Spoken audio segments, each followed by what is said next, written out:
Sorry, I wasn't trying to ignore you guys. I was looking at sales on Steam today and cross-checking the Xbox app to make sure that those things aren't for free elsewhere. Like Subnautica is technically 50% off right now, but I can play it for free using the Xbox app, so there's no point in buying it. There are some games in my wish list that I have 100% forgotten about that for some reason I've added and are on sale. Hyper Light Drifter, I was just about to buy it.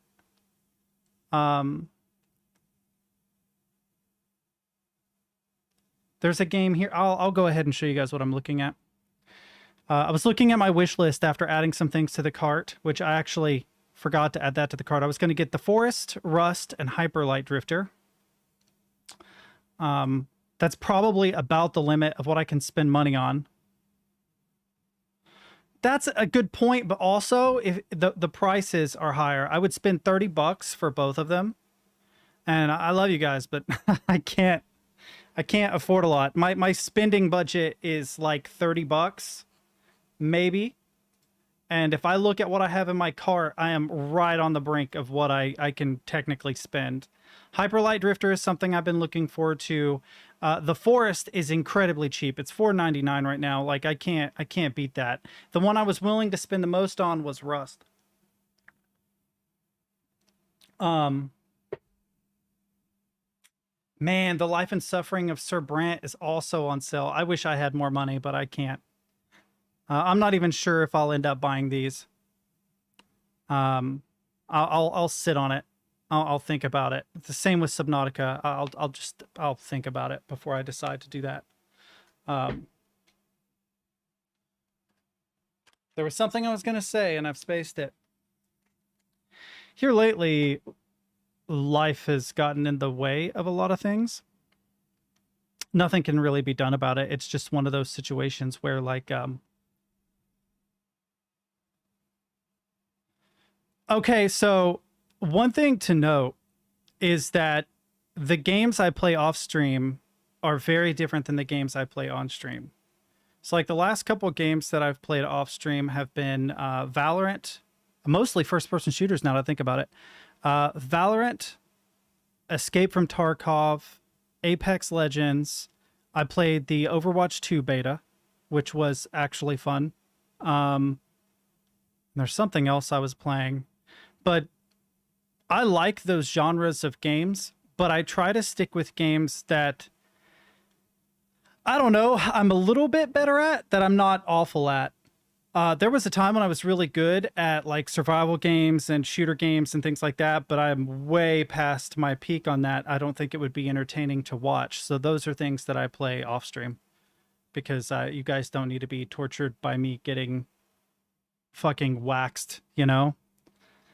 Yeah, I actually love those types of games, and I think survival games I could maybe stream in the future, but they're also open-ended games. So open-ended games have the other problem of, well, how often do I stream Rust? At what point do I cut myself off? So if I were to ever do a Rust stream, it would be like, how many days inside of Rust can I survive in a hot air balloon? You know what I mean? Or, you know, like I would do the Stevie, oh, I can't remember the other guys. Wojak, is that one of the other ones, the bigger Rust streamers that like they come up with challenges and try to come that way there's like an end goal. And once they reach that goal, they've got like a complete story arc, and that would be cool. I could do that. But I tend to play a lot of single player games on stream because I know there will be an end to it. And I probably honestly need to move to games like The Forest and Rust, which are survival games, because I think that I would probably get a little more attention as far as viewership, assuming I wasn't awful. Some of the stuff is early access, incomplete to Valheim is only half done. I've heard really, really good things about Valheim, though. Another game I wouldn't mind playing online would be something like Path of Exile. I played Diablo 2 online once before. That didn't go over as well. Well, that's also because, holy shit, I am not as good at Diablo 2 as I used to be. there is actually like a skill cap. I used to play Diablo 2 hardcore when I was a kid. You know, you die, it's over, you start over. I could not do that now. I don't know what I did that made me better. I thought I was using the same strats. I was using like a summoner bone spear build with the necromancer and just kept getting wrecked. Yeah, it is. It is a campy survival shooter still. There has been kind of a resurgence in interest, at least if trends on YouTube are any indication, because I've seen a lot of streamers that aren't even traditionally Rust streamers start to pick it up. Disguised Toast did a couple of Rust streams. In fact, he was a part of a very controversial tournament style thing they did in Rust, if I remember right. Yeah, I don't know. I've just noticed it more. I've also noticed a lot more Tarkov, but I think that's because they have a new wipe in Tarkov. Because they have a new wipe. Like if you were ever interested in playing Tarkov, now would be a good time. In fact, you might be a little late, but not too bad because it's a new wipe. Everybody's reset. And they only do that once every couple of years. So there will still be some elite players that are way ahead of you in terms of like the equipment and stuff they have, but it would be, you know, more fair to start now than 3 months from now after everybody has everything and you're wandering around with an AK shooting all over the place.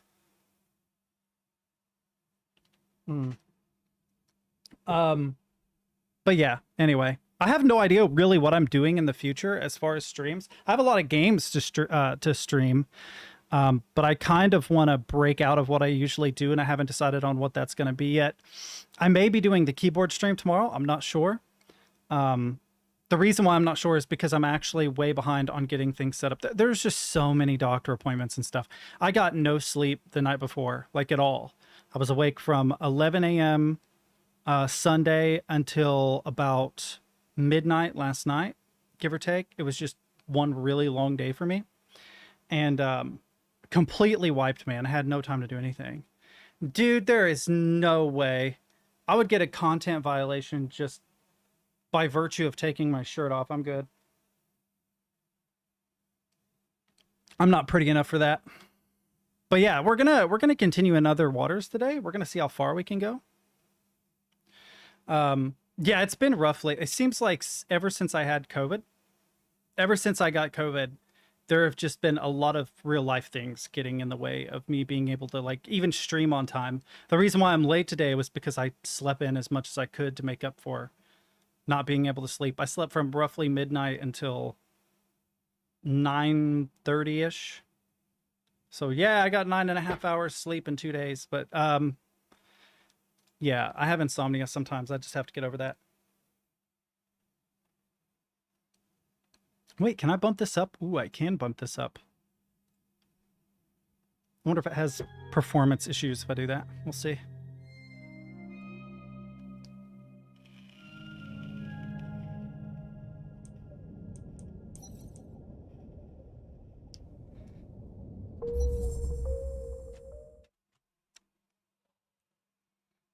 Man, the last time I streamed this, I felt really bad. I don't know what was wrong, but I definitely did not feel good. I feel so much better today, even though I'm a little draggy, than I did then. I'm not sure what it was, but let's see. Let's look at the taxonomy, see what all I've got. Jointed shells, soft bodies, we got stalk scrapers, bivalve bloom vein. The Humble Bundle had a nice looking adventure bundle. You already did Quern though, I think. I did do Quern. I do need to go back and do the Myst speedrun where I play Myst 1, 2, 3, 4, and 5 at least in a single sitting. See how quickly I can get through all of them. That may include Uru, but I feel like I would spend as much time playing Uru as I would playing every single other one, because Uru is very long. Okay, these are what I have. I remember there are some rules and things I've got to keep in mind. I got to keep some stuff that has oxygen.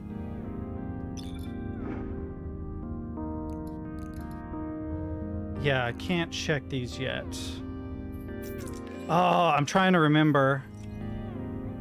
Where is my stuff? Am I in the bay? This is the sample store. This is what I have. Oh, this is what I have on me. Okay, so we have nest workers. I need these because of the oxygen or something. Oh my god, I don't remember. Was it these that I needed? I actually don't remember. These I need to check.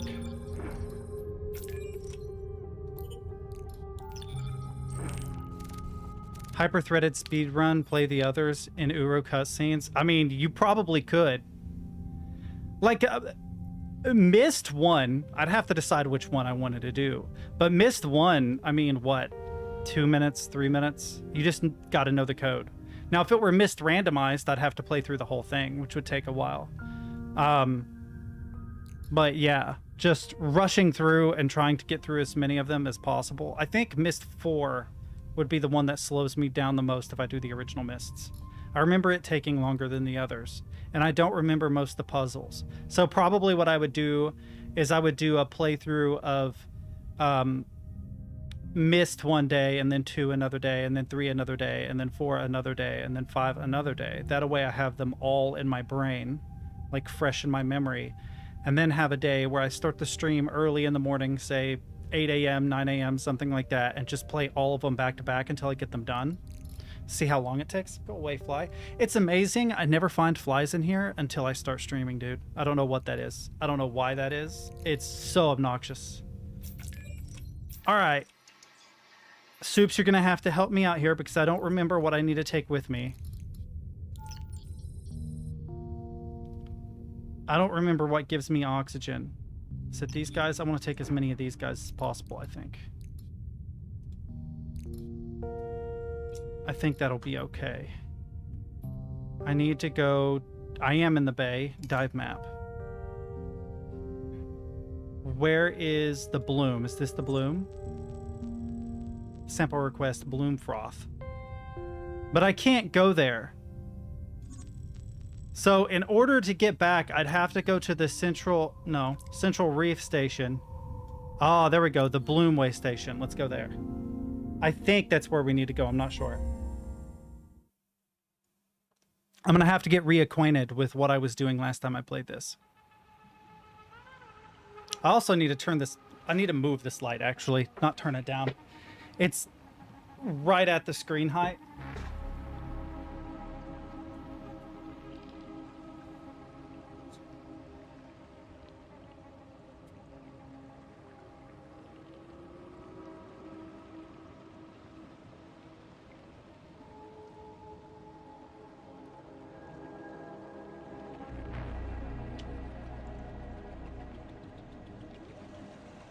The light's almost too high now, but at least... No, you're okay. I don't remember what the hell it was I was supposed to do. Crystal cylinders. Move. Okay, I do remember this.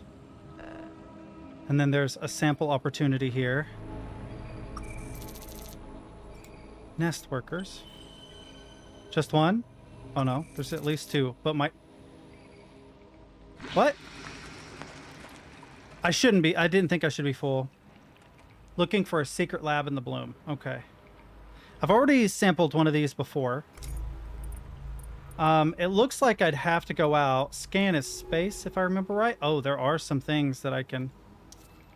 Silicate skeletons, these beautiful lifeless shapes like sculptors' abandoned works, gather around the way station, rocking gently in the current. Let's go there. I need to go into my samples. I don't need to hang on to this. Wait, what does this give me? This gives me a little bit of power. Okay, and then sample, see what these are. Ah, yes. I don't believe... I believe I lost these before. Sphere fragments. Okay.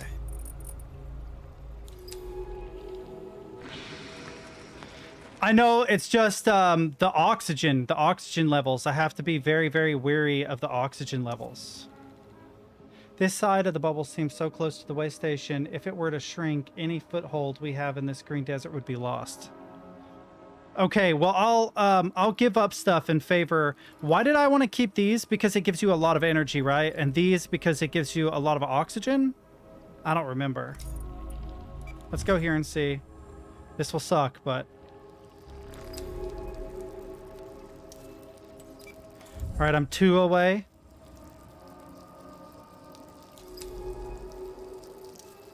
Okay, I'm 3 away. I can't really read these because I want to, but there's not a lot of time. That was 4. 5. 6. Then can I interact with this somehow? No. 5 valve bovine. Okay, this is 7. Oxygen is down 1/4, give or take.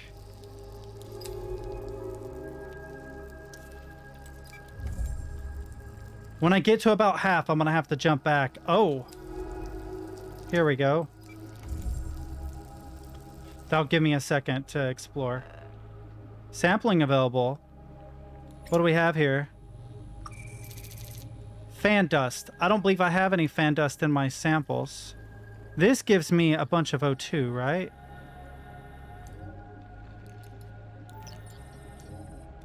Okay.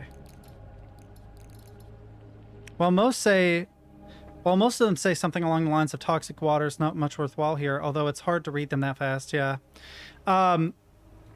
Yeah, that was something I don't think that they thought about too much. Maybe if we clear this away, you can go back and re-explore it, and it'll clear up what's going on.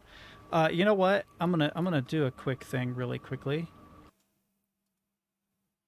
Can I transform? Yeah, there we go. I don't know. For whatever reason, I feel like that looks more natural, me looking at the screen than away from the screen. It feels weird seeing me reverse like that, though. Okay, so I've explored this. How many other areas are there? Just 1? Okay, I can push until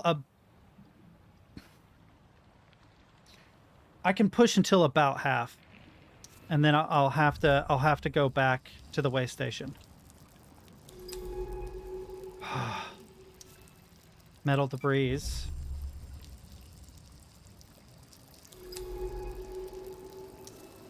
Abandoned base.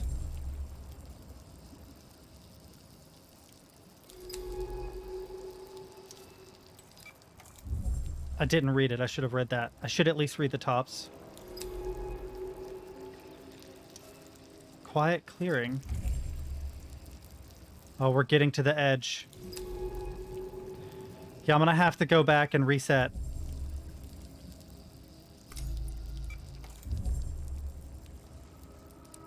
I hate this, but I don't want to run out of oxygen out here, and I don't know where the edge is.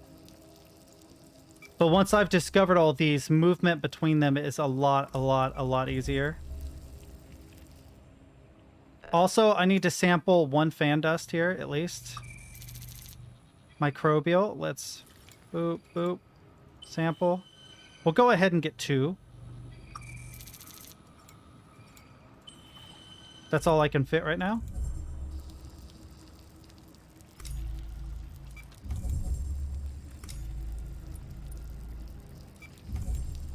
Oh, let's not get lost. If I get lost, that'll suck. Pretty sure if I just follow my path back, I'll be okay.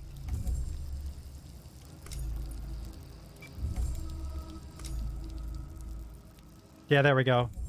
Don't forget, if you're a long ways from safety, it may be more efficient to charge your engines. Yeah. That's a mechanic that I probably will not use nearly enough. This is what I need. Power up. Oxygen up. It's this, right? This is the way you use it. It's been a minute since I've done it.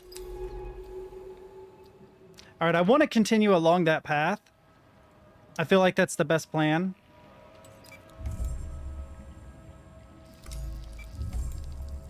Man, if you time this perfectly, like pixel perfect, but there's like a 0.5 second pause after you get to a place. You have to wait until you see the end of the line get to the thing. So when the yellow line touches your goal, you can go then. If you hit it before then, you'll miss.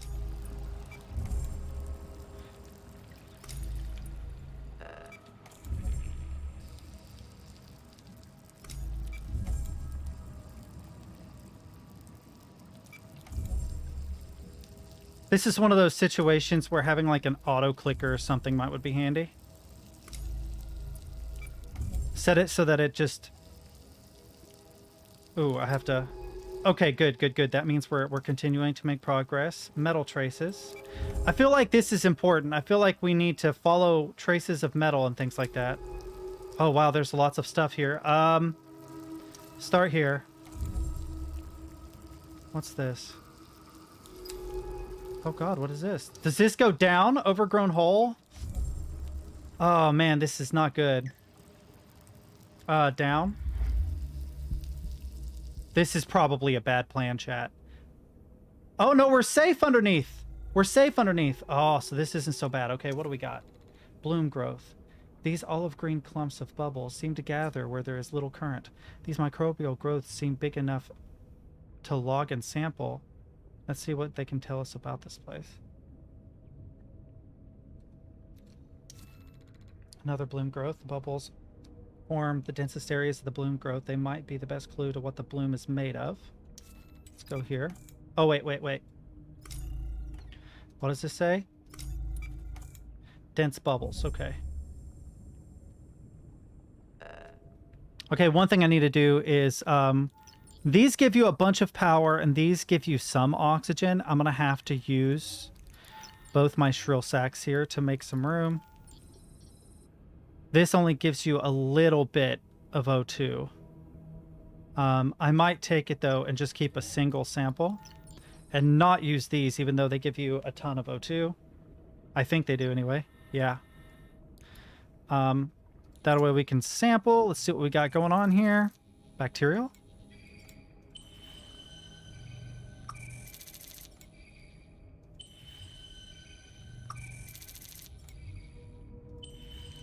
Okay, we got 3. Now we're maxed out on everything that we have in our... Okay, there's a couple more areas. What is this? Bloom froth. Dark green bubbles that form in the most dense areas of the bloom where there's little current to provide water flow. We won't get much from observing this stuff. I've logged the species. Let's analyze the samples back at the base. Okay, we might do that. We might go back to the base soon. But this looks technological. A metal seal corroded into the tunnel mouth. This seal is stuck fast. The only way in would be to cut straight through. I knew it. I knew this looked inorganic. This looked artificial. It's sealed shut. Did Monet do this? It looks older. This has been here a long time. No, I'm guessing she found an intelligent species. I actually considered that when I first started playing. I'm like, she has found an intelligent species, and she's afraid that people are going to do something dumb. And because they're going to do something dumb, she wants to be very, very, very, very careful. What does otros mean? I know what aguas means. Other waters? Other waters is what it means. Yeah, yeah. Yeah, that's why we hit ET.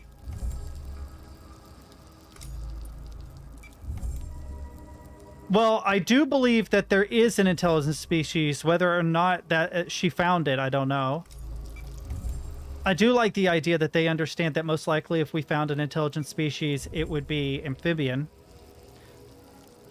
It's actually amazing that we don't have better capable amphibious species in our oceans.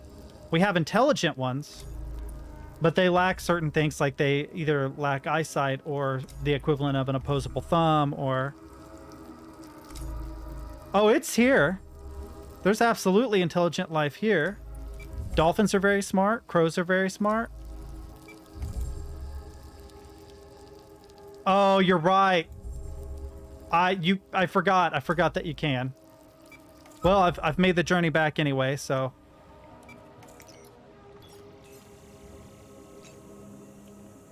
Alrighty. Drone. Link. Okay, request retrieval. I bet the skeleton remnants are of the intelligent species.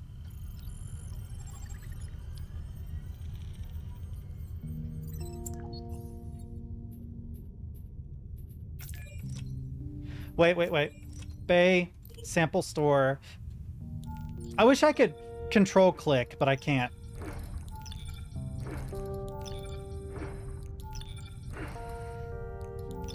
Wait, does this say what this is? Oh, it doesn't. We'll move it back here in a second. I want to make sure that I get it to the lab, though. I don't know if I did or did not. There's another category. Makes me think intelligent species. It'll probably say something sapien or the equivalent. Spark colony. Toxic microbial colony found inside bloated stalks. Okay.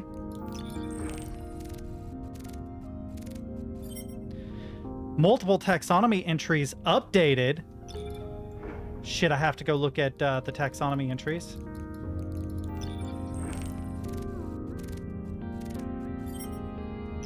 Okay. Let's skip through the taxonomy really quick. I know it's complicated. Behavior, theories, sketch. I'm guessing it'll be under theories, but I could be... Yeah, behavior is updated. Sampling and analysis, sampling and analyzing bubble growths from the bloom shows that they are a form of algae, but with incredible adaptability. They have a distinctive chemical structure, but notable to the study of bloom veins is the presence of a compound similar to domoic acid within the bloom bubbles.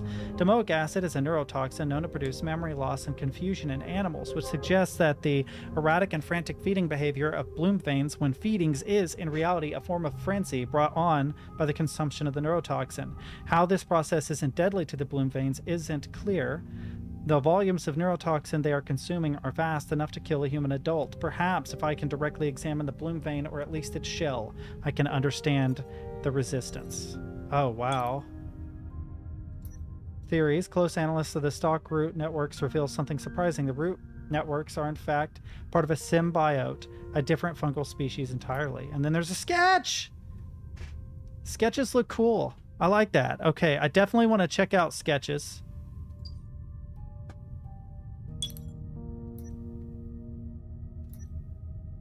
I want really badly to read all these, but I'm not going to. I'm just going to look at the sketches for the time being, because there is a lot here. Hey, Valiant, what's up, man? We're looking at stuff to see if there are sketches. Only some of them have them. I went back and, this is off topic, but I went back recently and I found... Is there still more? There is still more. I found my old platform game that I was building once upon a time in Godot. And I really should have commented it better because I didn't understand a lot of it.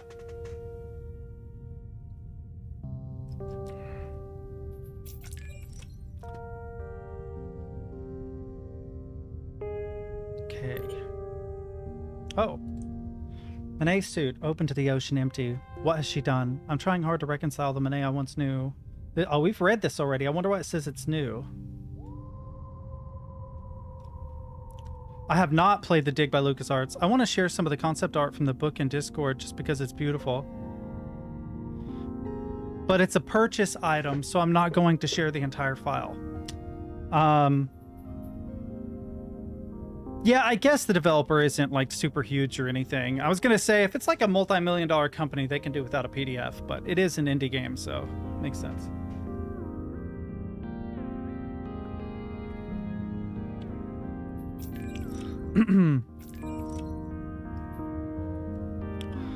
I guess we're going back, but I'm not sure what my next goal is.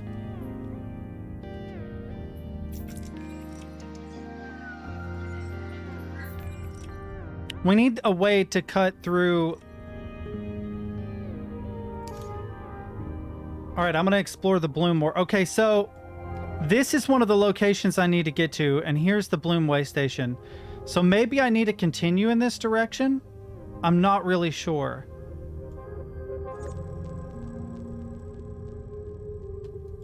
The blink, what is this blinky one?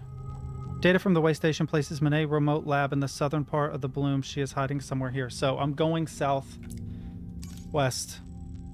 The Dig is a cool current day sci-fi point and click game. Definitely put it in Discord and I'll absolutely play it. All right, chat, we're going on a magical journey here. Let's go to this way station. Yes, we'll confirm dive, and we're going to go southwest until we find the secret lab.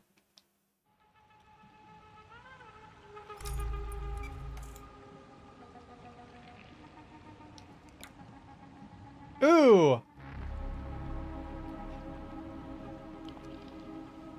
Or maybe not. Shit. I have to go back. I have to get the I have to get items that I can use to power my suit. I need something that's oxygen rich, and I need something that is fuel rich. So I'm a dummy. I missed that. I need to go to the sample store. I only have 2 of these, which is a shame. How much oxygen does that give? None. I need all of these.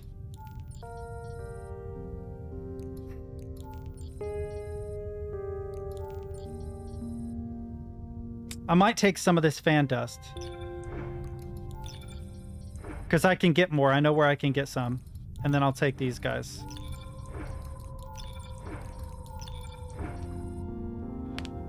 About 7 hours. So yeah, it would be about 2 streams. I'm probably going to start doing evening streams again sometime soon. I haven't decided when yet.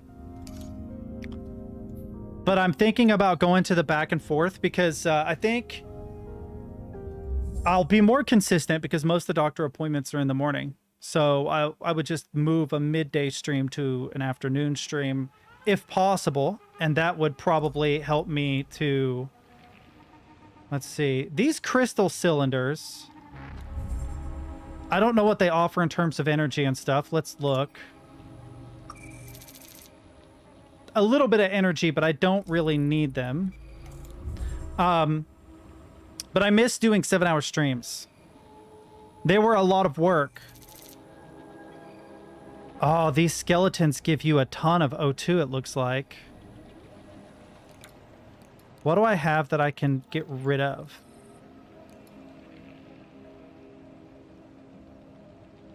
I have to get rid of one. I hate doing that. But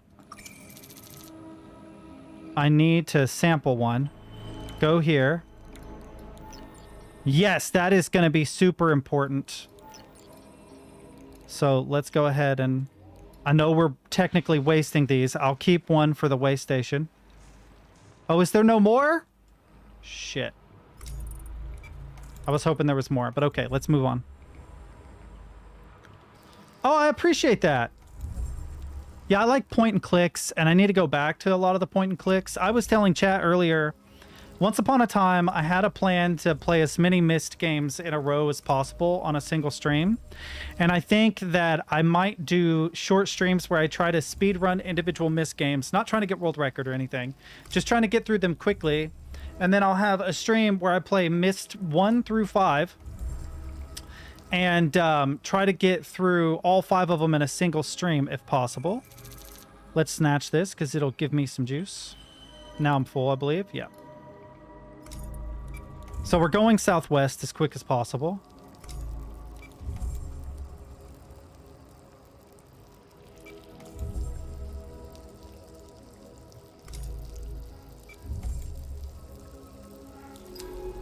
Okay, I was looking for alternate paths. That slowed me down, but I thought there might have been a path to the left there because that's roughly where I need to be going. Let's look here. There was a path this way. Here we go. Oh, what can we sample there? What can we sample here? All right, I hate to do it. That fills me up. What do we got to sample? Okay.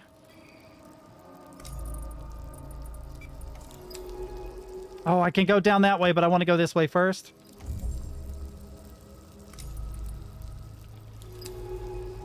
This is the burn hole scorched into the rock.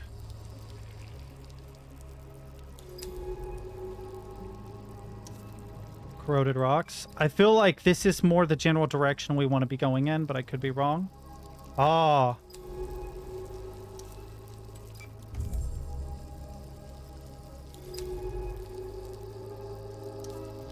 Bubble skin. What is this? Oh, it's this thing. Nesting creatures. When their protective bubbles begin to fail, these creatures burst from the nest to repair them, swarming out to weave more threads. Interesting. White sand, a million tiny grains, perhaps broken down remains of those silicate skeletons. Crystal cylinders. At the center of the bubble, round shapes sit a bed of silt. Around them, water dances with streaks of refracting light. Delicate silicate forms like shattered geodesic domes seem empty of all life. What lived here? Okay, if I do this again, well, it does. Okay, so the silicate skeletons are more useful. These guys only give a little bit. If I go to sample, these give a lot, if I remember right. Yeah, a lot of O2. Is that it? That's all of it? Only one? Okay, that's fine. We're going to turn to this one. See what this gives me. Oop. Okay, that just gives me a little bit of power, but I'll go ahead and snatch it. Let's go back down and... Yes, there's more areas to go to. Toxic waters. We got to do it, chat. We got to go. I feel like I'm going roughly in the correct direction, but I'm unsure.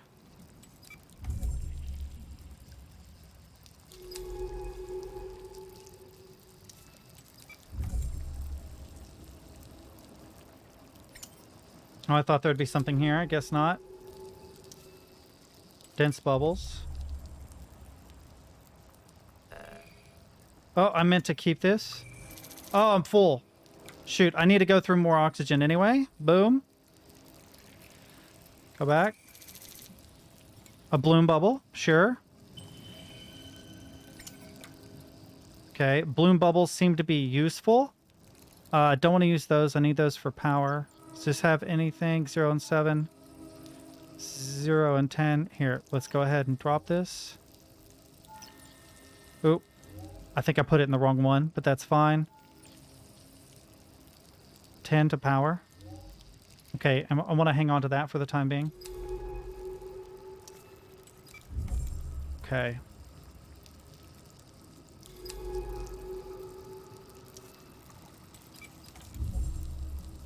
I wish I could see a little further out, but I understand.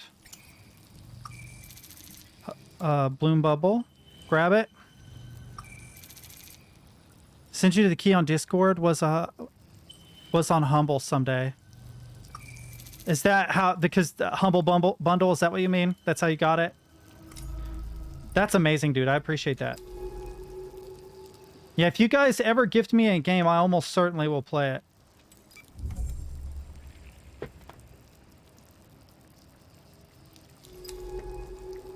Because that saves me money. I feel like I'm moving away from where I need to be going. Oh, thank God. There's one on the edge. Okay, I have to go here.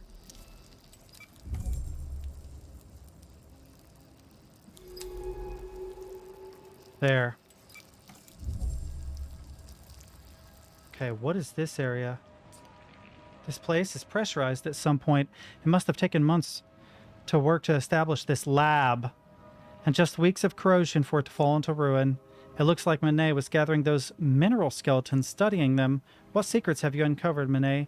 How are these strange silicon spheres worth all this? Okay, let's see what's here. Okay, so how much O2 does this give me? It gives me a little bit of each. I need to get some O2. That's not a lot, but... Nesting weavers, nests of small iridescent creatures which maintain protective bubbles around their territory. I'll call these weavers for those beautiful nests and bubbles they weave. What would we do without them? Okay, let's go here. Crystal cylinders.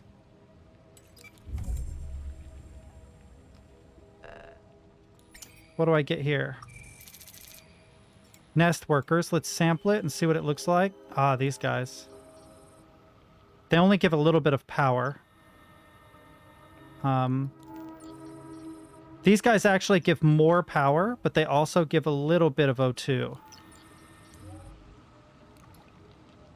Okay. I wish I had a better source for O2 right at the moment, but I don't. Let's grab everything we can. Okay. These only give power, if I remember right. Silicate skeletons. If this gives me one of those spherical skeletons, they're very, very good for oxygen. I have a question. Should I keep or get rid of the sphere skeletons? Should I hang on to them? Ooh, the equipment here suggests Monet was studying minerals and skeletons. Do I need to hang on to them? There's nothing to sample here. Bubble's Edge.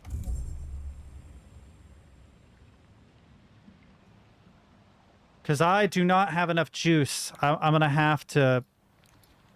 I'm going to probably have to use it. I think I've logged them. Okay, that's good. That will help me. I need to go in this direction. I hope this works. Melted module. These modules are so rapidly melting away. Are the bloom's microbes metabolizing the metal itself? The way down. Dark opening.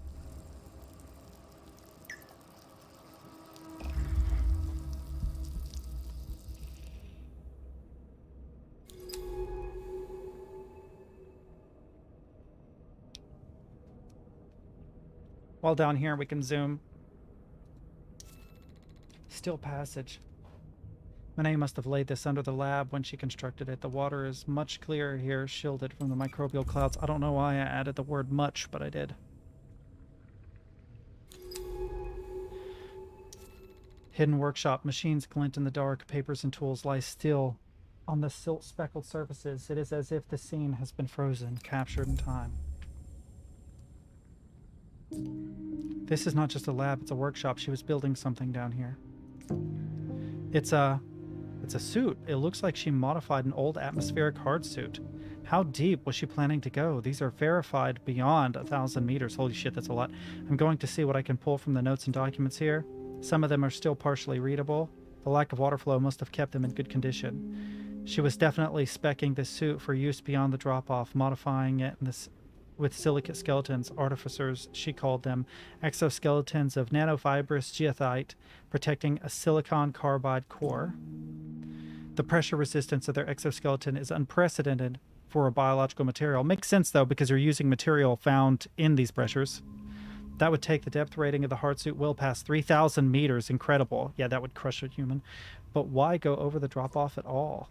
What was pushing her forward? She was incredibly driven, desperate even.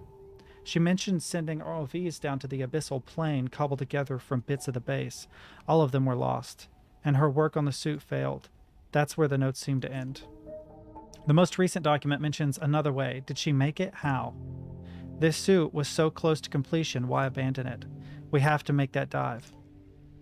If I can fix this suit up, we can take it over the drop-off. Perhaps Monet managed it. We need to follow. I can do this. We can do this. Let's get back outside and call the drone.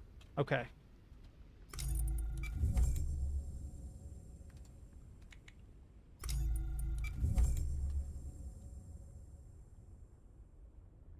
What a simple build for a game, by the way. Very, very straightforward.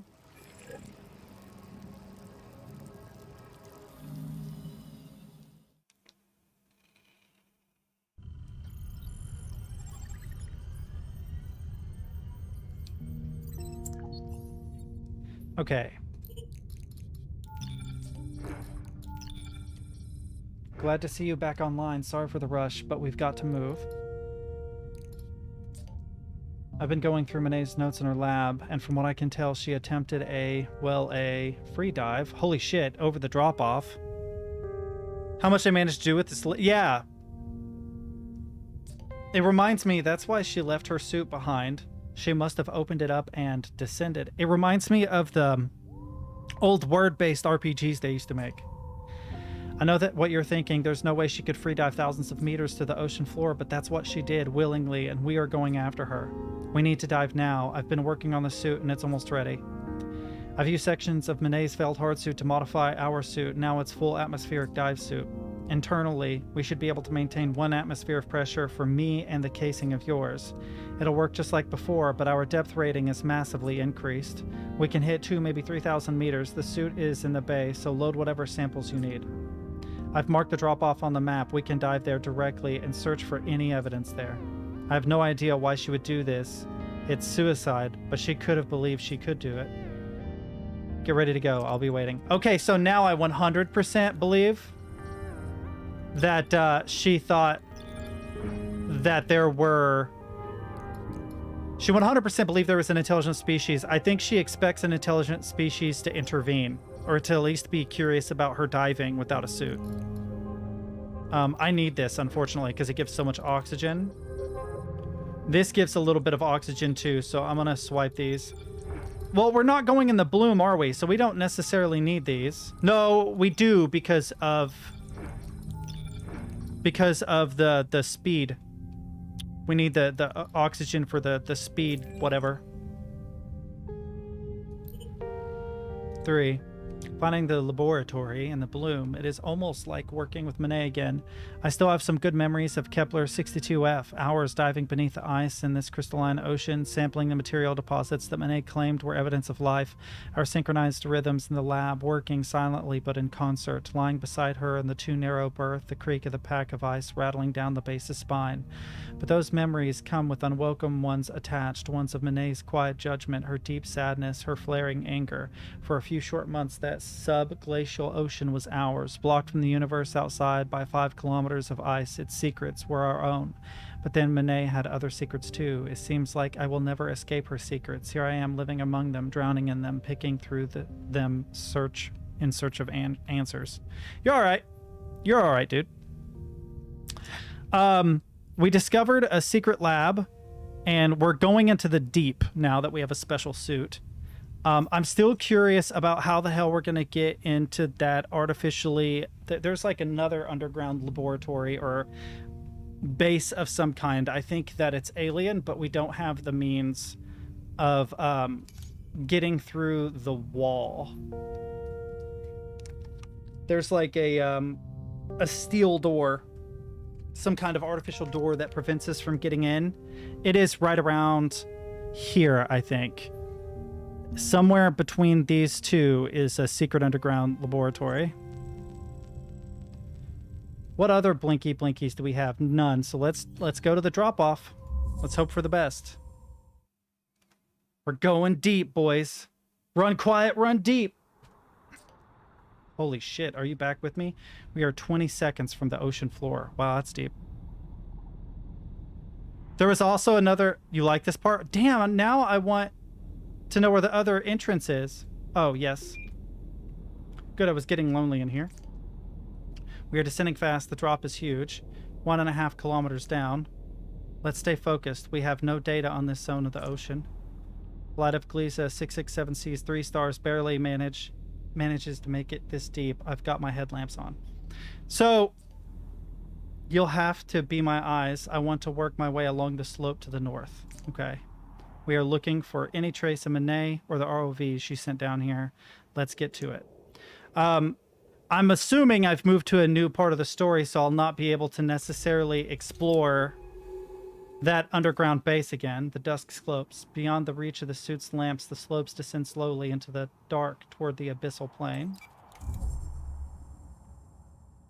Like, if I were to call... Can I call a retrieval drone? Yeah, I can't. Oh, I'll be able to return. Okay, because I would like to explore that at some point. We're at a depth of 1,510 meters, by the way. Holy shit. Still waters. The heavy currents of the upper ocean don't reach down here, leaving the water still and silent. Sediment suspended in the column. Sorry, I got distracted by a memory of a meme I once saw. Pale glow. A bioluminescent glow drifts through the silt, a faint but noticeable chemical blue.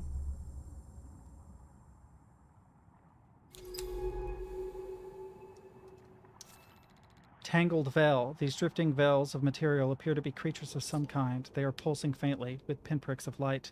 These silken creatures are almost transparent. Apart from those lights, what are they? I mainly just like the colors and the atmosphere of the deep. Oh, I agree. The sound design is really good here, too, in fact. Crank my volume up a little bit. Trailing veil. This veil stretches away from the tangle of the group, reaches towards new territories.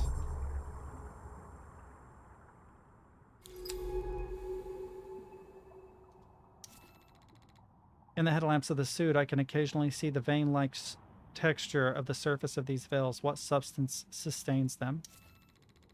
The veils are gathered in groups, which I am calling tangles. They seem to be intentional formations, but for what purpose? Field of veils.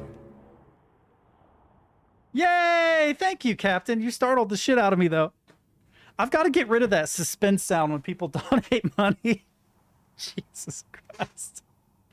I jumped. I thought there was something in the game or something. It took me a second to process. I appreciate that, dude. Is there something you'd like me to play? Is there some $10 game out there that you're really, really interested in?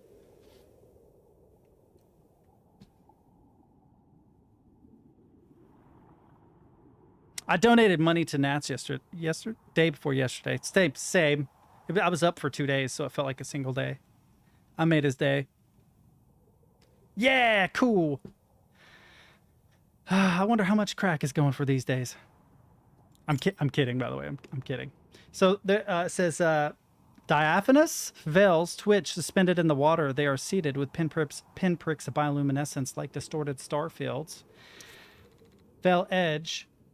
Though their soft shifting forms can be hard to see, this seems to mark the edge of one of the veils. I'm not sure which path to take. It drives me crazy. I feel like I should maybe go through them. Oh, can I step across? I don't know. Tangled veil. The lights the veils produce come directly from beneath their skin. They shift from transparent to light emitting in undulating waves. Between these two veils, some clear water is visible, a temporary corridor between two hanging sheets. I had a feeling that this was like marking a yellow brick road. I just wasn't sure. We have to... If you cross the veil... Wait, if you cross the veil, does it take some of your energy? Wait. It does, just a little bit. So don't cross... You have to be careful about crossing the veil. We'll go the long way around.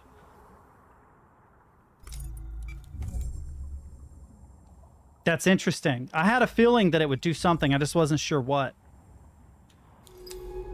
Oh, man. Okay. Though tangled and without any clear sensory organs, these creatures seem to have a strong control over their position in the water. Between veils. The gap between the veils, is it that these are two competing individuals, or is this a temporary separation of a single group? Oh, I'm gonna have to cross. Veil clearing, surrounded on all sides by drifting sheets of bioluminescence. This space is fluid, shifting interior. It doesn't hurt me too bad, but the veil delivered some kind of stunning electrical shock to our suit. Is that how they disable their prey? We should be careful with contact. Careful to...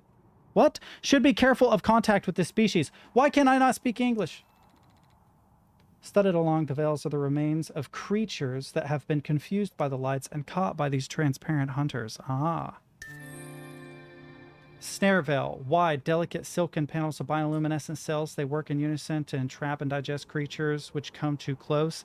I'm naming these strange creatures snare veils. They are such beautiful traps.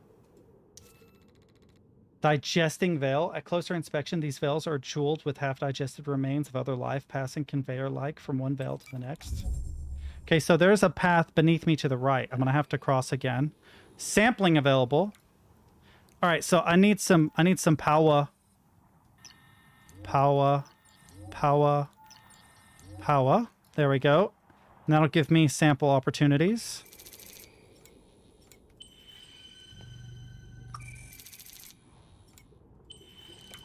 Okay. And then the only path is to cross again. Got to be careful. Here the tangle is receding, a few of its trailing veils hanging still in the dark water like the poised limbs of a dancer. I can't do it. My camera's too small. Oh, it does like 10% of your power when you do that. That's good to know. Light patterns. This veil is blinking the same sequence of lights over and over. Perhaps this is a way of attracting curious prey into their grip. Why didn't Monet tell anyone about this place? The life here, it's the biggest discovery in human history. Do you think she's trying to protect it? Yes. But then why bring me here? Maybe she expects me to keep her secrets too? That would be my guess. She always had her secrets, but this feels bigger than that. Okay, so there's one more over here. How much does this do? I'll wait a bit. I want to take advantage of it. Also, O2. We have had no issues with O2 at all. Don't you think that's odd? There's 0 O2 lost? 0? That doesn't seem accurate. Dark water. Away from the veils, the water returns to its inky darkness, resisting the strong beams of the suit's lamps.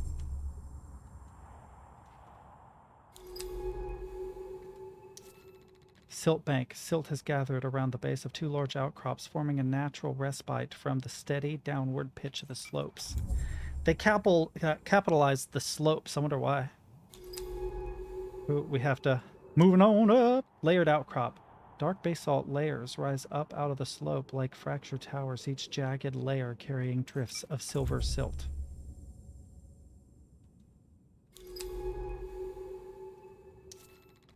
A basalt tower. These dark towers of angular stones are the telltale signs of volcanic processes active under the planet's surface.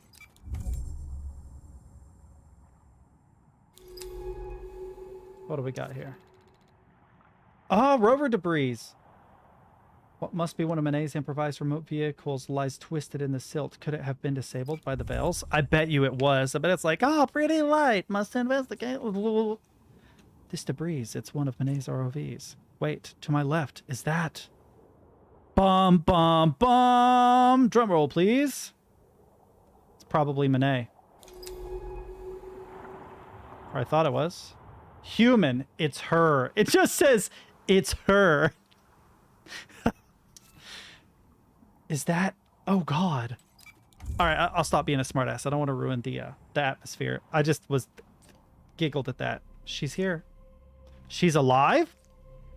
We are reading life signs and she is breathing. That can't be right. Yes, our O2 hasn't been going down. Have you not noticed, you dumb broad?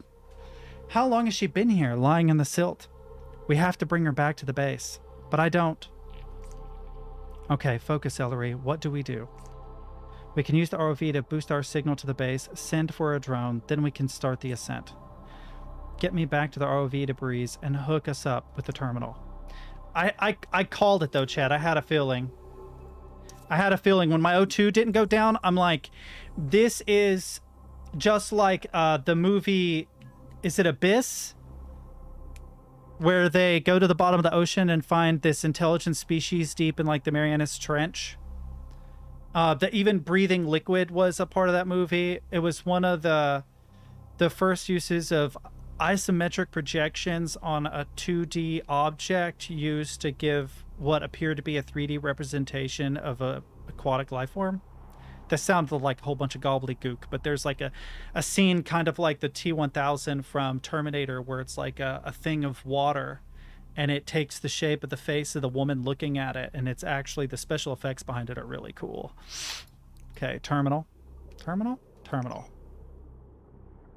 Oh! Yeah, let's power up real quick. Map data.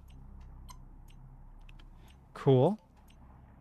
Don't have to worry about O2. Okay, we're synced. Call the drone now. We need to get her out of here.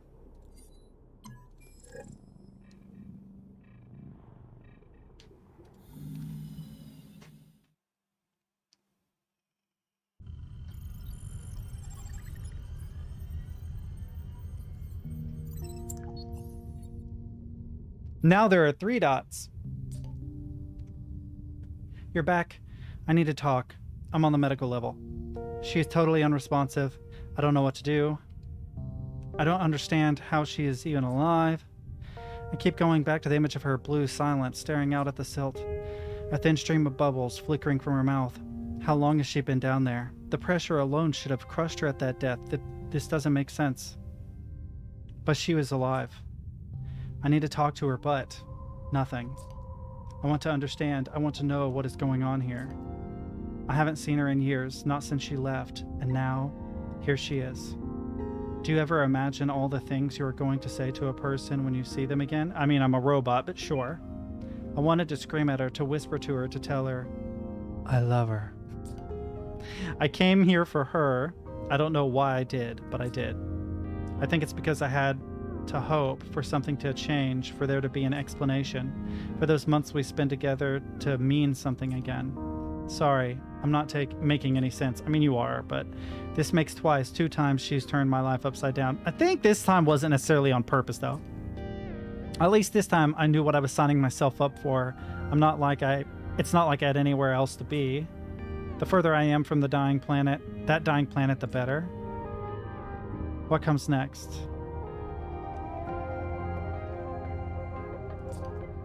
We keep going. She was looking for something out here, something important enough to leave her like this. It's our turn to take that forward, to find that explanation. I think she built that lab in the Bloom to study these mineral skeletons, artificers she called them. But something was leading her deeper, beyond the drop-off. Let's start with those ROVs she sent out. Maybe they found something we didn't.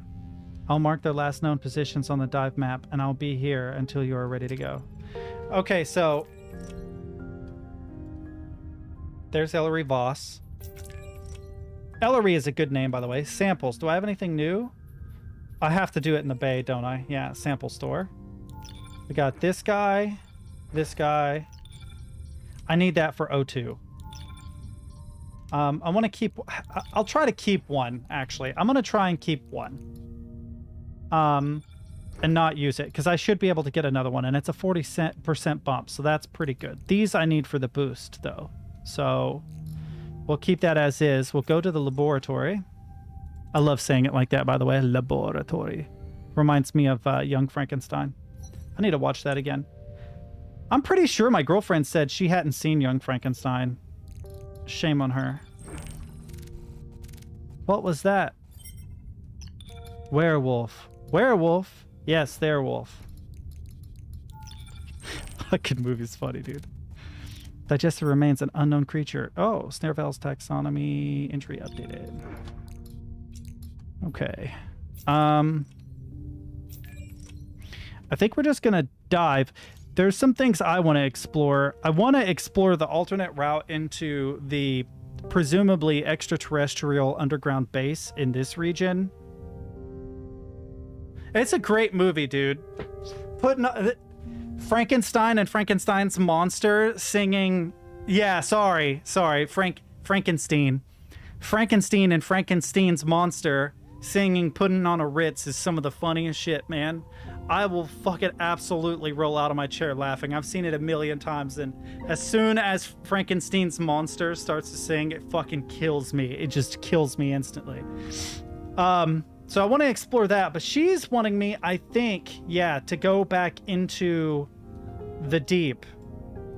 What should I do, Soups? Should I go explore this base?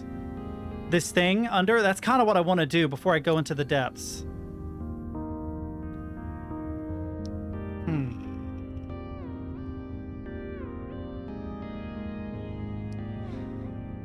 Deep first? Okay.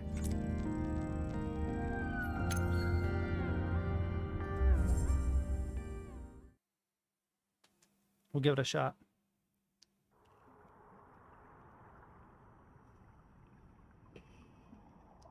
Oh, it dropped me right back where I was before.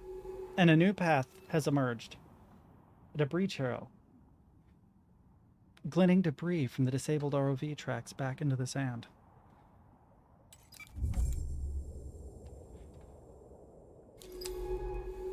I do like that it's linear, believe it or not. Volcanic outcrop.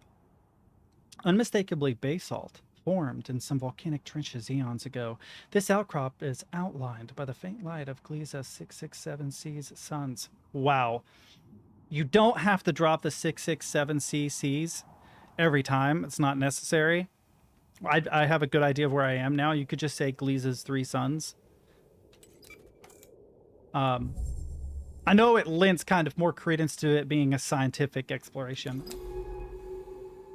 But it's a mouthful to read out loud. Let's see. Eastern plain, east of the ridge, small rise opens into a flat plain of dimpled silt. Declining slope, the pale floor descends rapidly away from the ridge in this direction towards a field of shadowy outcrops. Oh, you know. Shadowy outcrops. Going deeper. Basalt towers. Another group of towers rises towards the pale light, each strata piled with silver silt.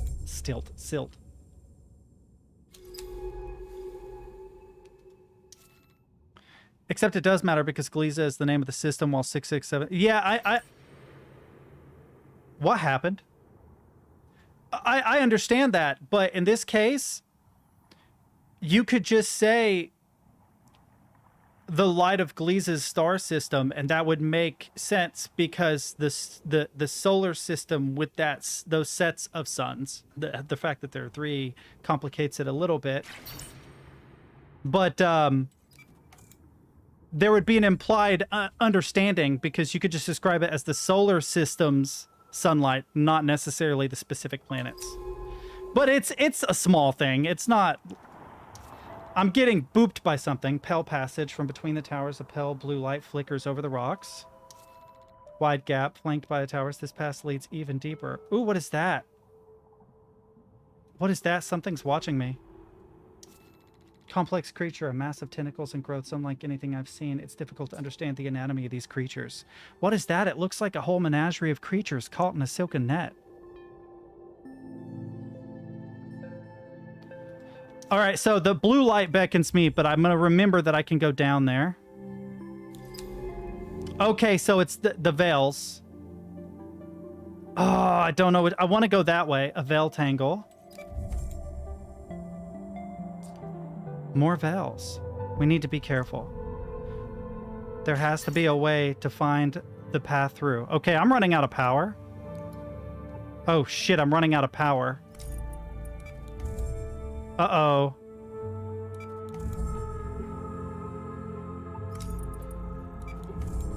I didn't know that I would need so much juice. I need to be able to sample something. Veil shimmer along the slope, marked in both glittering lights. Oh, there's another one. I can't sit still for too long or they get me. Oh, man, I may have to go that way. Shit. I can't go through. I don't have enough power. I'll destroy the suit. Yeah, I may have to.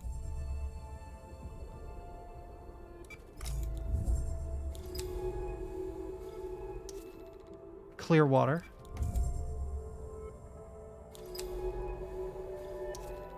Splitting veil. Oh man, I'm hoping for something I can sample.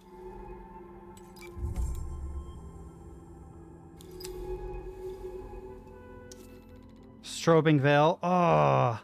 Alright, I don't have enough juice. I'm gonna have to... Oh, I can't link. I can't link. Uh-oh. Points of light. Complex creature. I have to go back. I have to go back. I have to go back. Shoot. Yeah, I know I'm out of power.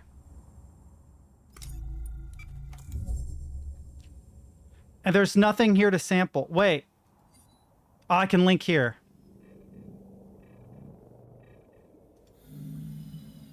Bummer. I'll have to gather some things to have juice.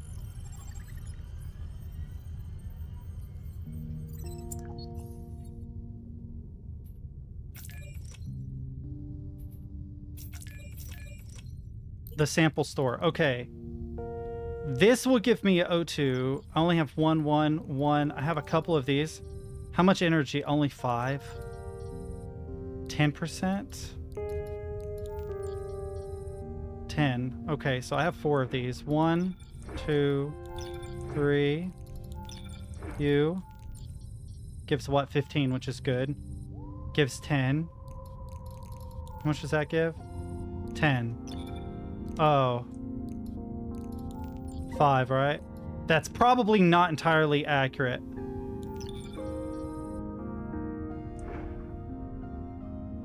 Doing it this way is a little bit dangerous because I will need oxygen. That gives 30, which is great, but I don't want to waste it. So what I'm going to do is add this so I know I have enough oxygen, which may not be necessary. I don't need it. I don't need it because there's oxygen down there. Do I? I'll take it just in case. I'm thinking that I might need it for the extra O2 boost, the propulsion thing. I think I'm going the wrong way. I think I'm supposed to go to the right instead of deeper. Going deeper is fun, but I think that I'm actually supposed to go right. This way. I think that's the way I'm supposed to go. We'll try that next. I want to go deeper, though, and getting near complex creatures is very tempting, but... Silt plain. Featureless expanse lit flatly by the suit's lamps. I think left is getting closer to the end game. Once I saw the complex creature, I knew. An occasional sliver of bubble breaks the surface of the flat silt, carrying a cloudy trail of sediment behind it.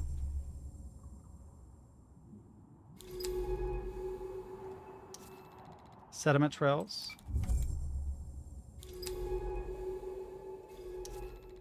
Cold water seeps. Bubbles of methane trickle out from beneath the silt, creating silvery columns.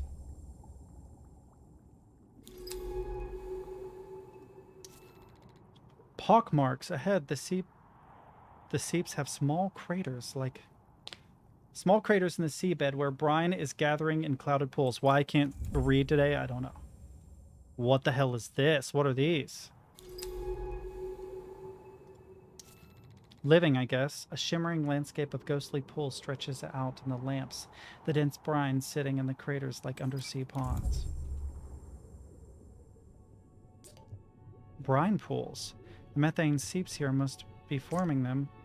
Pools themselves will be toxic and also anoxic. Let's navigate carefully. So I have to be careful about oxygen here.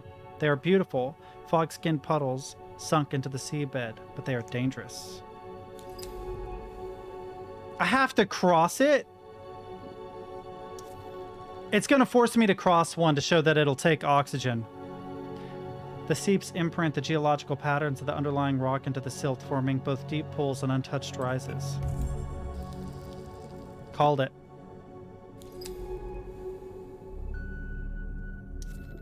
Creature tracks. Patterns of dents in the sand now. The paths. Feathery creatures that will cross the pillar to pillar in slow, purposeful loops. Pool network. Complex pattern of pools. So tracks are more interesting. Bristling fronds. These feathery fronds are glowing along the edge of the brine, waving their matted leaf-like limbs through the water. These swimming fronds, are they a colony or a single creature? I'll start recording my observations. I think I can double back, so I probably will do this. Microbial mats. Bright orange carpets of microbial growth gathered beneath the waving fronds stretch away from the pool. We could sample them here. Okay. Sampling available. I think I'm almost full. Okay, now I have used a little bit of power. That does 10%, so let's bump up my power usage so I can sample one more at least. Okay.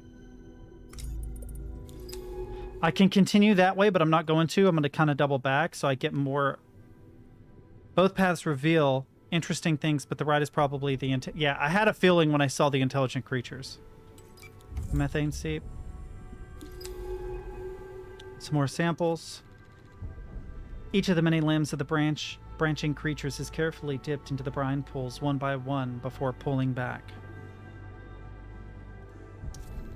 Occasionally, this creature will sweep its limbs back into the hairy mass of its body before thrusting them out again. What is it doing? I missed what that said. Oops.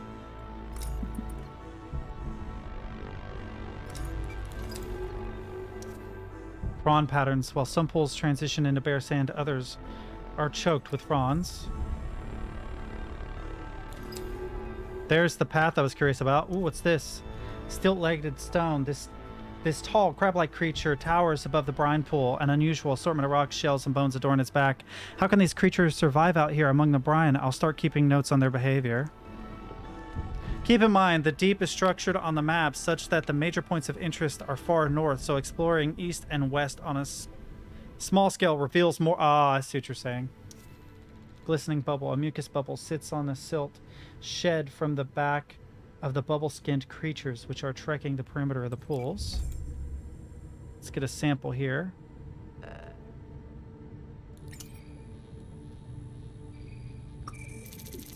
Full, unfortunately, but I can get some more juice. Boom. Okay. Oh, I can actually go deeper. Here's another one. Crab-like creature. This crab-like creature is moving slowly across the seafloor with large translucent crests protruding from its back.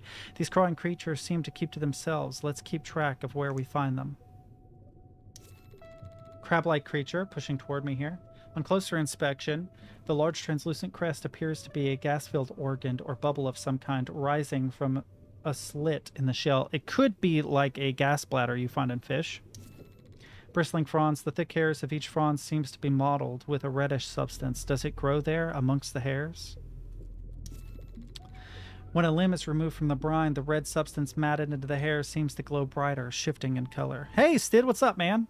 It's good to see you, dude. Is that your old account? Seems like you changed color. You're gray now. I thought you were a different color. Oh, that's awesome, man. That's all. Where did you go? I forgot.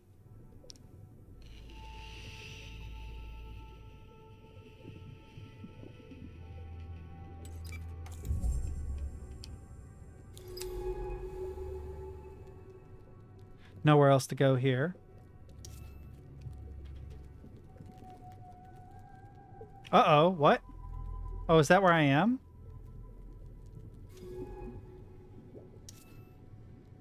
I'm stuck. Up north to see... Oh, that's right. Oh, I'm not stuck. I'm pressing E instead of W. I'm a dumbass.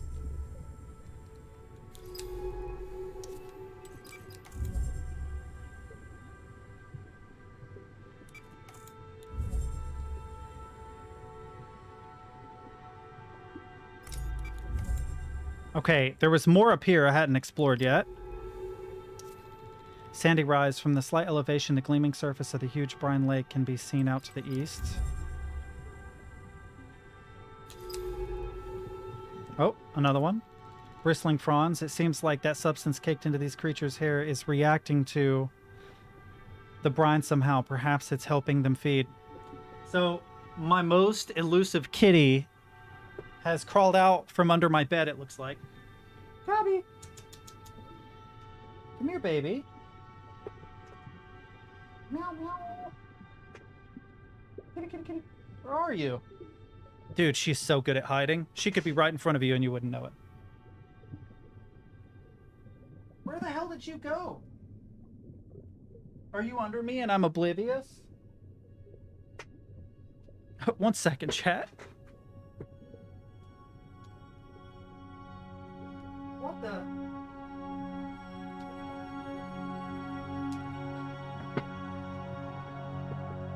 I swear that cat is like Batman. You see her, she meows at you, and then just fucking poof, gone. It's so wild how she does that. She is very, very good about avoiding it. The kitten, maybe not. The kitten loves my sister, and she's named him. It's no longer George, it's Samson. Samson the cat. And that's fair. I give it to her. It's a good name anyway.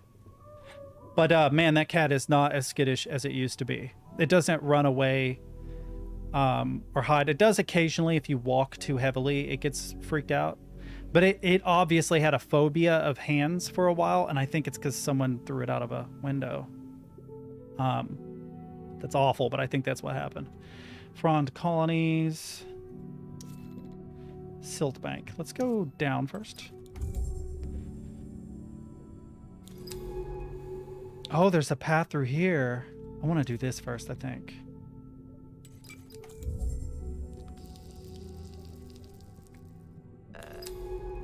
Sampling available here. Good, good, good. Ooh, another one. Crab-like creature. These wandering creatures noisily chew away at the rock and silt of the ocean floor, filling it up for nutrients, perhaps?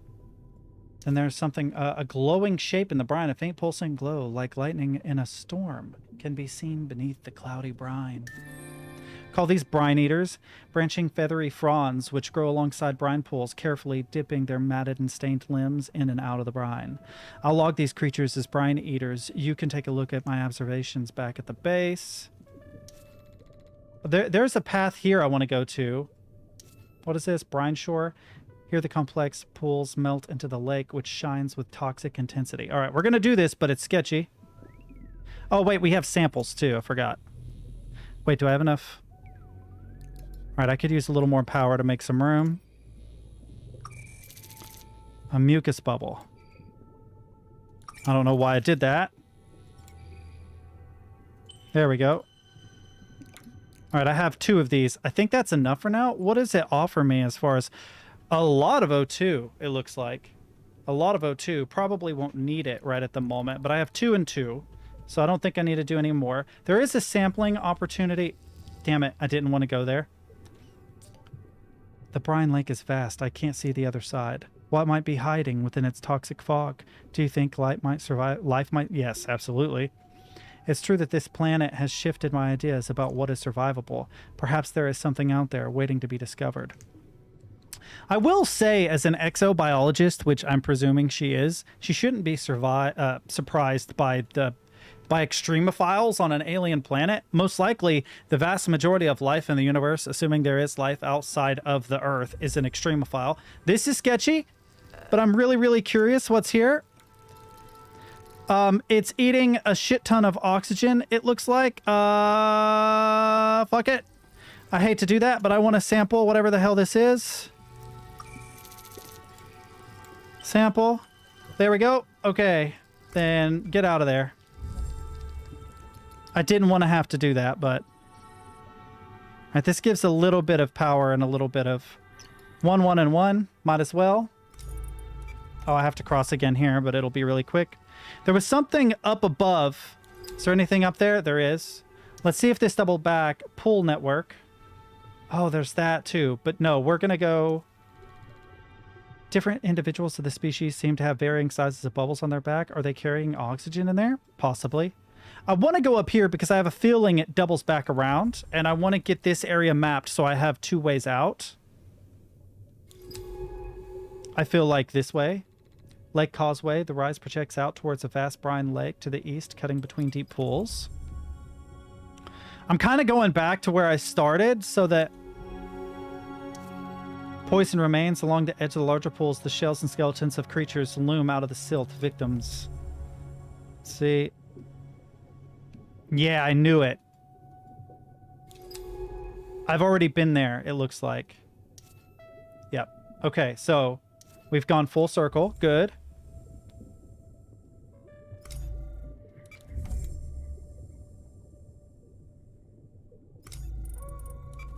Wait. There's some this way too, but I want to go this way first, I think. Because there was something down here? Yeah, it was on this. It was over here. Let's go here first. Brine waves. Something out of the dark is sending slow waves to this burning beach. What could live out here? Oh! Sorry, my elbow popped like crazy. Oh, there's something deep in it. I gotta see. Brine Lake. The water is blinding milky white flow in the headlamps. This is probably a bad idea. We're going deeper.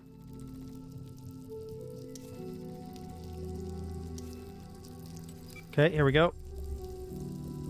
I want to read everything, but it's sketchy. Pool network. Not too worried about the O2. Lake Island. Okay. Boom. Samples? Oh, I thought I had samples. Let's see. A shed carapace, a small, smooth carapace, sits between the pools, half sunk in the sand. Could this island be a refuge for juvenile creatures? Let's sample some stuff. How much can I sample? I've got 2 spaces. Let's see what we got.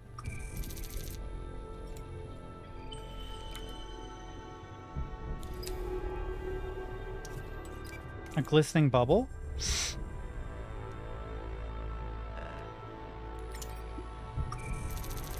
A mucus bubble. Okay. That should give me a lot of O2, I think. It's 40%, right? Yeah, roughly. Oh, there's more on the outside. Damn, I want to keep exploring, but this is such a dangerous place to be.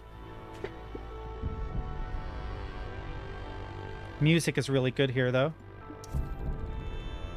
From the small pool at the lake's edge, a pale blue pulse is flashing. I swear the light's blinking in response out of the brine lake. What is this? A brine inlet. The island between the pools runs down into the lake. Is this island being slowly swallowed, or is this just paranoia? Okay. So, no, I want to go here, actually. What is this? Oh, I don't want to use it. But I have to use this, unfortunately, because... A brine shell. Let's take it. Is that already... Oh, I already have 2 of these. Shoot. There's nowhere else to go there. I don't want to waste everything I have, but... Okay, toxic waters. This is such a bad idea. Creature. Stilt-legged stone. Distant lights. A pale beacon flickers, chat.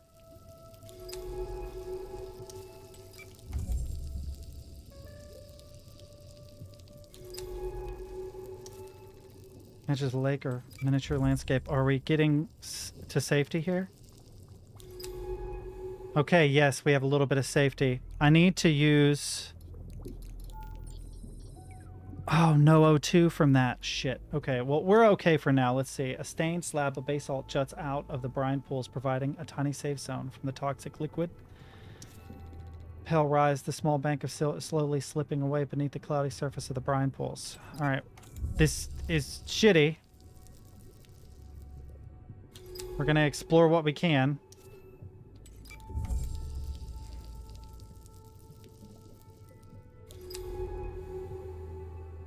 Unfortunately, we have to cross a lot of stuff. This is a glistening bubble. I have 2 of these, so I can use 1 for power. Sample. And this will give me 1 for oxygen. Right? Yeah, that helps. Any more? No. What is this? Sandy rise. Crater pattern. It's important that you examine everything because you will lose paths if you don't. Silt Island. Let's start here because that makes a path down. And I'm going to try and backtrack around the lake to get back where I was before. Because I want to be able to get around. These aren't seep pools. Something impacted the seafloor here. Meteors? But how would they get so deep? Or could some creature have left these? Check everything. Sand Peninsula. Brine Shore. Silt Strip. Okay, so from here, the safest is here.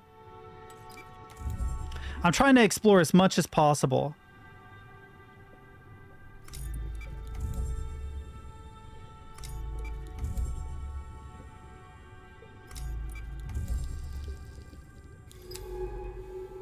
Okay. No, here first.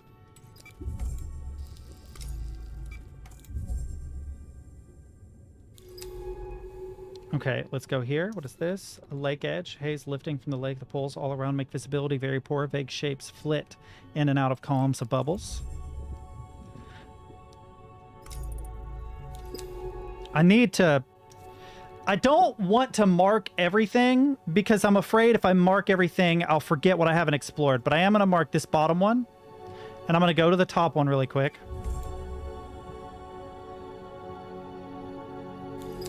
Oh, of course, there's a path out that way, but we're not even going to mark that yet. We're going to go here. And we're going to line it up so that I can go here.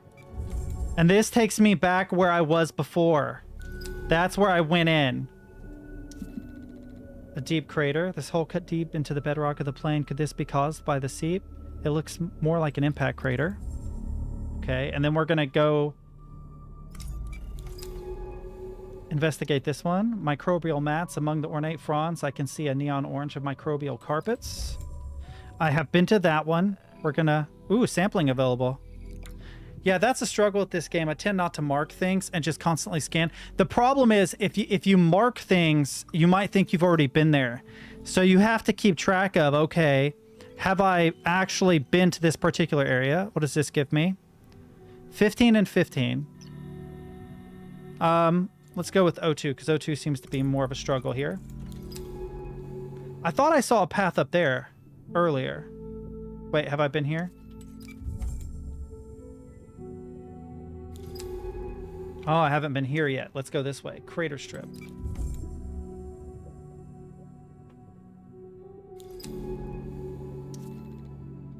Silt strip.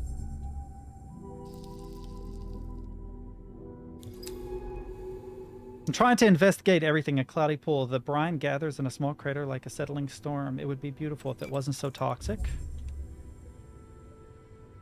Maybe this is the story of panspermia. Maybe a meteor brought life here. A sandy rise. I think I saw this one before. This exact one from down there, maybe? I don't remember. I'm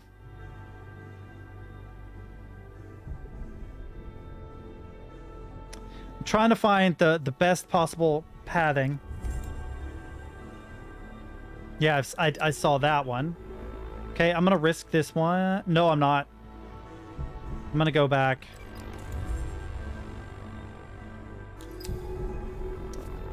North Passage. There's something interesting up there, but we're gonna go here first. Ooh, what is this? Empty crater. Empty of brine. This crater was clearly caused by a large impact, showing radial cracks in the rock spreading from a single point. A glowing shape.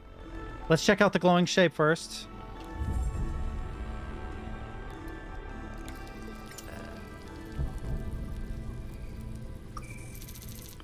Brine shell, we'll take it for the time being.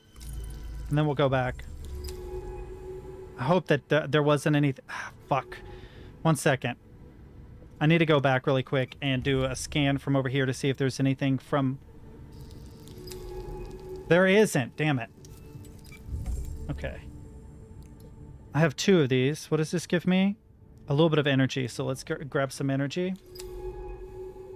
Let's go straight to this one. An isolated oasis. Despite the toxic brine on all sides, this glowing oasis clings to its rocks even as it is melted away.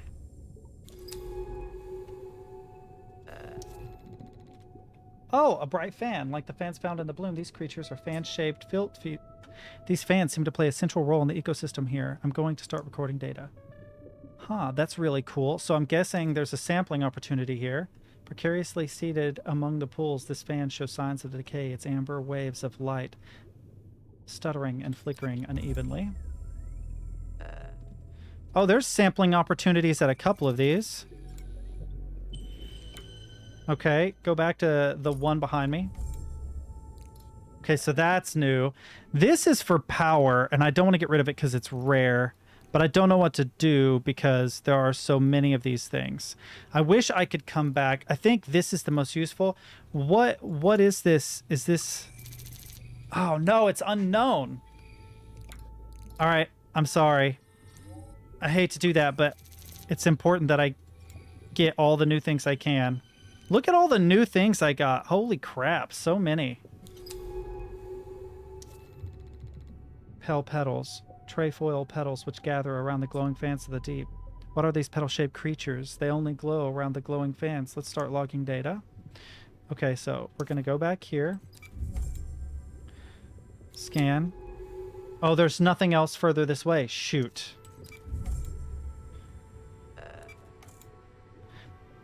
The only issue I have is that you don't have enough sample space. I'm not really a big fan of inventory management in games. I find myself very distracted by managing inventory and nothing else. I know that it doesn't bother some people, but I am really, really bad to get hung up on it. Ooh, the disabled ROV.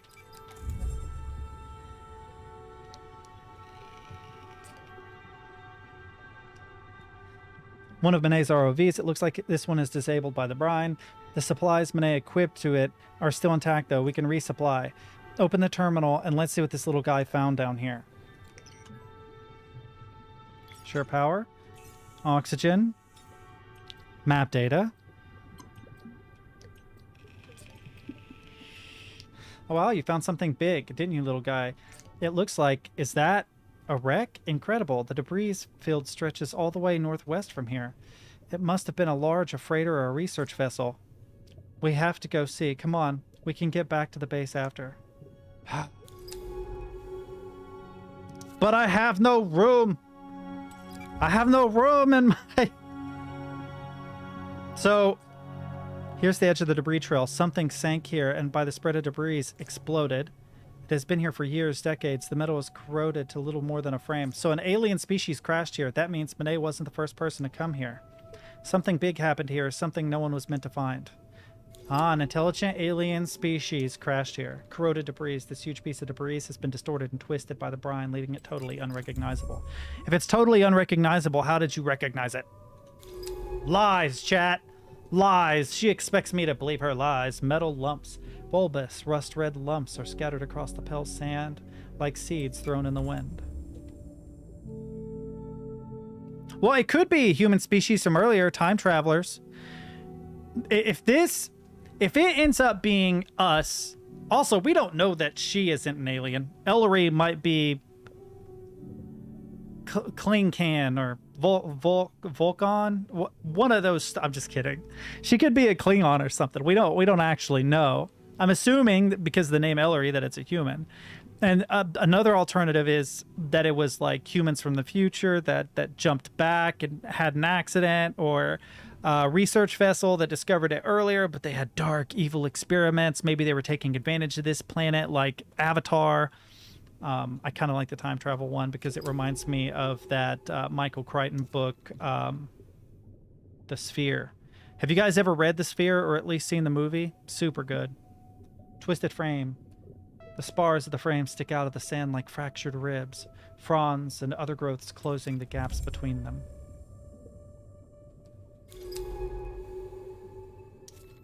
Fractured plates. The broad flat plates of the wreck sit at right angles to each other, forming a complex angular walls. So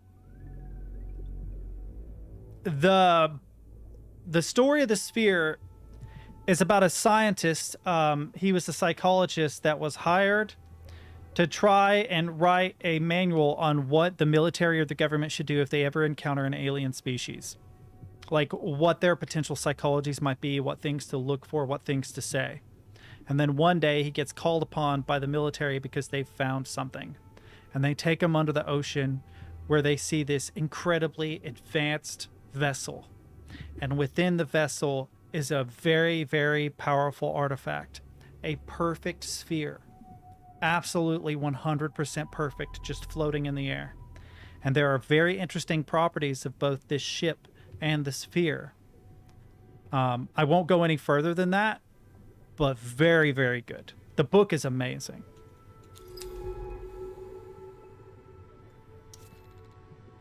A curved strip forms a narrow walkway between the pools beside the wreck. Whole entry, a split in this must have once been the vessel's allow passage into the... I want to check this first.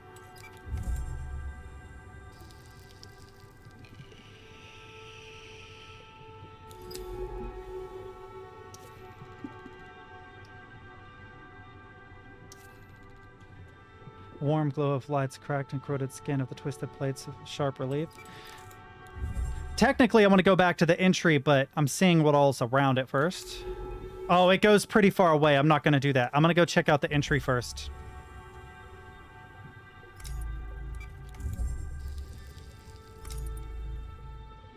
Oop. Close. Remember those whistle things with the fan or whatever in them that got higher pitched the longer and harder? Yeah. Yeah, I think I know what you're talking about. I'm not 100% sure, but I think I do. Why? What made you think of that? Oh, these pale pulsing creatures seem so passive. I'm going to start taking notes on them. An ovoid creature. These ovoid creatures sit pulsing on the edge of the deep oases. They are glassy and soft like partially boiled shellless eggs. Melted corridor. The brine has left everything but the vaguest shape of the vessel impossible to define. This feels like the vessel, which is why I'm investigating. We are entering the main body of the wreck now. It's a little more than a husk. It is impossible to tell anything from these rusted plates. Whose ship was this? Might be the best to sample things before you investigate the wreck. The local ecosystem looks to have been scraping away at this thing for decades. Nothing much left for us. Okay. I will go back and see what I can sample. I have, like, no space. I would have to get rid of another one of these if I came across something to sample.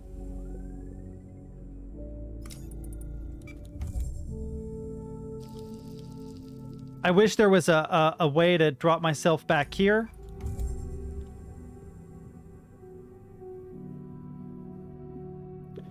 The ship locks you out of major discoveries. That's interesting. Pale petals. Oh, significantly taller than the bloom's fans, these creatures seem to favor the rocky substrate of the ocean floor's pillars. Eaten fronds. Glowing fan. Let's check out the fan really quick. There is sampling available, but I think I already have this. Fan sheath. No, I don't have a fan sheath, do I? No, I do. I have a fan sheath, so I don't need that.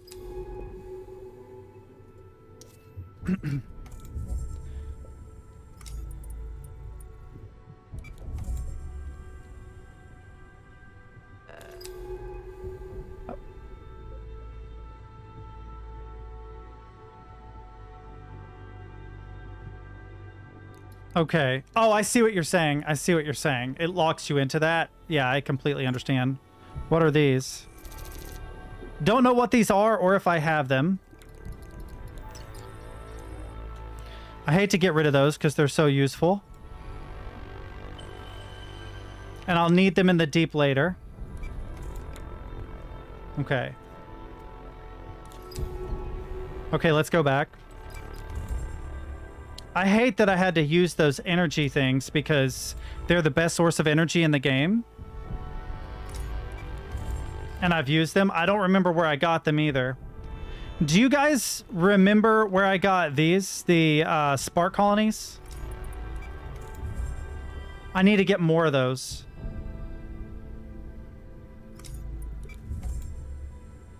Before I go to the North Deep.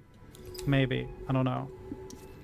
Overgrown bay. This bay, perhaps once a cargo hold, is being scraped away by the frond-like creatures, releasing flakes of orange rust into the water. That's interesting that they would have an iron-based vessel if it were alien. It wasn't from this brine.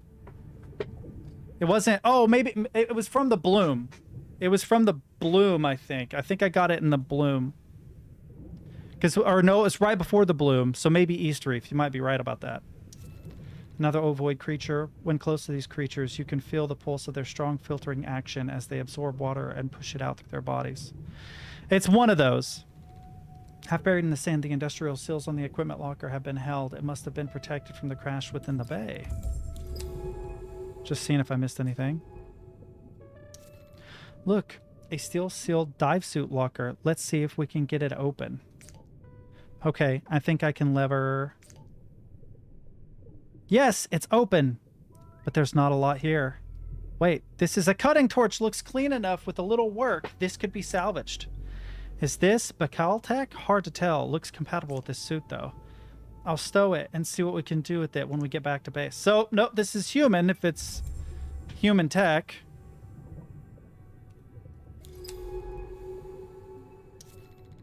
Impact craters. The craters clustered around the vessel suggest an explosive force of some considerable magnitude. They try to bomb the planet or something? Another ovoid creature. These creatures seem to produce small branching buds in the same way that a hydra grows a clone of itself in order to reproduce. Most of the wreck must have already been lost to the brine. Only this section remains precariously settled in the still bank. Another ovoid creature. This creature's interior sits a sphere surrounded by a reflective membrane bathed in light from the transparent sections of its body. A lung crest, a shelled crab-like creature which scavenges the ocean floor in search of nutrients, carries a mucus-lined bubble on its back. She's just saying we could talk more about it back at the base. Wreck garden. Whatever its origin, the wreck here has become a sanctuary for the ocean's life. There is beauty to its reclamation. Flooded craters. Could this set of seeps have been created by the Rex impact? Perhaps it breached the bedwalk, protecting the methane below. Let's go here first.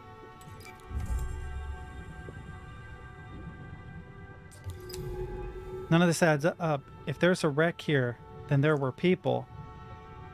And if there were people, well, why doesn't anyone know about this place, about this incredible life? We've spent centuries looking for life outside of Earth and found nothing. I've seen so many dead planets, so many barren worlds. I've certified each of them clear of life. Just so an exoplanet extracting core can pick them clean for maximum profit. Strip mine them for the resources our ever-expanding species needs. This place is impossible, 1 in a million, and yet it is already marked by our greedy fingerprints. Who brought the ship here? This has to be the history Monet wanted to uncover.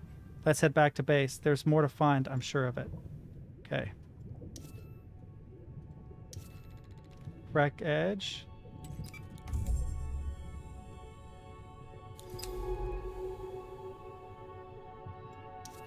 Nothing else over here.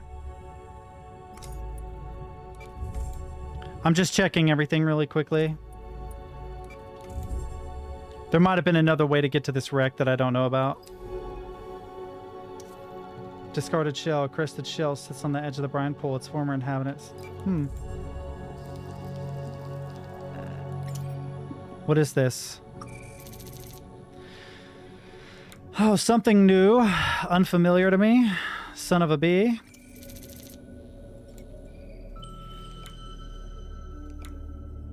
It is, yet again, something new. And that's it. That's all there is to explore. Link.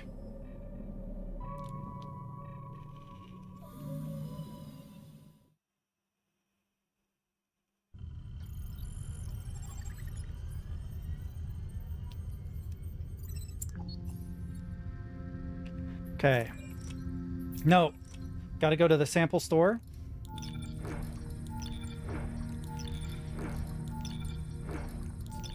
I wish I hadn't packed all those with me, because I've used all but one.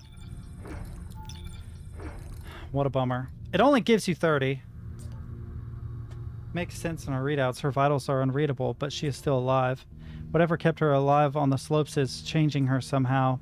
I've been sat here watching her. I don't know what to do. Do you think she is in pain? No. I hope so. She doesn't seem to be suffering, but then I don't know what this means. There are procedures. Every base stack is equipped with quarantine systems. I can authorize the lab to be purged. End it now. Is that still Monet? I can't. What do you think? Should I authorize the purge? No.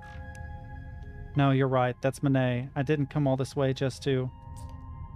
We need to monitor her to try and understand what is happening here. Thank you. I won't give up on her. I won't be afraid of what I don't understand.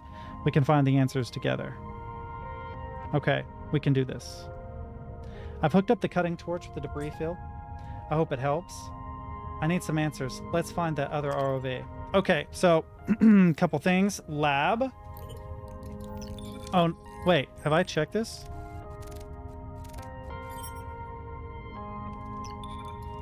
Oh, so okay.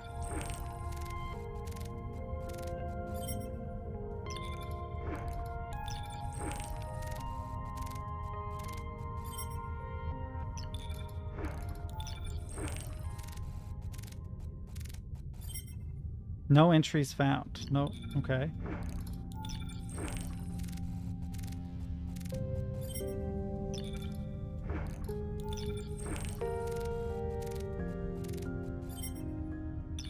Dang it. So much new stuff, though. Holy crap.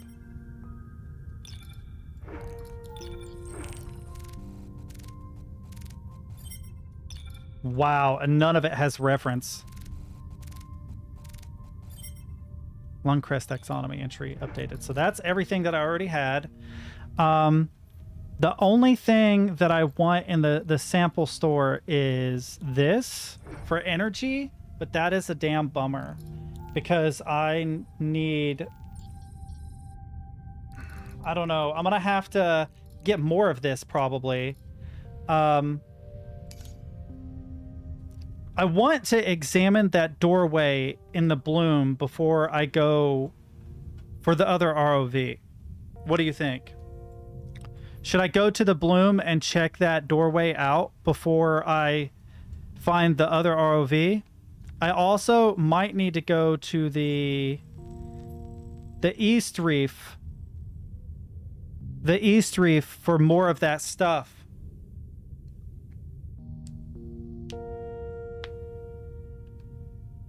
What do you think?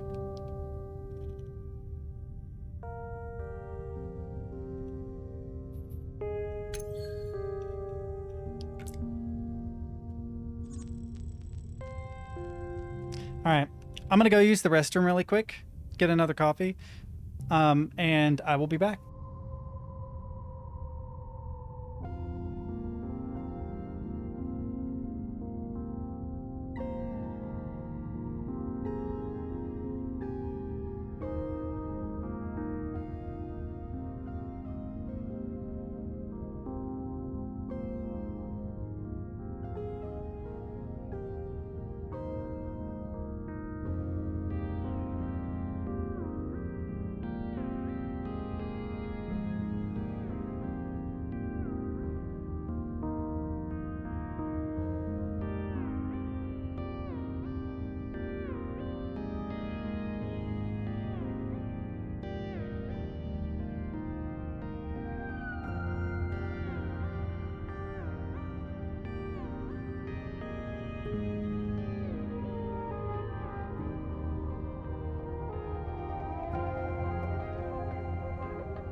All right, what I do with my headphones? I'm gonna have to put something on them or I forget them.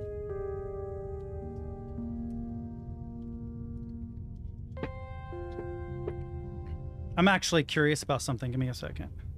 I have an idea.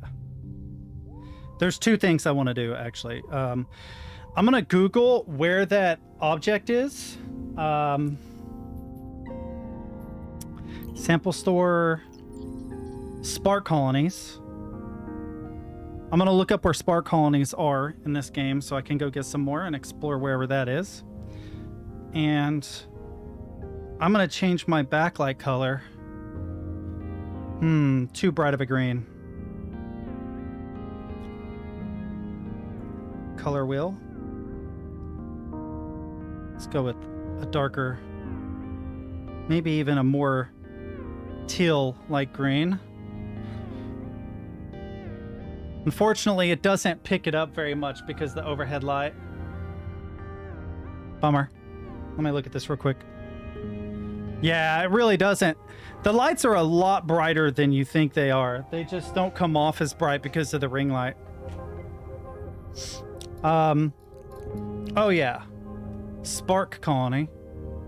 If the keeps escalating, at least I'll be getting good. Oh, man. Have you tested yourself for COVID? When I first got it, it was like well, I'm pretty sure I got the, I don't know, the Omega Epsilon, one of the later variants. And it started as it was a light fever. I felt warm. And then I developed a sore throat followed by a cough. And I was like that for like 3 days.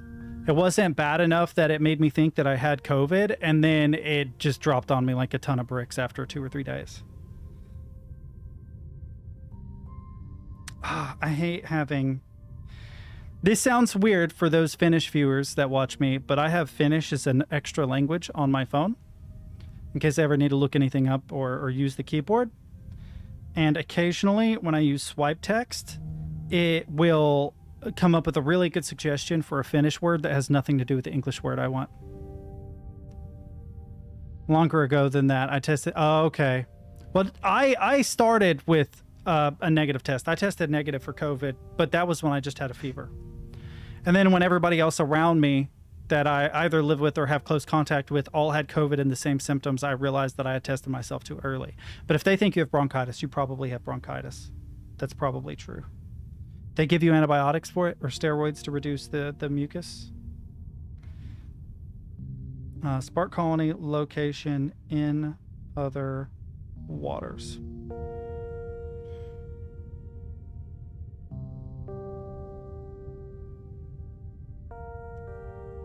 Okay, it's not going to help me. I don't know where to look.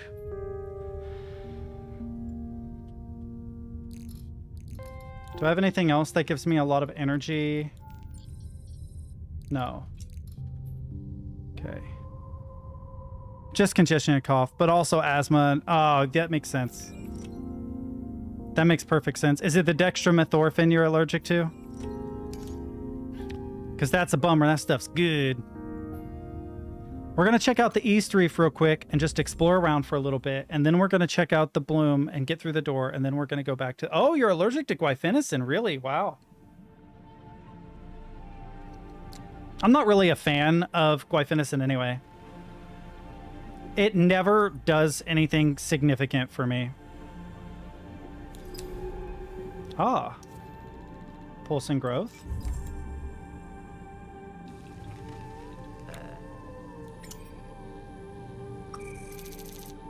Soothspore? Oh, that's for clearing or making stuff grow.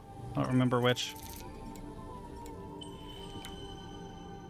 You can take dextromethorphan. It's supposed to loosen the congestion. Oh, I know. Glyphenicin was very commonly used in my last job. It's Mucinex, basically, or Mucinex, depending on who pronounces it.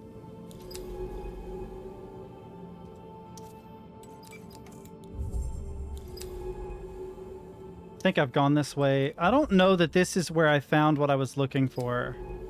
Bummer. I don't know that this is where I found what I am currently looking for. I feel like it isn't. I feel like it was before this, but I could be wrong.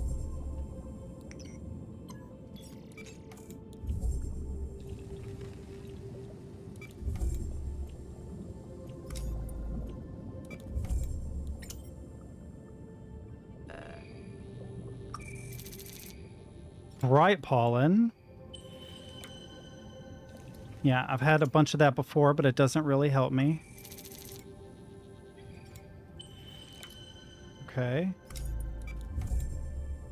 Keep going.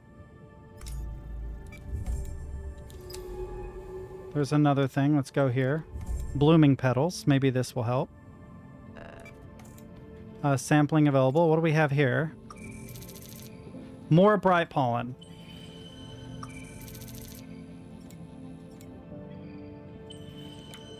Okay, maybe this is not where I need to be.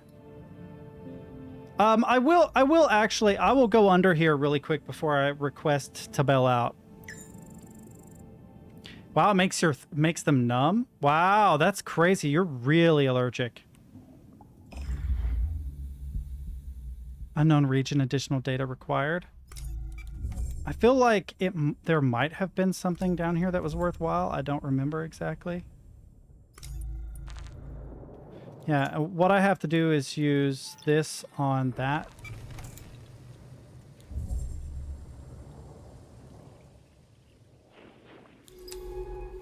Oh, I can't get back anyway. Shoot. Okay. I can't link down here, so I wouldn't be able to go back through that anyway.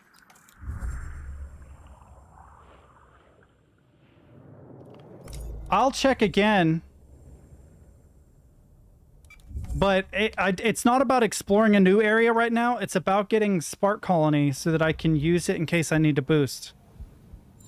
That's my first order of operation, is determining where I can get more Spark Colonies, because I do not remember where they are. And when I Googled it, it didn't tell me anything.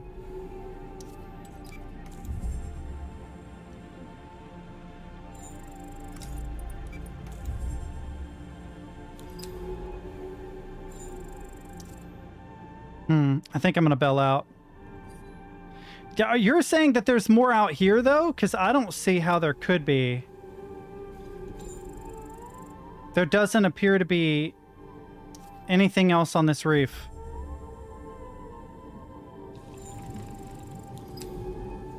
That's why I'm scanning to see. Do I have to go off the edge of the... Wait. Let's go ahead, go here. Power.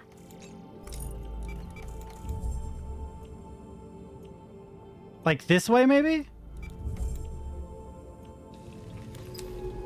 Oh, there is something over here.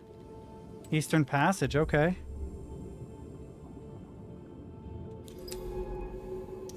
I wish I could find more Spark Colonies, though.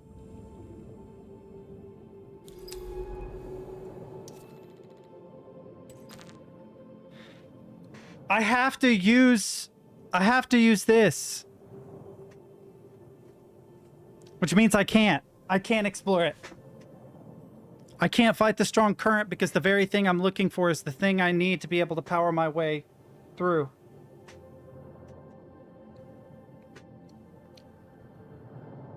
I only have one. If I use it, I will be using all of it to get across this. So that's unfortunate.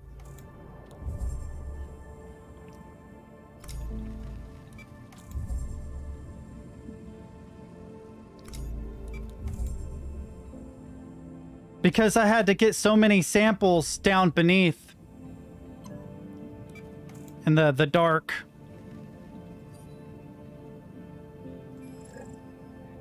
That's a bummer.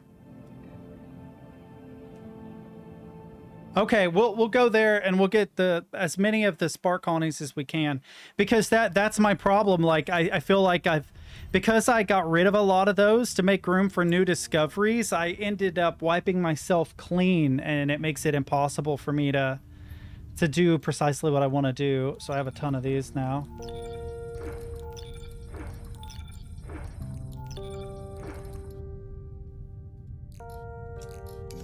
So it's west, you said?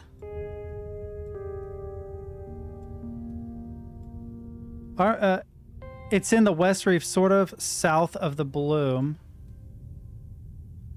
So it's through here somewhere. I'll have to go to Central Station and then push left.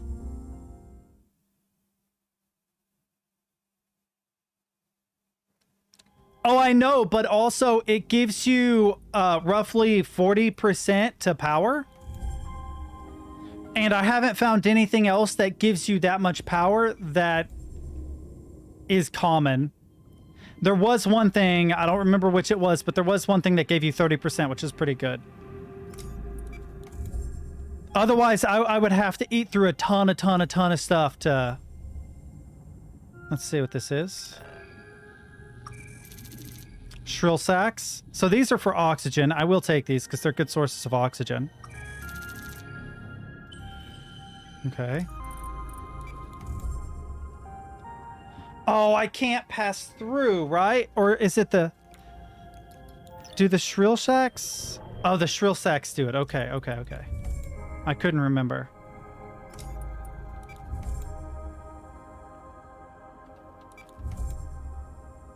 Okay. More shrill sacks, I'm assuming. That's fine, though. I'll take them.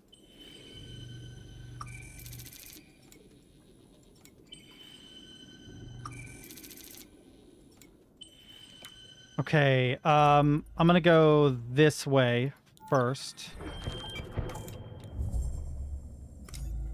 Oh, man, but it uses two. Bummer.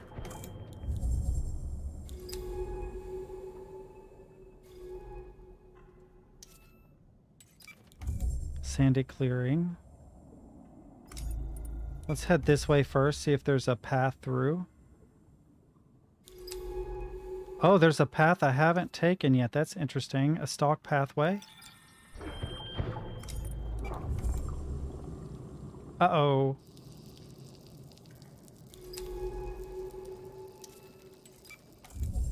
This is what I need, I think. Right? Spark colony, yes.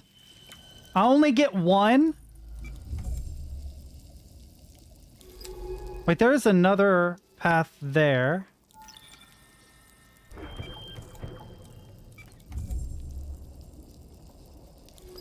I don't believe I've gone this way before, or that way. That's one I need to mark. Let's go this way. What's this? More shrill sacks? Yep, I'll take them because I'll need them to get through. I like this area a lot. I like the interaction between me and the environment. It makes it a lot of fun. Colony's Edge. And I've already been here. Right, but then to trigger this, I have to do this, I think. Oh no, this is not the right thing. Shit.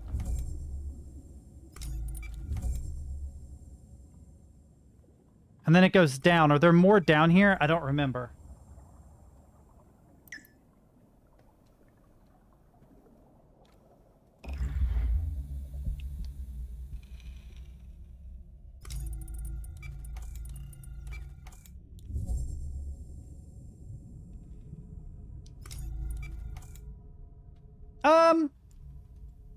I'll sample them while I'm down here, but this is not what I'm here for.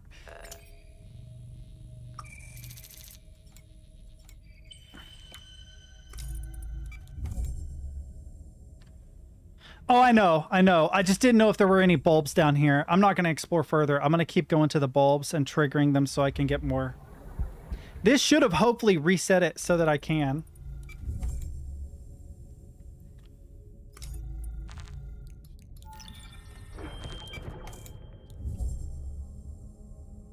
And that's not what this is. We're looking for the spark colonies,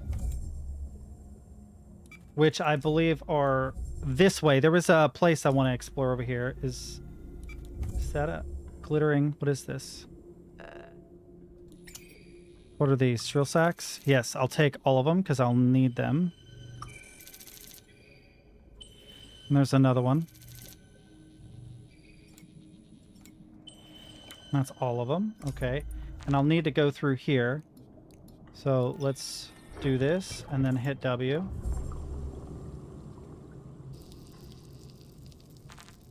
And go here. Sample.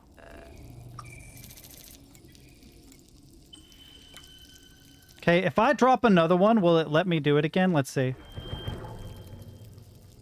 It will not.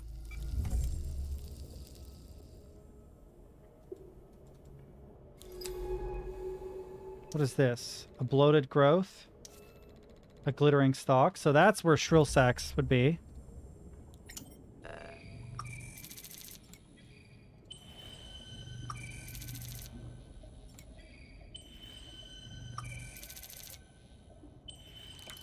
Okay.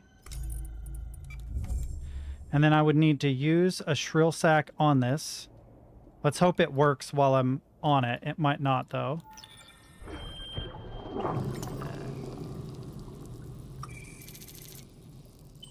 Okay. Point that at that.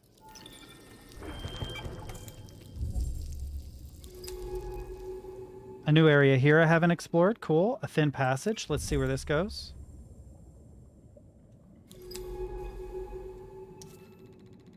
Stalk clearing. Spore catcher, agile jet propulsed creatures with colorful mantles found hidden among the reef. I'm going to call these spore catchers as they are so eager to catch spores. A clouded shell, fragment of a shell. So there's something I can grab here. Something I don't believe I've had before. Yep, something new. Nowhere else to go though. I have 4 spark colonies, which is probably enough. I could be wrong. I might try to gather some more while I'm down here and just store some of them.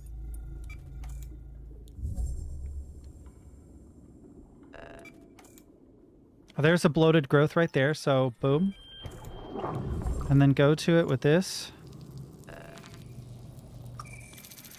And try to get as many of these as possible. And then I think I want to go back this way and around, if I remember right. Oh shoot, I have to go here first and grab another one of these shrill sacks. So that I know I have enough. Ooh, I like hit the edge of my mouse pad. It says if you place the shrill sacks right on the... Yeah, that's exactly... You're exactly right. That is how you do it. And so now I'm developing an interesting little system for getting through here. I already have one of these, I think, so I may not need it. So we're looking for bloated bulbs, and we're going to try and trigger them. That's a shrill sack bulb right there. I'll have to use another one to get through this. Hopefully it doesn't trap me here. Okay, it didn't. There's a glittering stalk, so I can get another 2.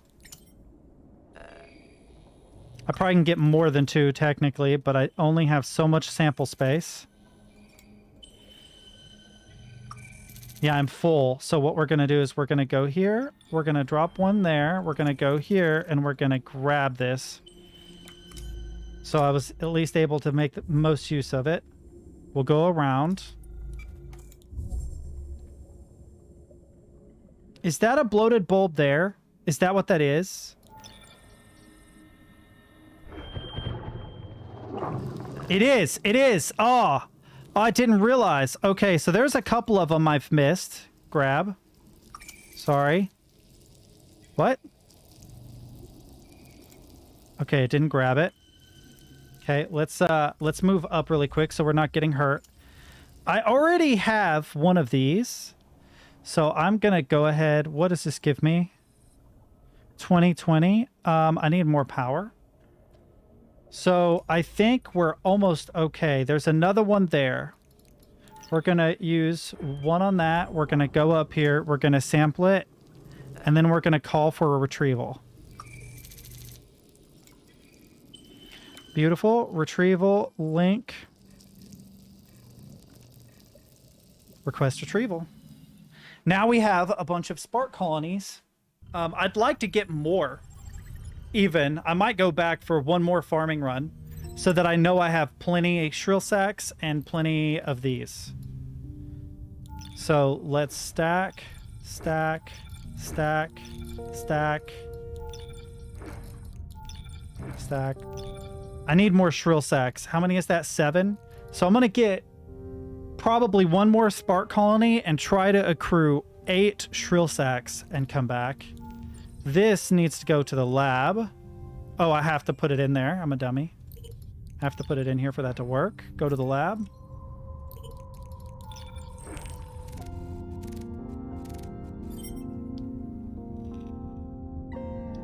Well, these are more important. Because when I go to the northern portion of the abyss, I'm going to need as much power as possible. So even if I don't use it to propel my suit, I will be able to replenish my power consistently. The shrill sacks are just good because they're a good source of oxygen. And they are also easier to get. They don't require as many steps. So I could very easily dive map to the central reef and get those shrill sacks in probably less than 5 minutes. So... That won't hurt me any at all. They're super, super close. They're just a little bit over this way.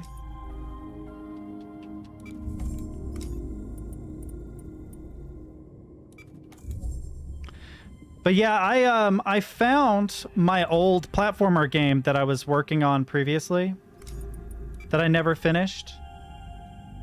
And I thought about if I'll ever be able to do Mondays again, which I don't know if I'll be able to.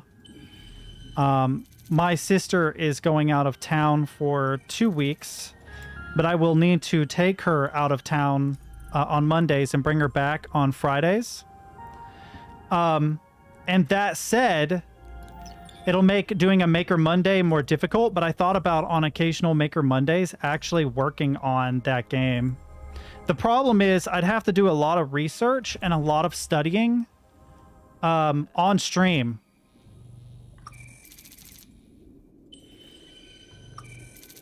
Because I'm not a brilliant coder by any stretch of the imaginations. I don't know how good of content it would actually make.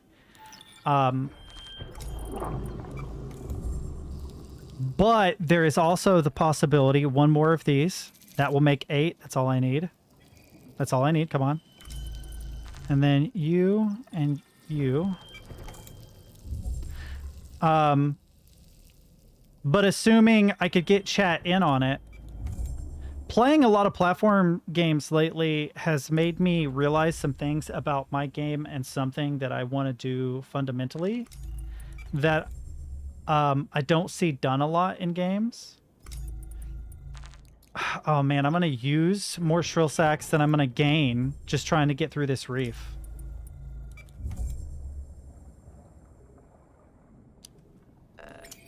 I need there to be like a net positive for this to make sense. Like I got 2 there, but if it takes 2 to get through here, then I've gained nothing. I've just broken even. And I bet I will need another one. Shit, you see what I mean? I get 2.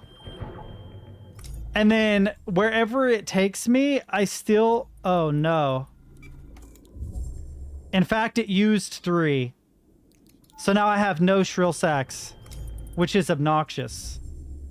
So I might have to find a better way to farm these.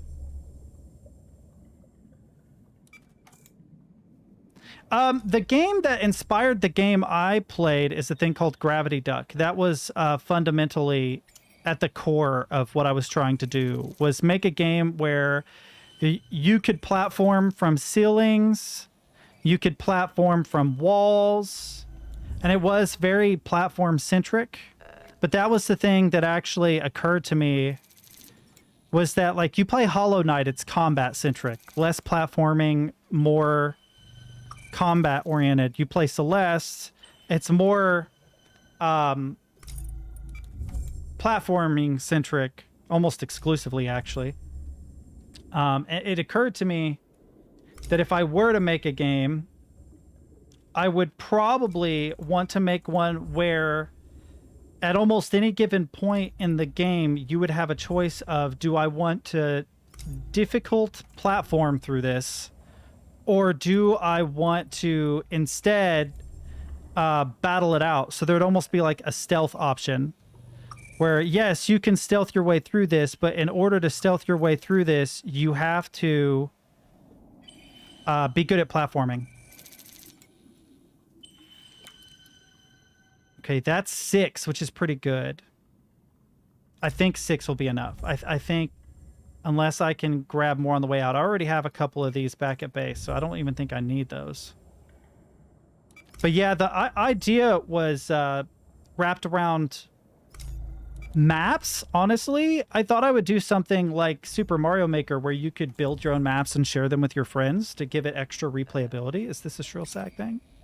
It is, and I need 2. Or at least I'm pretty sure it is. Is it? Yeah. Sorry, I'm distracted by the game. Yes, it has topographic manipulation.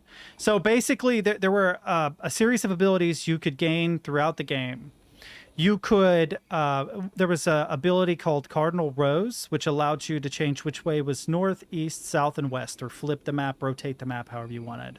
There was a a game or an ability where you could adjust the legend, so you could make bad guys good guys and good guys bad guys, but there would always be the double-edged sword of things that otherwise weren't dangerous would suddenly become dangerous in exchange for making things that are dangerous no longer dangerous. You could draw on the map to create platforms to various areas or erase things from the map that might be potentially dangerous. You could fold the map so that two areas were closer together, or make them further apart so you could bring two platforms closer so you could platform from one to the other. It was a 2D game. It was a 2D game that I came up with a long time ago. I just never finished making it. It was going to be a platformer game. I just never finished it because I'm a dummy. Oh, wow. That gives a lot of power. Wow, that gives a lot of power. And that actually only gives a little bit of oxygen, so I don't know why I'm collecting that. Fuck this. I'm out. I was mistaken about how much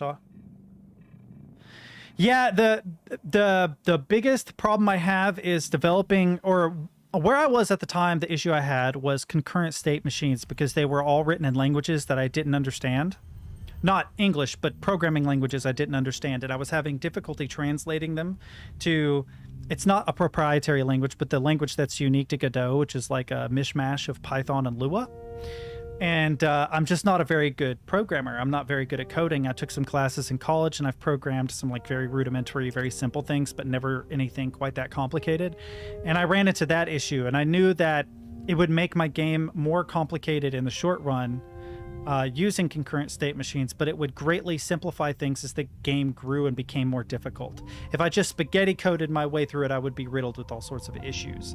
But I needed a cooldown system. That was the thing that I was worried about, was some kind of a cooldown system or power-up system, so that you couldn't just willy-nilly manipulate the map anytime you wanted. And one idea I had was that you have a quill.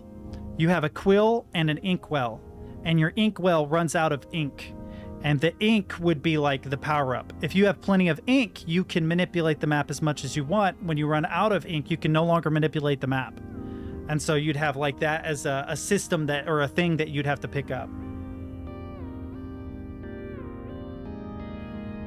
I'll check it out. I'll absolutely check it out. Another issue I found, there was a couple of old Flash games that did some really, the topographic manipulation. There was a Flash game, I can't remember what it was called, but there was a topographic manipulation game that was made back in the early 2000s that was part of the inspiration for the game. Gravity Duck, which also was a Flash game I played back in the day, which I think they've recreated it since, was another thing that inspired me to make that particular game.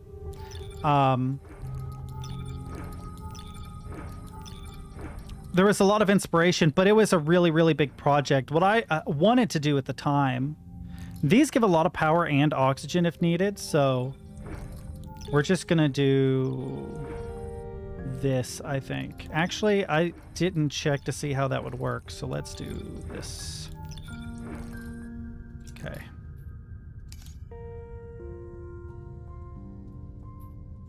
Oh, what I was gonna do, I keep getting distracted because I'm playing a game, talking to you guys, and going back over it in my mind.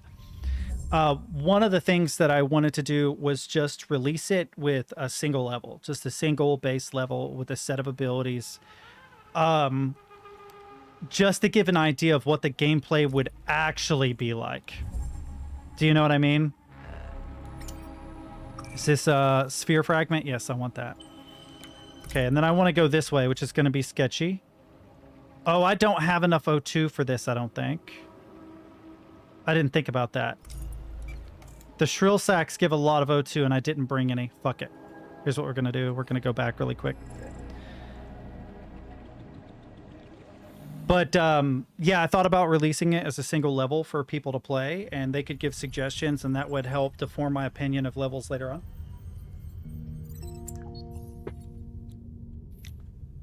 I am seriously thinking about going back to it, but I'm not entirely sure.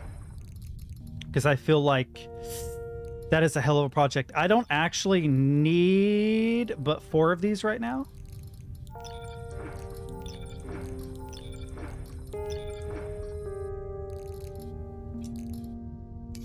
And then go back to the bloom. The first thing that I'd have to do is reverse engineer my own code. I did do commenting.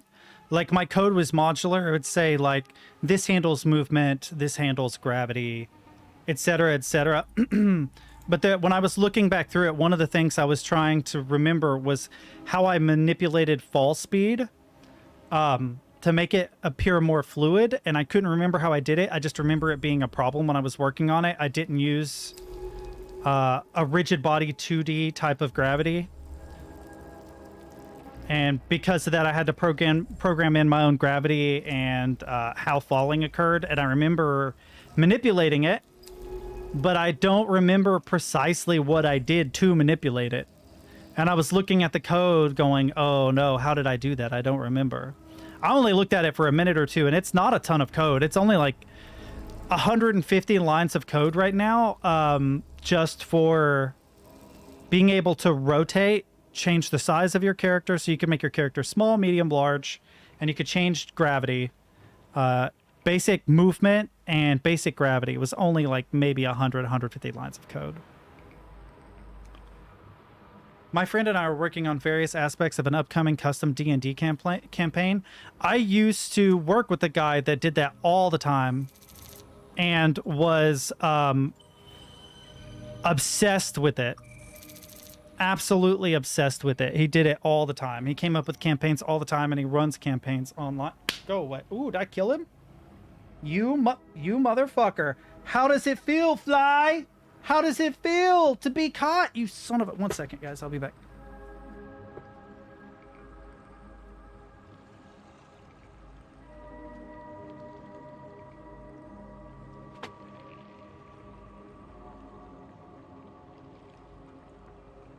So I caught the fly. My brain suddenly went to Adam Sandler. What are you doing, penguin? It was a penguin, right? Was it a penguin? Swan. No, it was a swan. Stupid swan. Something like that from Billy Madison. I can't believe I caught the fly, but I 100% did. I didn't even kill him. I, like, knocked him unconscious. Picking through the remains of the bloom. No more wandering. We should be heading deeper. That's where the answers lie. Call it a drone. Let's find the final ROV. Go away. Will it not let me move forward? It won't let me move forward. It won't let me go down below. It blocked me in. I couldn't move anymore. I don't like that. I'm not a fan of that. Now I will not go to the deep. Fuck the deep. So I can't go explore. Why not? That's dumb. I'm going right back, and I'm going to try it again. I'm hoping it's time-based. If it's time-based, I'm going to haul ass. I'm getting to that underground base. I don't care what it says. We're going.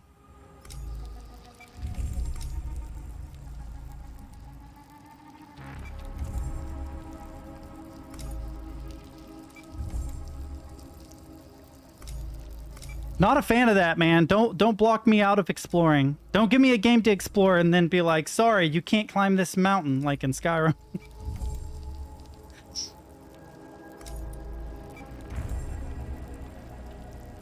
Oh, please be time-based. Please have a timer.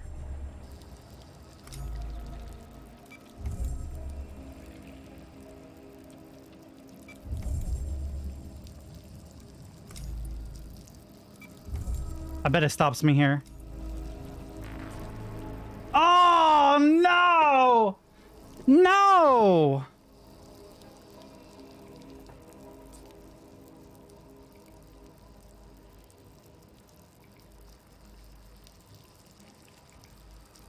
I'm upset, chat. No. No, I'm trying to say no. That's it. We're gonna die out here, bitch. I'm gonna stay right here. I refuse. I am not turning this car around now.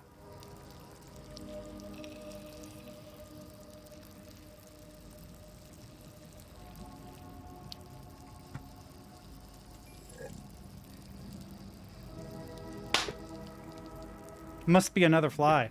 There must be two.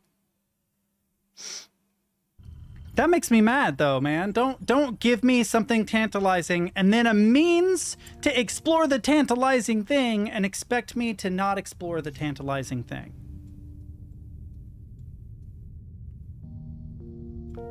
Do I have to start at the dusk slopes, I think.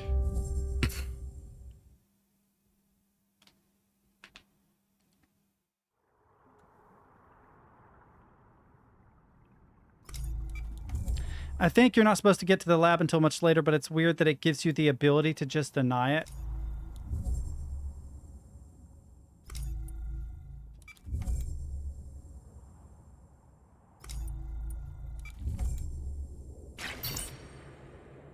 Not... Oh, wait a minute. No, I grabbed the things. I grabbed the things, so we're okay on power. I don't think I... Did I go this way last time? I did. But I didn't explore it as fully as I would have liked.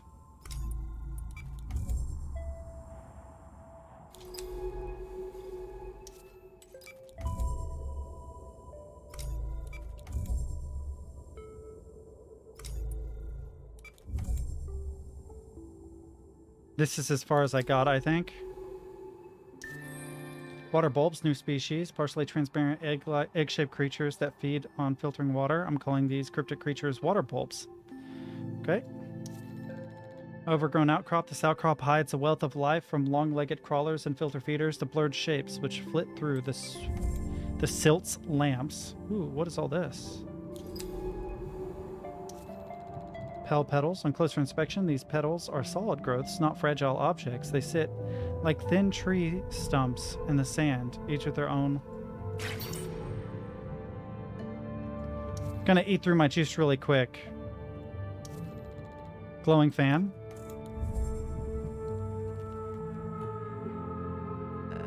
Okay, we have a sampling opportunity, but I'm gonna have to juice up.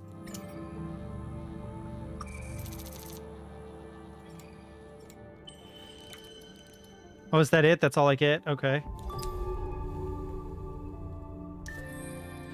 So cold-fire bathers, these wide petal-shaped plants gather in groups and grow in front of the deep sea fans. Their pollen fills the water around each stem. Okay. A deep oasis, it says. There's a sample opportunity there. He's gonna whack me, maybe. Deep pollen, it says. Okay, so I already have a bunch of that elsewhere. There's an area there and there. We're going to check this out first. Ovular growths. And then I have to go here. Downward slope, so we're going deeper, I think.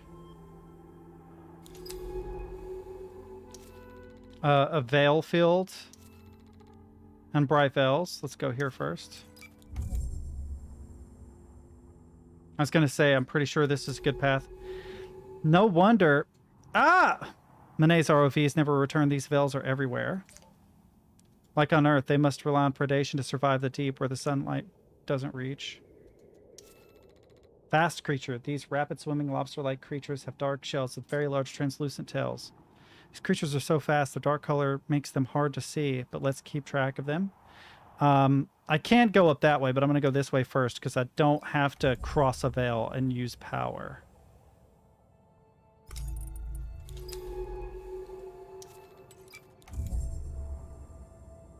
Ah, it's what I suspected. I bet there's one up here. There is.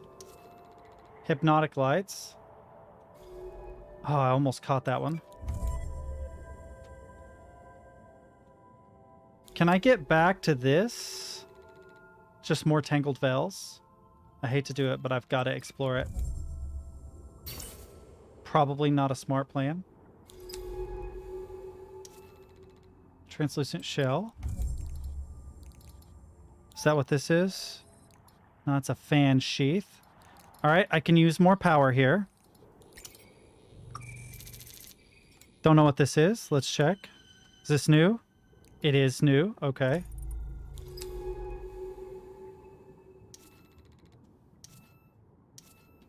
All right, this is going to eat up a little bit of power, but we should be okay. I didn't need any of the oxygen, it doesn't look like. Veil Edge. There's something over there. Oh, God. A basalt shelf. All right, we're doing it, but it's dumb.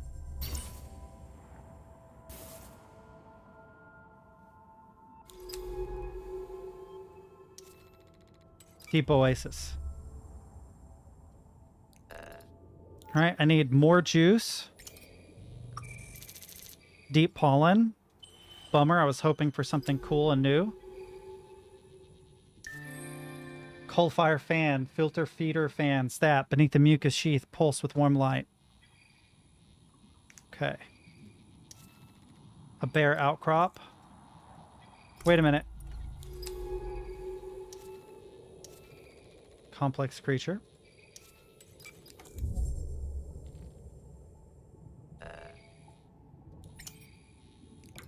Anything I have multiple of? I have multiple of these. Are these good for anything? Let's see if it'll give me literally no power. No power. Shoot. Screw it. I need the room to sample one of these. Fan sheath. Do I already have this? Yeah, I do. What does this give me? Any power? Oh, it does give me power. Let's go ahead and use it. There we go. Okay. Tangled edge. I'm trying to map out as much of this as possible.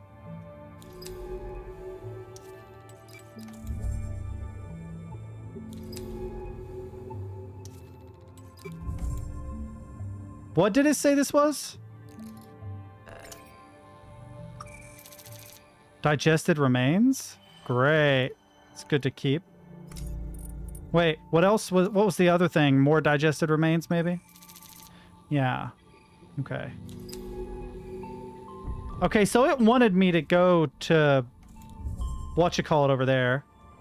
Because there's nothing else out here. So, do this. Move.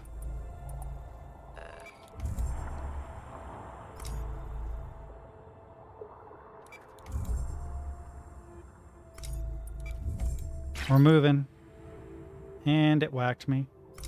Ooh, what is that? There's a sample opportunity here? What's this? Deep pollen. Okay. Anything I have multiple of, I can get rid of. Deep pollen, but it gives you almost exclusively O2, so that doesn't actually help me. It's a bummer. Let's go this way.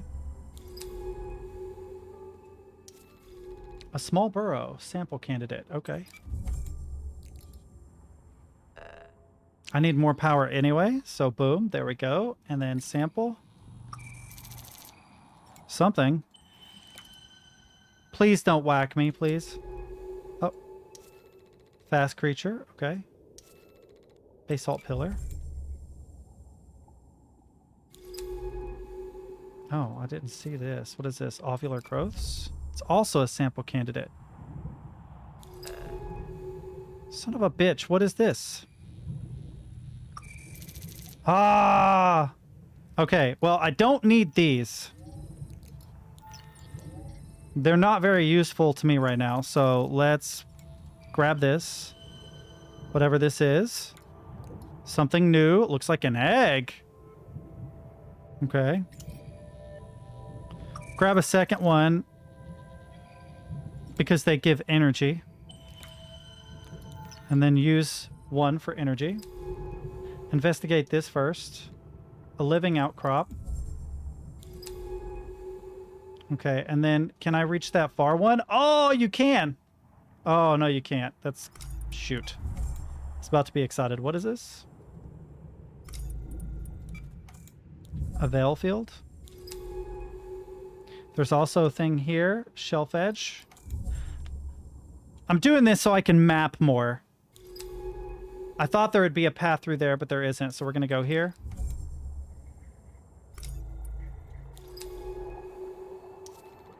A veil gap. Let's go up through here. There's a thing over there. I wonder if I can get to it. Veil clearing. I don't want to go that way. I want to go left first. So here.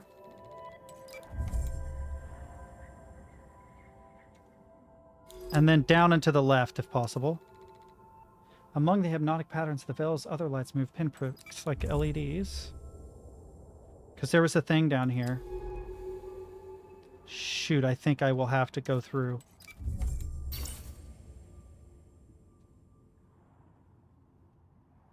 And there's nothing here, you mother...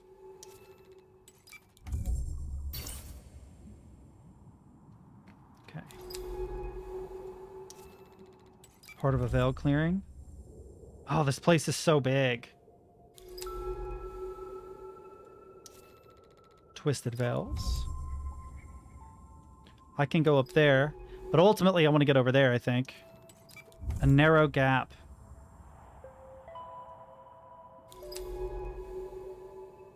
Shoot.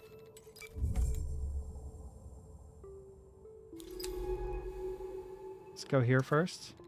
Tangled outcrop.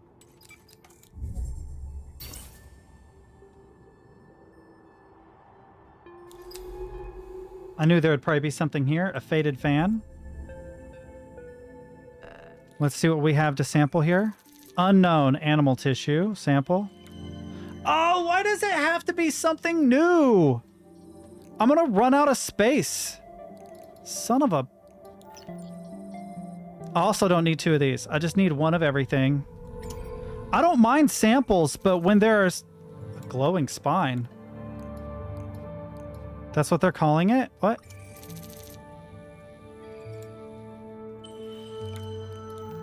Please give me energy. It does. 30%. There we go. Okay. Ugh. I can't go any further this way, so I have to go back up.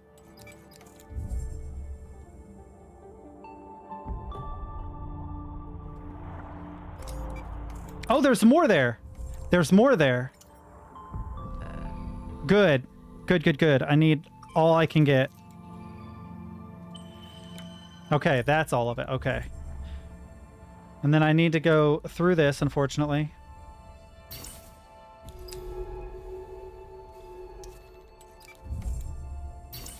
Okay, there's something I can sample here. I don't know what. But let's go in here.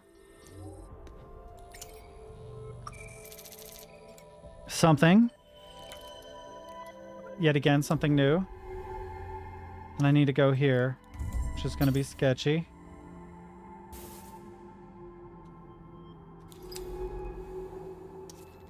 A glowing garden.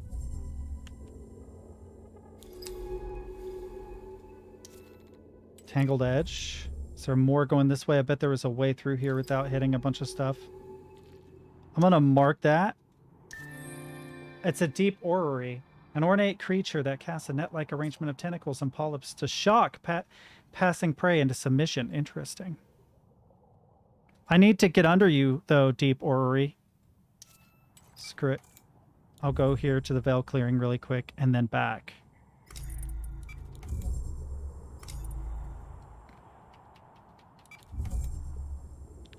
And then scan here. Oh. More stuff to sample, I guess. What is this? A fan sheath. Go ahead and grab it. It's one of these, right? It gives you how much? 30? Let's fill up. Among the elegant shapes of the petals, small, stilt-legged creatures stride, cleaning particles from their pitted surfaces. Deep pollen. I'll take it because if I remember right, it does give you... No, it gives you oxygen, so I don't need deep pollen. There's so much to explore down here. I will be down here for forever looking. Because there's a whole bunch to my bottom left I haven't even explored yet.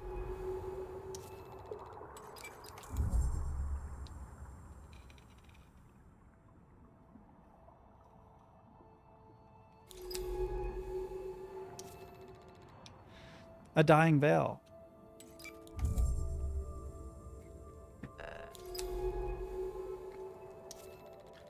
Fast creature.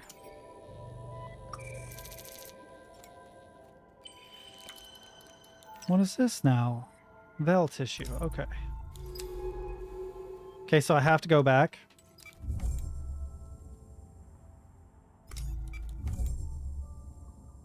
please don't shock me. Damn it. I needed you to not do that. That was mean. Okay, we're going to go toward that thing up there. Oh. I have like one of everything. I'm literally going to have to back out and go to the lab to dump all this stuff I have, because if I find anything else new, I'm out of luck. Dark water.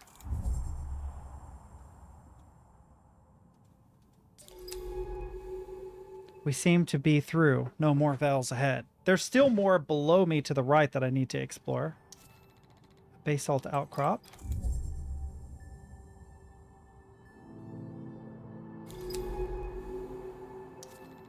A disabled ROV. There's the other one. That's what I came here for. Okay.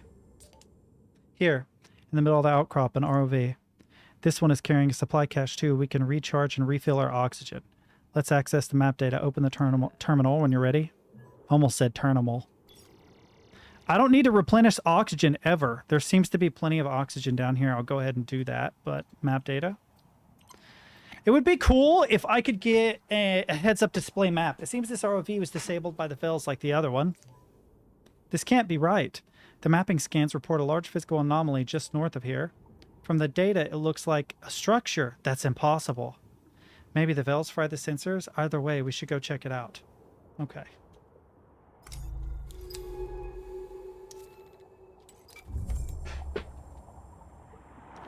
I need more coffee.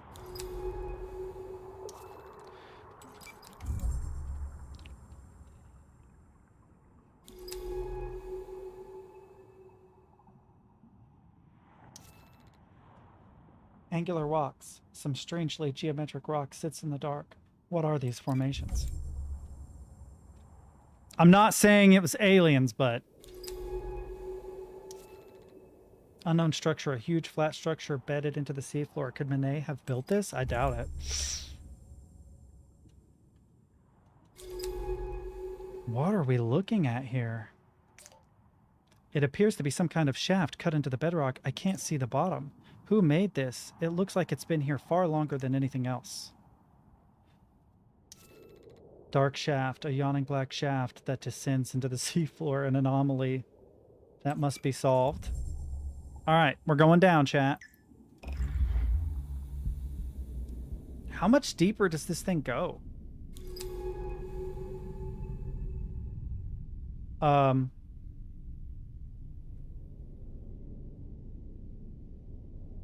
I... Oh, I go down further?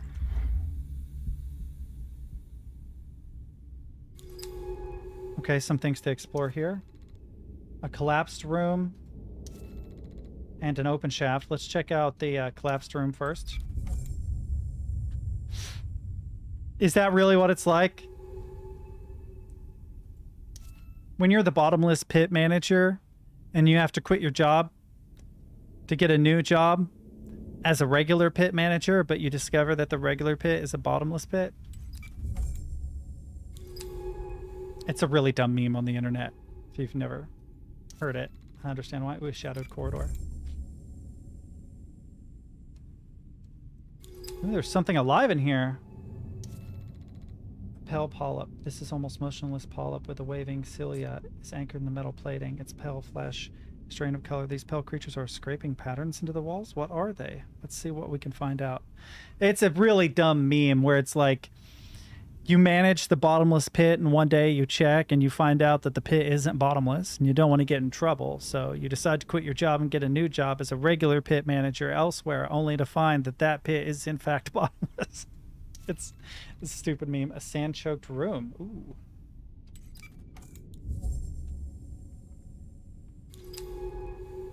Well, there's nothing else in here to explore, really. It's just a really dumb meme. I thought it was funny too, but it's one of those memes where you're like, I can't figure out why I think this meme is so funny, but it's fucking funny.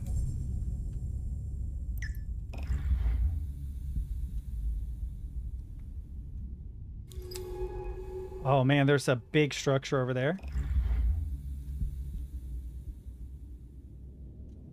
It runs even deeper. Na na na na. A huge round doorway sealed by a thin metal security iris, the plates of which are furred with orange rust. I wish I were furred with orange rust. It's some kind of facility. What was happening down here? Why would someone bury this place so deep? We have to get inside. We can use the torch to cut through this seal. Fire it up. All right.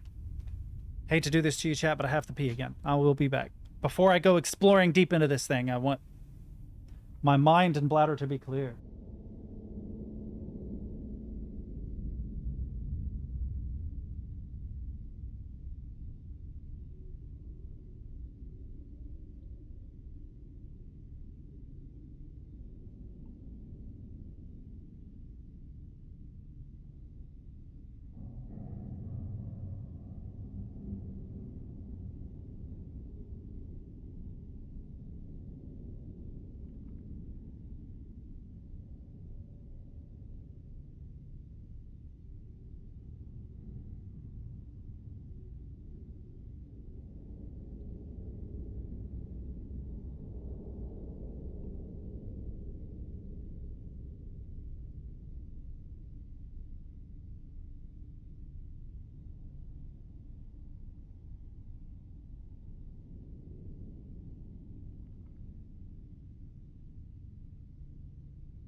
Every time.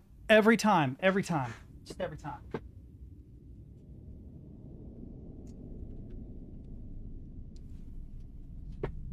Headphones. Every time. Okay, let's fire it up. Prime. Ignite. I don't know what I'm doing here, but okay. Oh, it worked. Cool.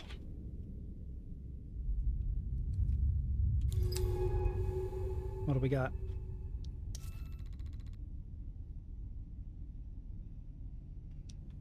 Breached corridor. Sand and rock fills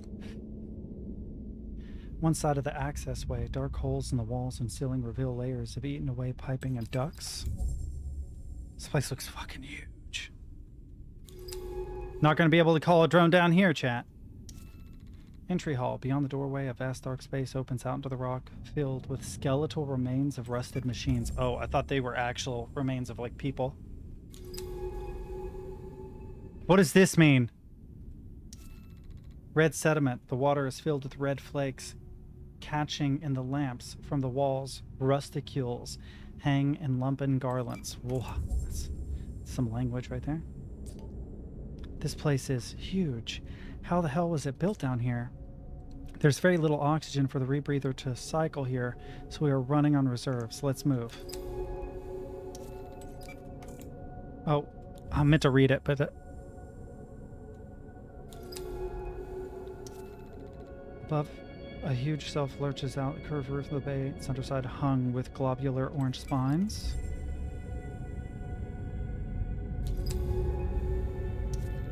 A derelict vehicle, the eaten away frame of a vehicle, lies outside the log, the canopy twisted open and fused in place.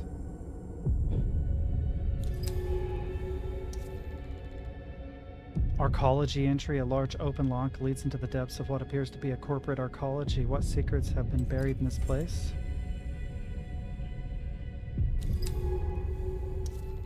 Open lock. Both doors of the massive main lock sit open. The entire arcology must be flooded. Oh god. Derelict buildings. The main volume of the arcology is broken up by low buildings partitioning away from this space. Were these offices? Homes? There's more down there, but I'm not doing it. Those buccal markings. What was an exoplanet extraction core doing here? I worked for Baikal. Mene worked for Baikal. They built this suit. They built the base. They mine exoplanets, skim helium from gas giants. They help drive forward humanity's expansion. If they discovered life, we would have known. Everyone would have known, unless something happened here, something they didn't want anyone to know about. Okay, I'm gonna go to this thing. Buried concourse. The vast volume of arcology lies ahead, piled with rocks and sand, drowned in this dark ocean.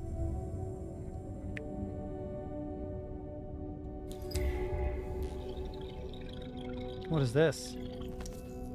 User X Otoro dive recorder observations. Massive breach. Life support will fail in 2 hours. Is there anyone from Baikal on this channel? Please respond. Sandy clearing in all directions. Huge sand drifts shine in the dark. Among them, the shapes of crippled buildings resembling the remains of a desert city. There's another door over there.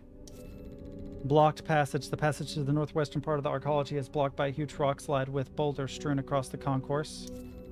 Transporter. An automated transport sled loaded in crushed storage cases juts unevenly out of the sand.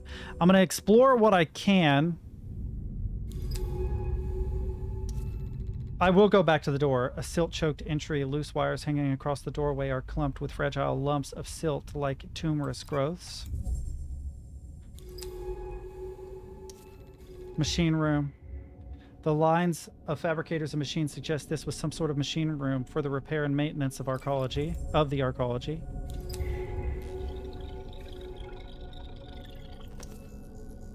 Decrypting. Retrieval needs more repairs. They need to stop pushing so hard. The artificers aren't going anywhere. Fused machines. The angular shapes of heavy machinery are everywhere. Their delicate parts fused by corrosion into complex, thick-veined patterns.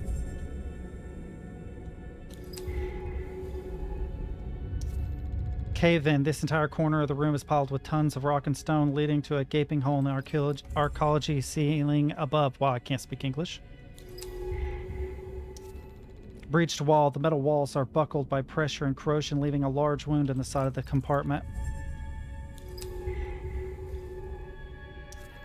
Buried desk. The distinct shape of the metal desk is half buried, its surface blurred.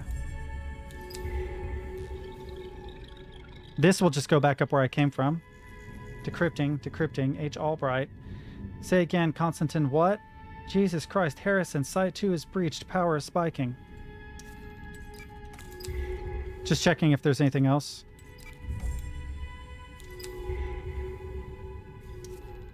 Narrow passage. Thick knots of wires are strung between angular buildings. Ducts and pipes poke through the pockmarked metal plates. Nothing south of here. Ooh. Pale polyp. I bet the pale polyps are what's left of people. The metal walls of this passage are etched with strange spiral patterns. What made these? Some glistening and thick mucus. I have a feeling that there was primitive life here, but the humans began to evolve. Oh no, these are all new. I don't know what these are or how to... I want to sample these, but these are all new things. I suppose it would be easier to get something like this. What is this? No oxygen. No oxygen. All right. Deep pollen seed. Sorry, deep pollen seed, but I have to sample this. Definitely something new. So deep pollen seeds can be found down here pretty easily. I didn't have any deep pollen from before. I don't think, anyway. But we'll find out when we get back. Sealed hallway. All the alleyway cuts between piles of sand and loose rocks, sealed up with a security iris. Even after the breach.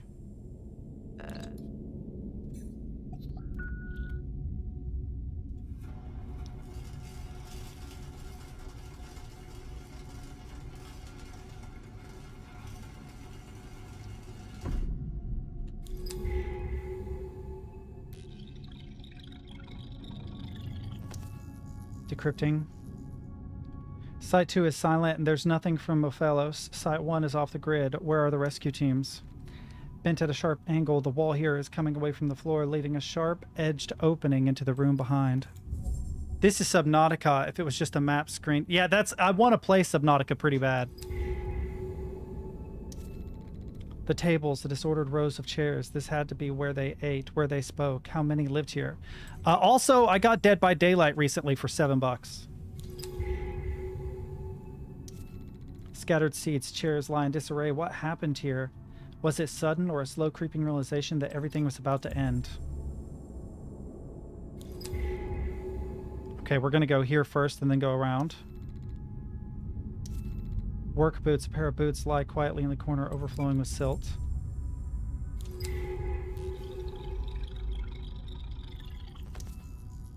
Decrypting. The Othellos is going down. God damn it. What are they doing to my ship? We are leaving now. Asymmetric PvP. Blorp. Decrypting. Nothing from the Othellos. Their feed just cut out. We are being erased here. Baikal is pulling the plug. Oh, shit. Yeah, I might. The problem I had with Valorant was that way because I came to it late. All the characters have abilities, and it's really difficult to know what you should play. Tarkov has so many items and ways that they interact, which makes that difficult. Sand slopes down over the tables and chairs from the breach in the wall. It's hard not to imagine witnessing the breach.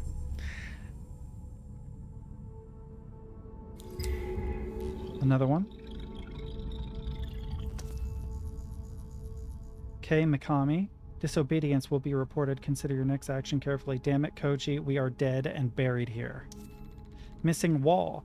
Were these gaps smashed through when the archaeology was breached, or are they part of the slow processes of rust and decay? There's a path back there. Another pale polyp spirals have been etched across the surface, representing the polyp's path of movement. At the rate of about an inch per week, dark corner of the facility twists away into the dark. Drifts of pale sand filling its corridors as if it were an ancient tomb.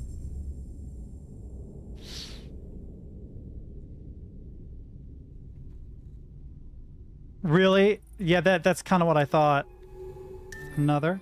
Slow mason, slow, colorless polyps found inside the archaeology ruins. They trace spirals across the metal remains of the facility, feeding off of it. Edged corridor. The metal plates here are marked with elaborate spiraling patterns. Their markers, ghostly polyps, scrape back and forth, adding to their work. I'm going to explore this area too, don't worry. This heats up a lot of oxygen here, though. Bright spirals. The walls glisten with thick secretion left by polyp retracing the same pattern over and over. We could sample this thick mucus here.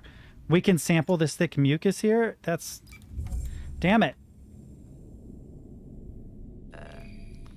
What is this? Spiral secretion. Shit! What else was common? These were pretty common too, right? Fan sheaths? Yeah, I'd have to find a fan underneath. This will give me power. I hate doing this, but it's going to be harder to get down here into the ship than it is anywhere else. Crushed room. The remains of a workshop or office flooded with sand and rock, twisted metal plating hanging from bent frames. This place is so big, it'll take forever. Block corridor. Sand filled this corridor, which looks to have led back into the entry hall. The breach must have been catastrophic. Bent desk.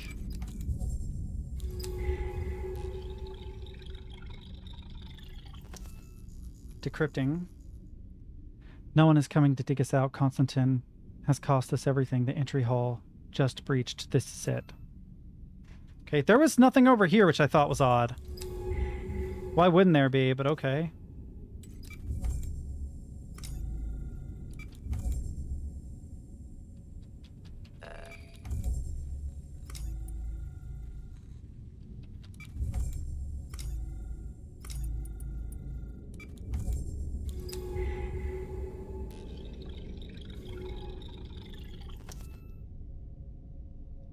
Oh, I already read that one. Crushed room. This room is totally obliterated by rock and sand. The shards of the bent wall are the only remains of this building. We're down to half O2. There's actually a decent video, one of the more popular YouTubes made on how to get started. Sorry, I'm really distracted by the game at the moment. I'm sorry, Isabel, for what I did here. Ooh. What'd you do to Isabel? Among these sand drifts that fill these 4 buildings are the shapes of tiered bunks. This is where they slept. Ooh, there was a lag there. This place isn't a facility. It's a city. How many more died here? Those without diver quarters, those buried under rock and sand. It makes my skin crawl. Okay, up this way first. Berth sentry. The door of the berths slid back, revealing a sand-crook beds of archaeology's occupants. Okay, more recorders.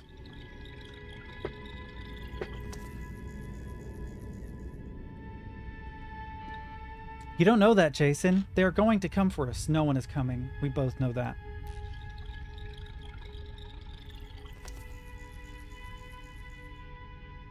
I lied to get here, Kai, and now I'm going to pay for it. What do you mean? This isn't even my real name.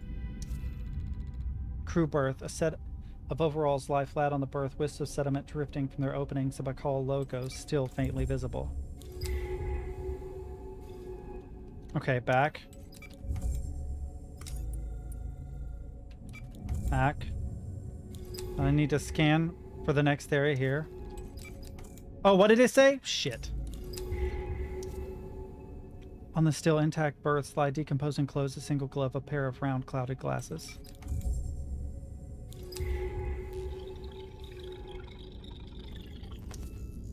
Decrypting. I'm going to get some shut-eye. First geoengineering shift is in 4 hours. See you in 3.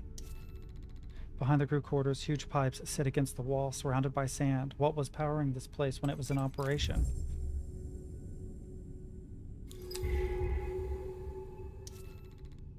Were these supplying the power to arcology? Perhaps a geothermal plant buried deep below?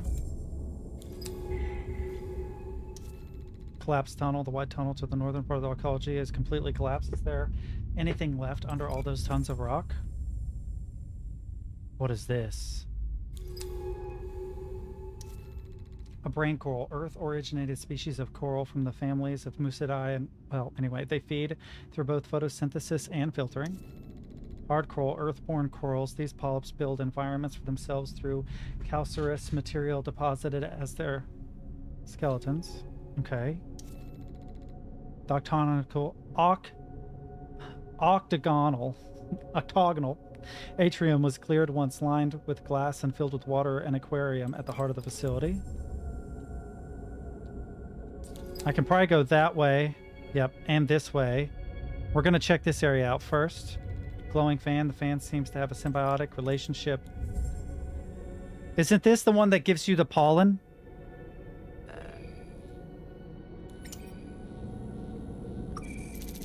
Yeah, fan sheath. Okay, I'm not worried about that. Oh, there's so many areas to go to. Central atrium. The derelict atrium reaches upwards. Its sculpted rocks towards rising in the dark. I have to be quicker about reading these. That's why I keep stumbling over my words, because I don't have time. Decorative rocks. Okay, nothing else here. Let's go far south.